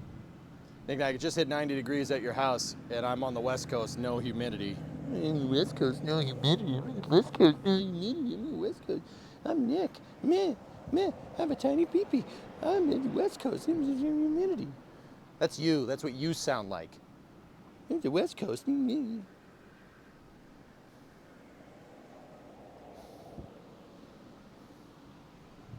It's got to be hotter than the Devils Knackers, dude. It is pretty. It's pretty warm, man. Love you, Nick. Dude. Core memory from gym class. Ready?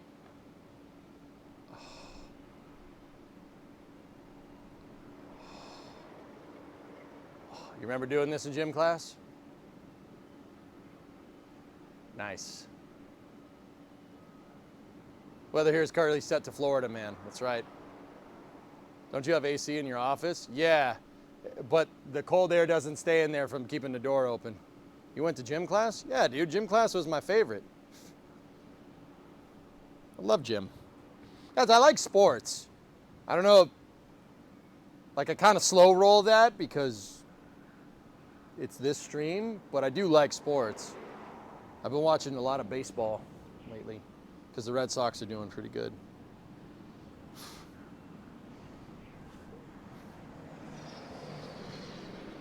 Okay.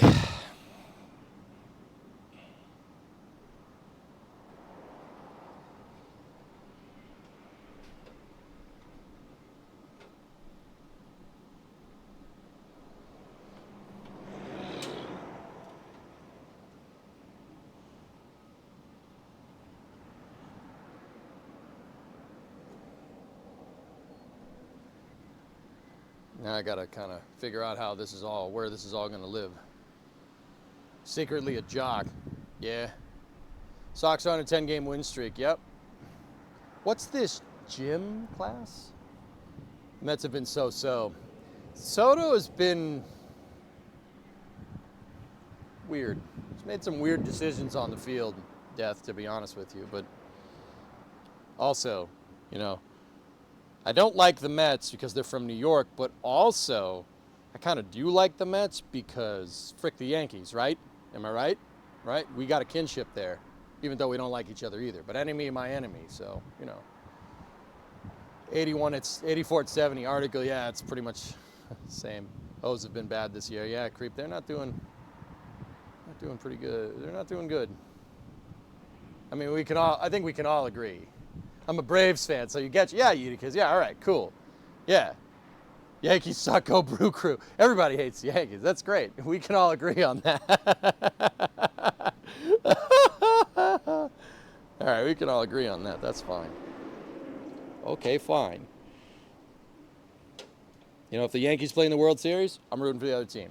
You know, it's very rare that I won't back up an AL team, but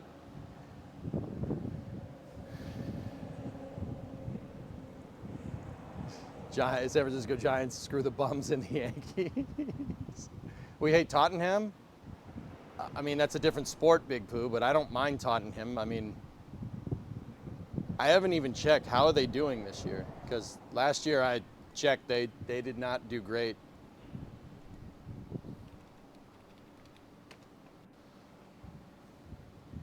Thanks for Devers. Yeah, you can have fun with that.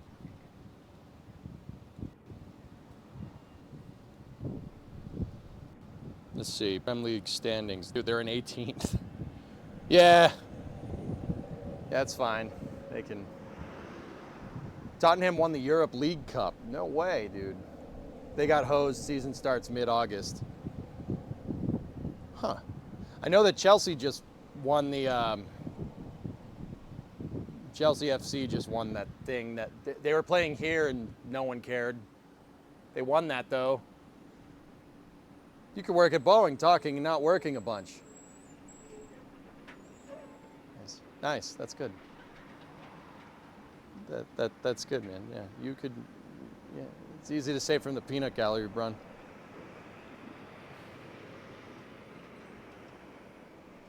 I keep jetting back and forth to the camera and the computers because I'm drinking water, man. But whatever, dog.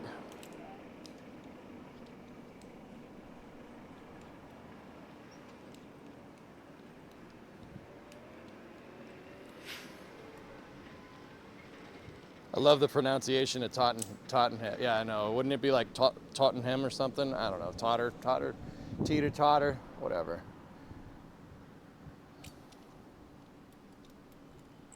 Rough day. Take care. Apricot, it's all right. We good, man. Tottenham. Yeah, that's it. That's how you say it, dude. Sorry. Yeah, I know. I ain't even from round there.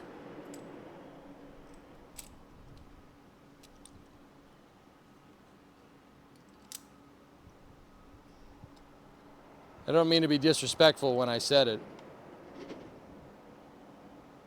You didn't mean to be disrespectful. You said, with how much standing around you do, you should work at Boeing. How is that not supposed to be taken as disrespect? Please, inform us. How is that not supposed to be taken? What? Hey, Brun, piss off. I didn't mean that disrespectfully, though. Respectfully piss off. Like, what? Bro, come on.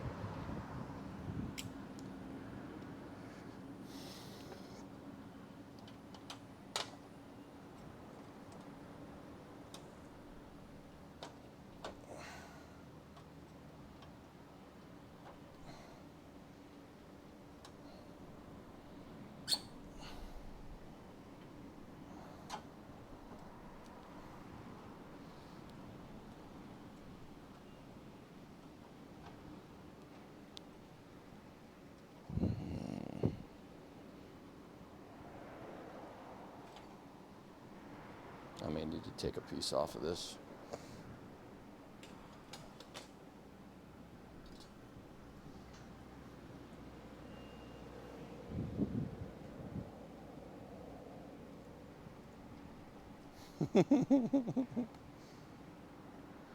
Just say Spurs and sound like a local. Well, appreciate it. Thank you.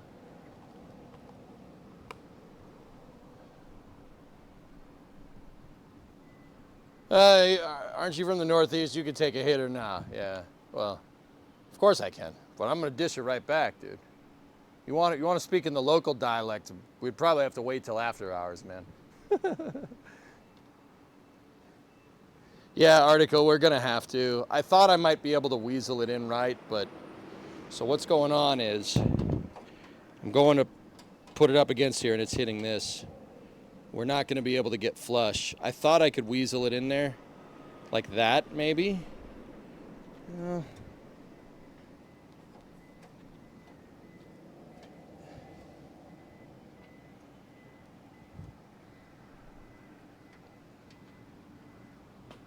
Yeah, I might be able to. We might be able to do it. Let me get the other set of clamps.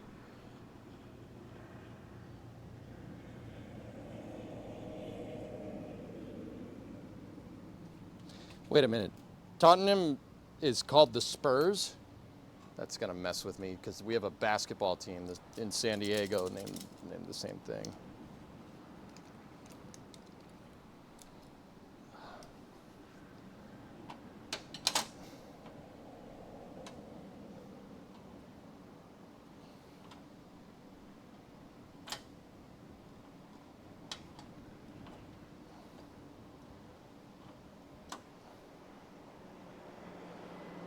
Article, that gets us pretty damn close.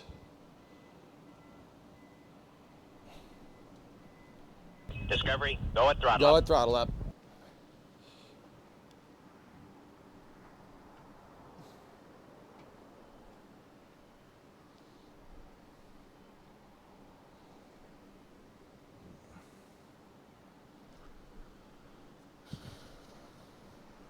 It's okay, EJ, you like Liverpool anyway. Actually, Bree, the people that lived here before us, Tottenham fans, I talked to them about it, and they, this is captivating, like some kind of cooking channel, love the content. Apricot, I'm not sure if you're being sarcastic or not, but I'm just gonna say thank you. I might, that could be me, I might be going through mild heat stroke, like, but either way, thanks, man. Yeah, I'm rebuilding this 69 Coronet, and I think in the automotive market, this car would qualify as too far gone, to say the least. It was very rusty. There was basically nothing from here back or here over that was usable. I cut the frame rails back to usable, and now I'm to where they were at a point where they were usable, and now we should be good.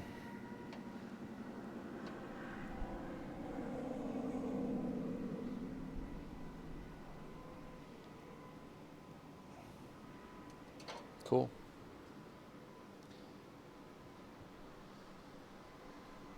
You're looking at touch red. Any way to get more airflow? Standing over here is the other reason why I'm standing over here so much, because I'm in the fan.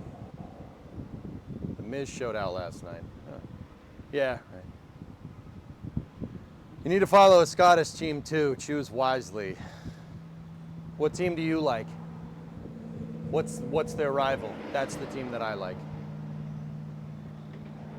Is it raining? You look wet. It's just the humidity, dude. It's the freaking humidity. It's so bad.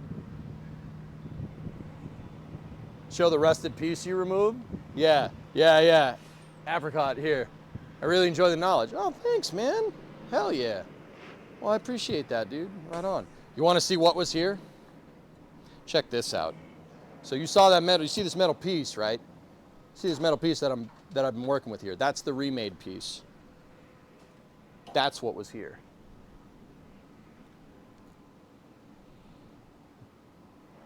This was here. That's what I had to work with. This is what it was like when I pulled this part of the car open. That was that piece. Yeah, it's pretty gone. It's pretty gone. Yeah, pretty gone is the right way to say that. I kept it just to show people. I don't see a difference. You're doing work. Yeah, Brun, I got you, man. I know you're just busting my balls, dude, but I'm not.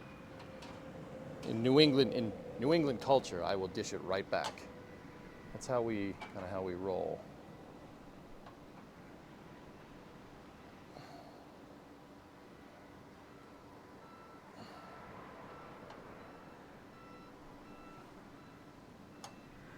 This piece doesn't seem to fit now.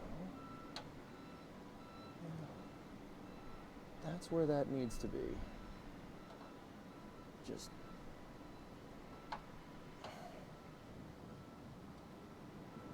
I don't really want to tack anything in, guys, to be honest with you. Maybe we'll do it tomorrow morning.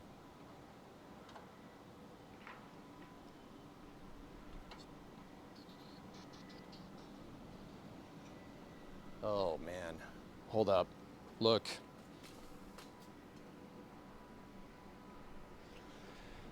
Yeah. See that? This frame rail is bent. At least this wall is bent. It's bent pretty bad.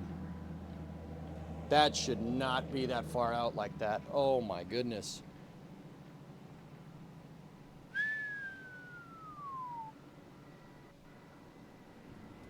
I mean, I can weld that.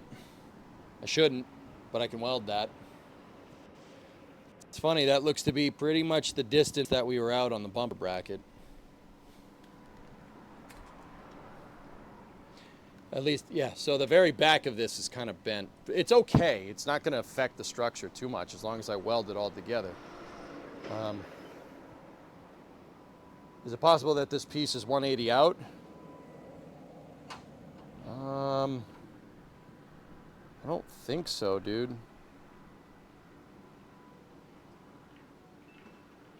No, I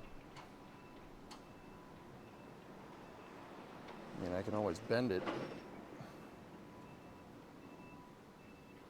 We can bend it out.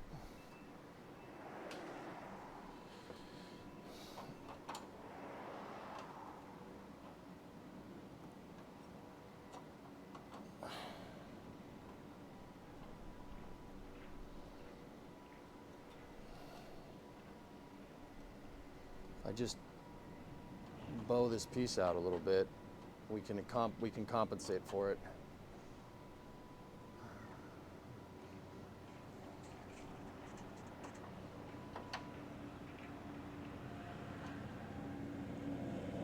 Now the top pieces, I'm not too worried about. I just want to get my sides flush.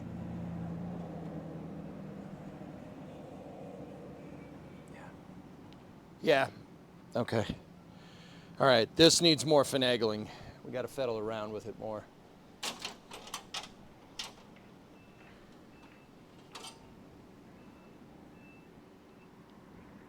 I gotta grind down some of this edge.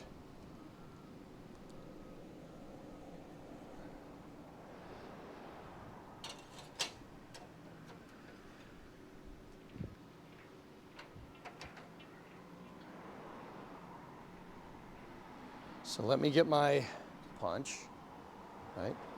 Let me get my punch, put this piece basically where we want.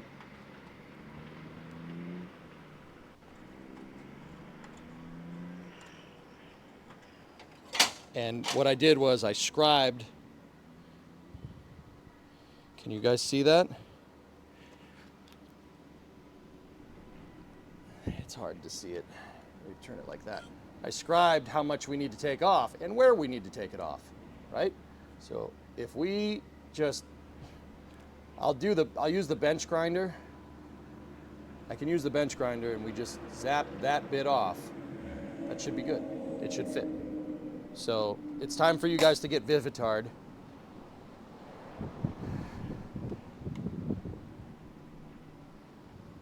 Salty over here sometimes, not good for cars. Yeah, that's what this thing is. This car is from the northeast part of the United States, and it's, believe it or not, the VIN code says that this is a Canadian ordered car. Not the VIN code, the sequence number on the build sheet. I have the spreadsheet that was used, well, the 1960s equivalent of a spreadsheet that was used to build this car, and the sequence number begins with a B. So it's It's very interesting because that means it was ordered for the Canadian market.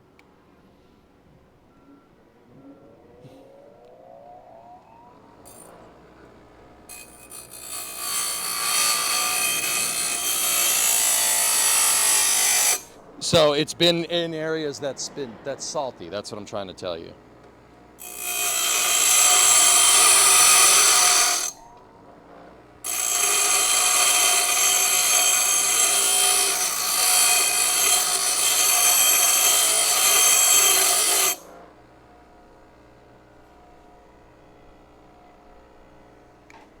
Now, the bench grinder probably wasn't the best thing to do that with, to be 100% honest with you.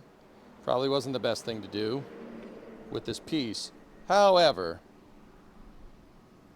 it did give us our concave. See that? So,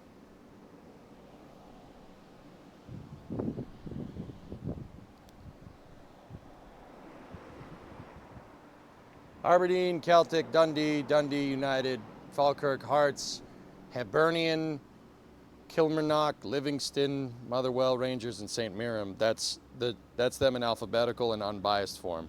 Well, whatever team that you like, I'm rooting for their rivals. So, all right. So let's see if we got a little more clearance now.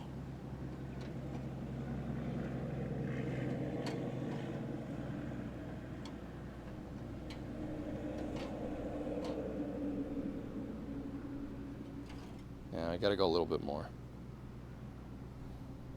I also gotta deburr this thing.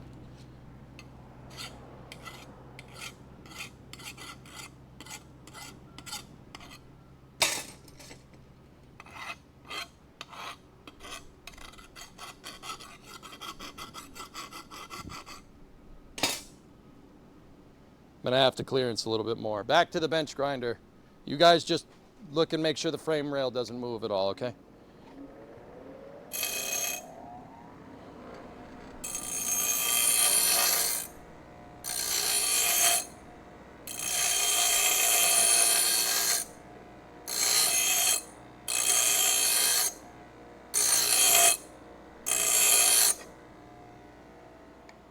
Okay, took a little bit more off. See?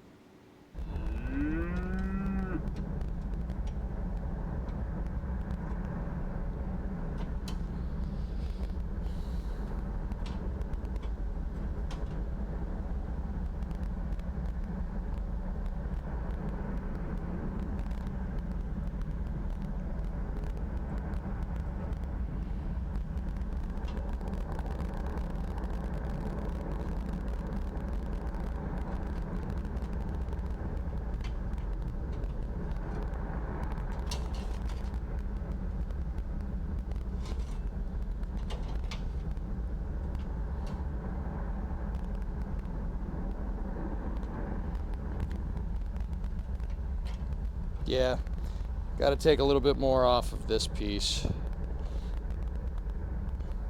All right, here's how we're doing this, I think.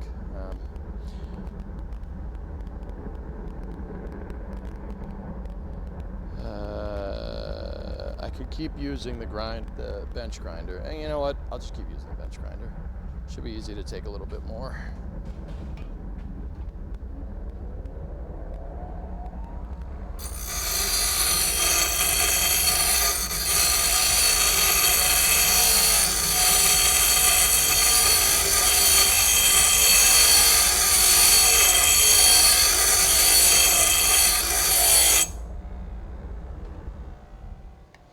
Okay, always just take a little bit off at a time, dudes.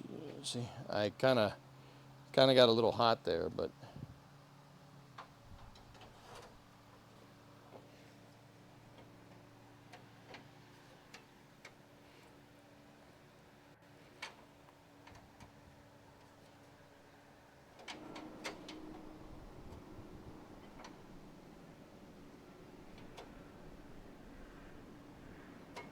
yeah, it needs a little bit more.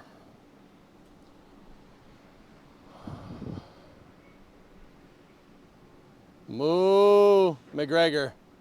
Oh, yeah, there's an engine test going right now.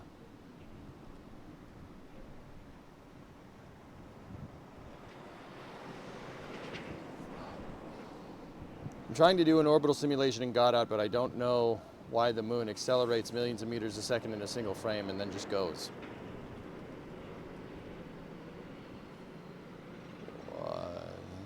Yeah, me neither. That shouldn't do that. Long one. Nice.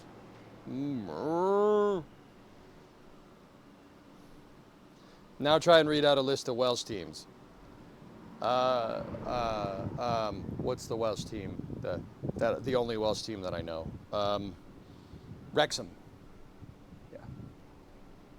It's the only Welsh team that I know. Because of that show.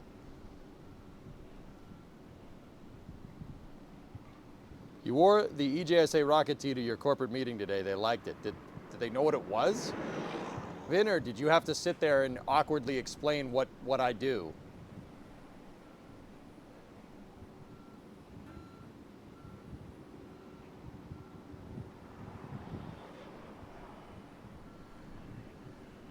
Surprised you didn't go for Cardiff or Swansea. I don't know, man. They like rockets. Oh, all right, cool. I know what you said, Tessa. Get Vivitard, nerd.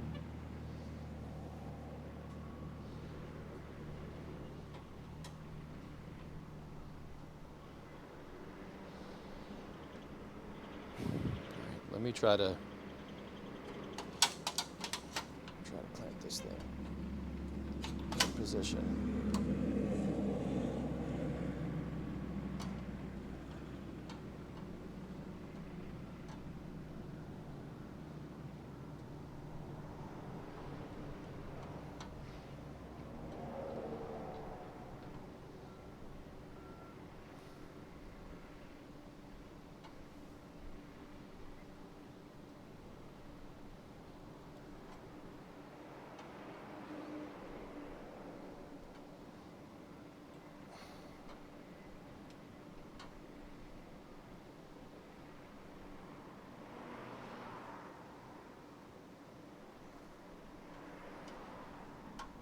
Yeah, we can, when I go to, it's close enough, dude. We can just bend it when we go to weld this thing in position.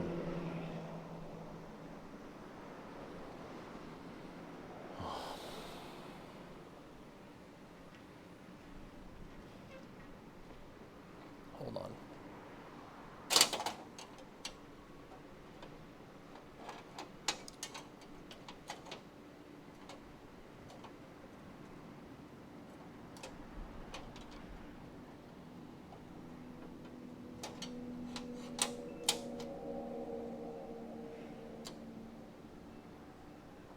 There we go.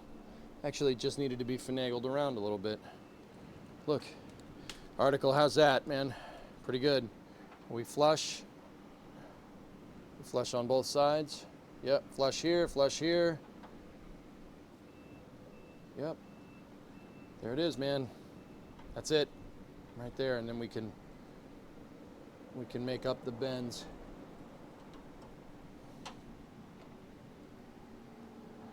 Cool. Those are nice and straight. About as straight as they're gonna get.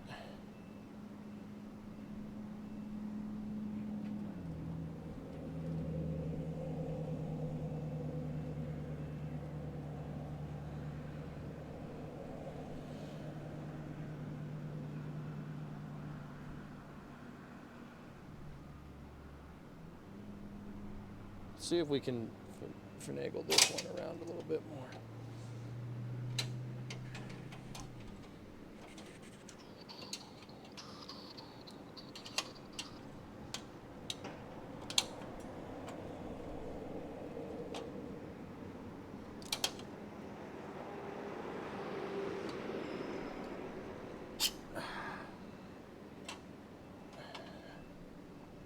See, I want this piece to be able to move around a little bit so we can line it up on the bottom there.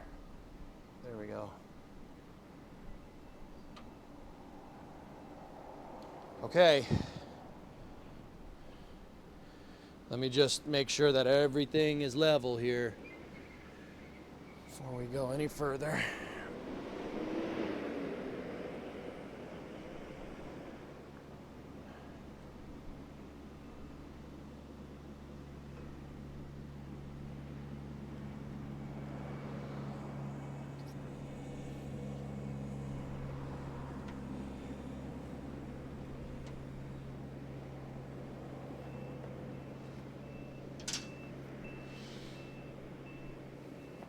We are pretty friggin' close, man.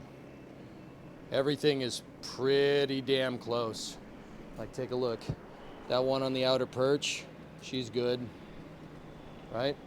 What about in the center here? That one is pretty, it's a little bit to the left, but that's okay, it's fine, that's within spec. That one for the verticality of the rear cross member is good. That one on the right leaf spring perch is good. Dead center. We're good. Cool. All right, dudes. So, what should we do? Should we, not what should we do? I should tack this. I'm just gonna put 2 tacks on the top right there. Just to the back, just for the back panel. Just gonna zap it once or twice there. And then I'll double check everything tomorrow. 4:45, yeah. Jam that 2x4 in there? Oh. Article, I was gonna ask, should I weld with that thing there? I don't know if we should weld with that thing there.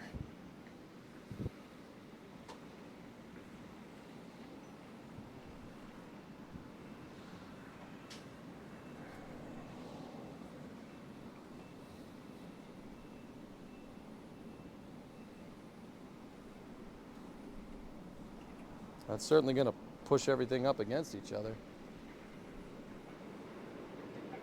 Worst is a fire will keep you warm. I don't think I have to worry about that problem today.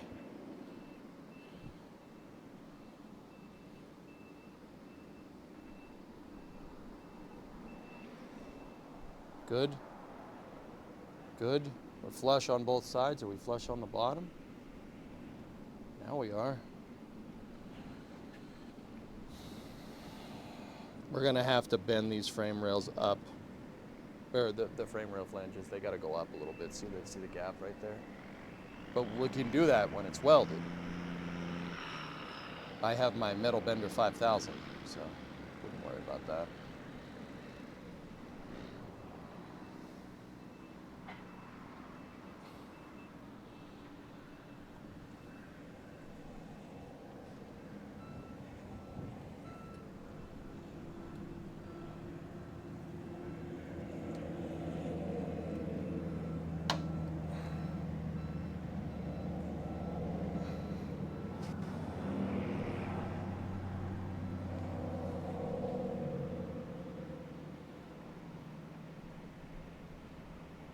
All right, we'll finish the day with 2 tack welds. It'll be fine? Okay, tacks are fine? All right, cool. I have 035, dude. All right, let me turn the welder on, turn the gas on. We're just gonna put 2 tacks for the L brackets there. So welder is on, gas is flowing, flux capacitor is fluxing.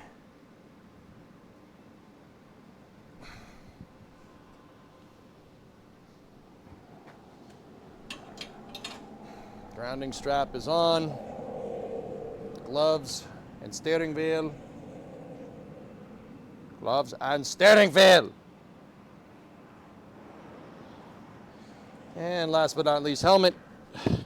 This is gonna flash the screen, dudes. The welder isn't particularly loud, but yeah, there's gonna be a flash on screen. Just make sure we're flowing gas. Yep, all right, cool.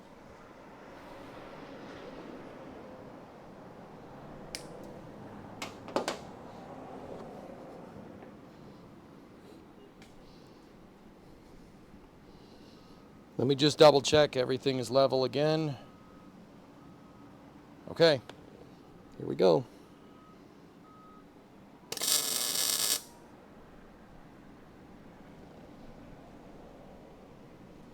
Got to do a little bit more.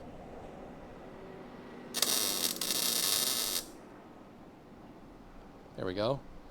That one's burned in.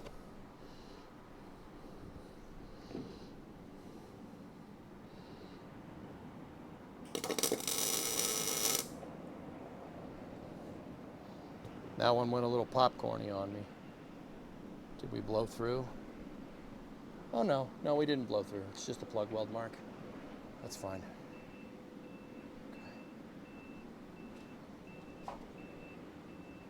There we go. They're in.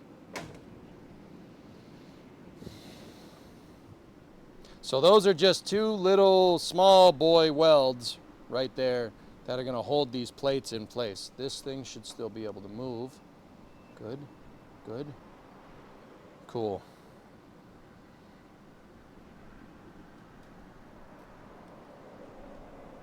Excellent.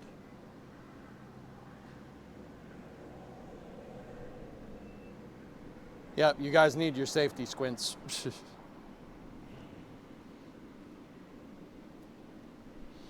All right, we'll complete the weld on this tomorrow morning.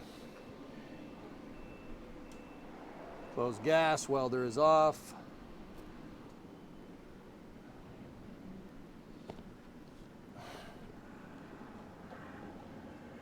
Gloves off. Stick, gloves, shirt.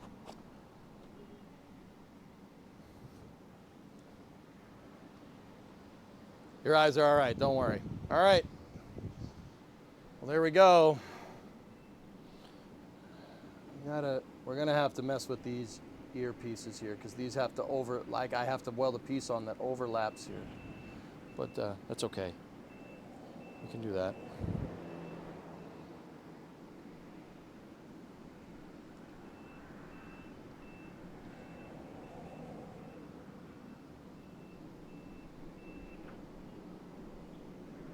Everything's still level.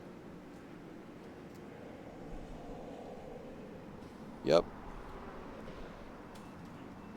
Yep. Mm-hmm. Center. Yep. Outside. Yep. We're good. All right, dudes. Well, my neighbor has a pool. I'm gonna go jump in it before space news. I'm not gonna lie to you. What comes next? The trunk pan? Okay, so what comes next? Well, I gotta weld all that together. Both frame rails are kind of tacked. Both frame rail ends are kind of tacked in position. We gotta finalize all the welds. That's what we're gonna do tomorrow. Tomorrow's gonna be pretty welding intense. I gotta make the tabs for the ends of the frame rail so they adhere correctly. We gotta weld up, you know, we gotta weld up that panel. We have to make sure that's good to go. We gotta weld up that one, make sure that's good to go. If everything is nice and straight, the next thing that we gotta work on, the next thing that we do is this piece right here. This one should be easy. It should be 4 spot welds. I say that. This is the trunk pan cross member. It has a bracket that holds the top of the gas tank in place. So we have to really make sure that that's centered when we do that in there. When we get that in there. That goes right there in the middle of the trunk pan. And then I got to fill in some spot welds that I cut through over here. We got to fill in some spot welds. And then, yeah. And then it's trunk pan fitment, dudes.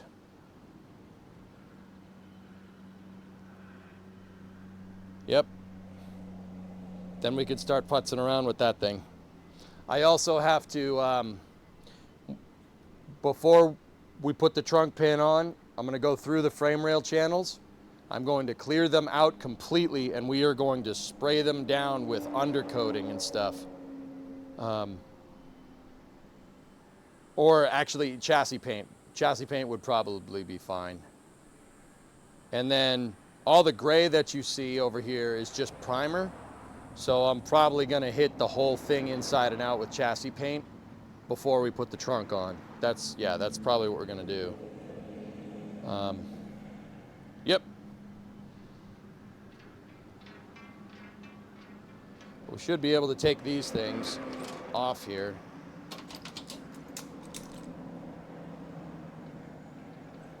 Yep.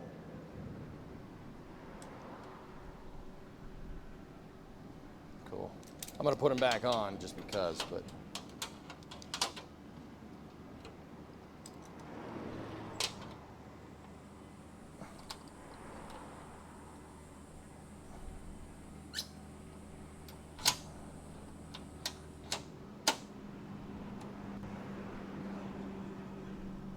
Piece is going to end up being bent a little bit, but that's all right. Cool. Send a screw hole through the tabs. Oh.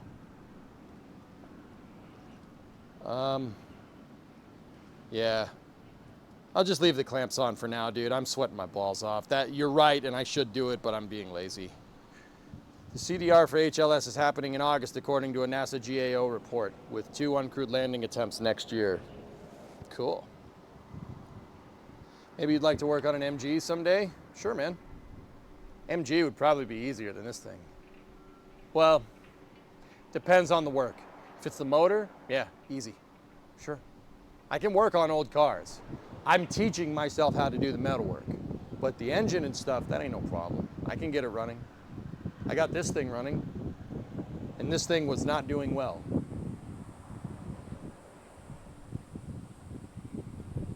I still think you'd make a killing where you're at with a car-sized dunk pool of evaporust.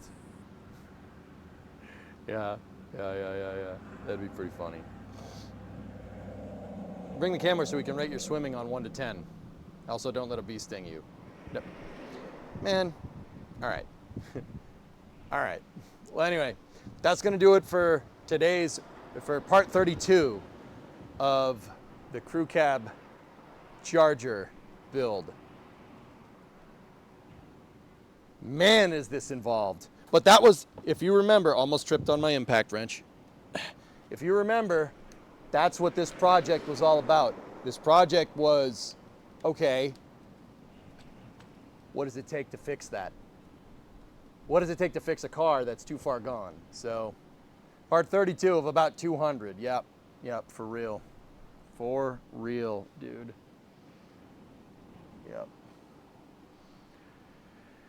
Yep. All right, I'm gonna go jump in my neighbor's pool. Probably like this, because, actually, no, I don't want metal shavings all in his pool.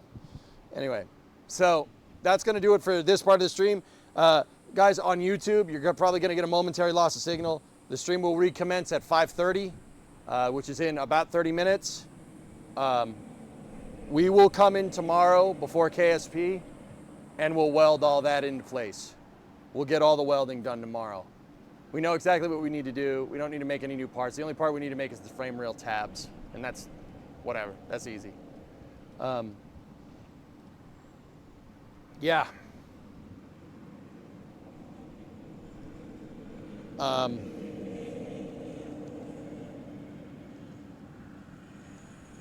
Yeah.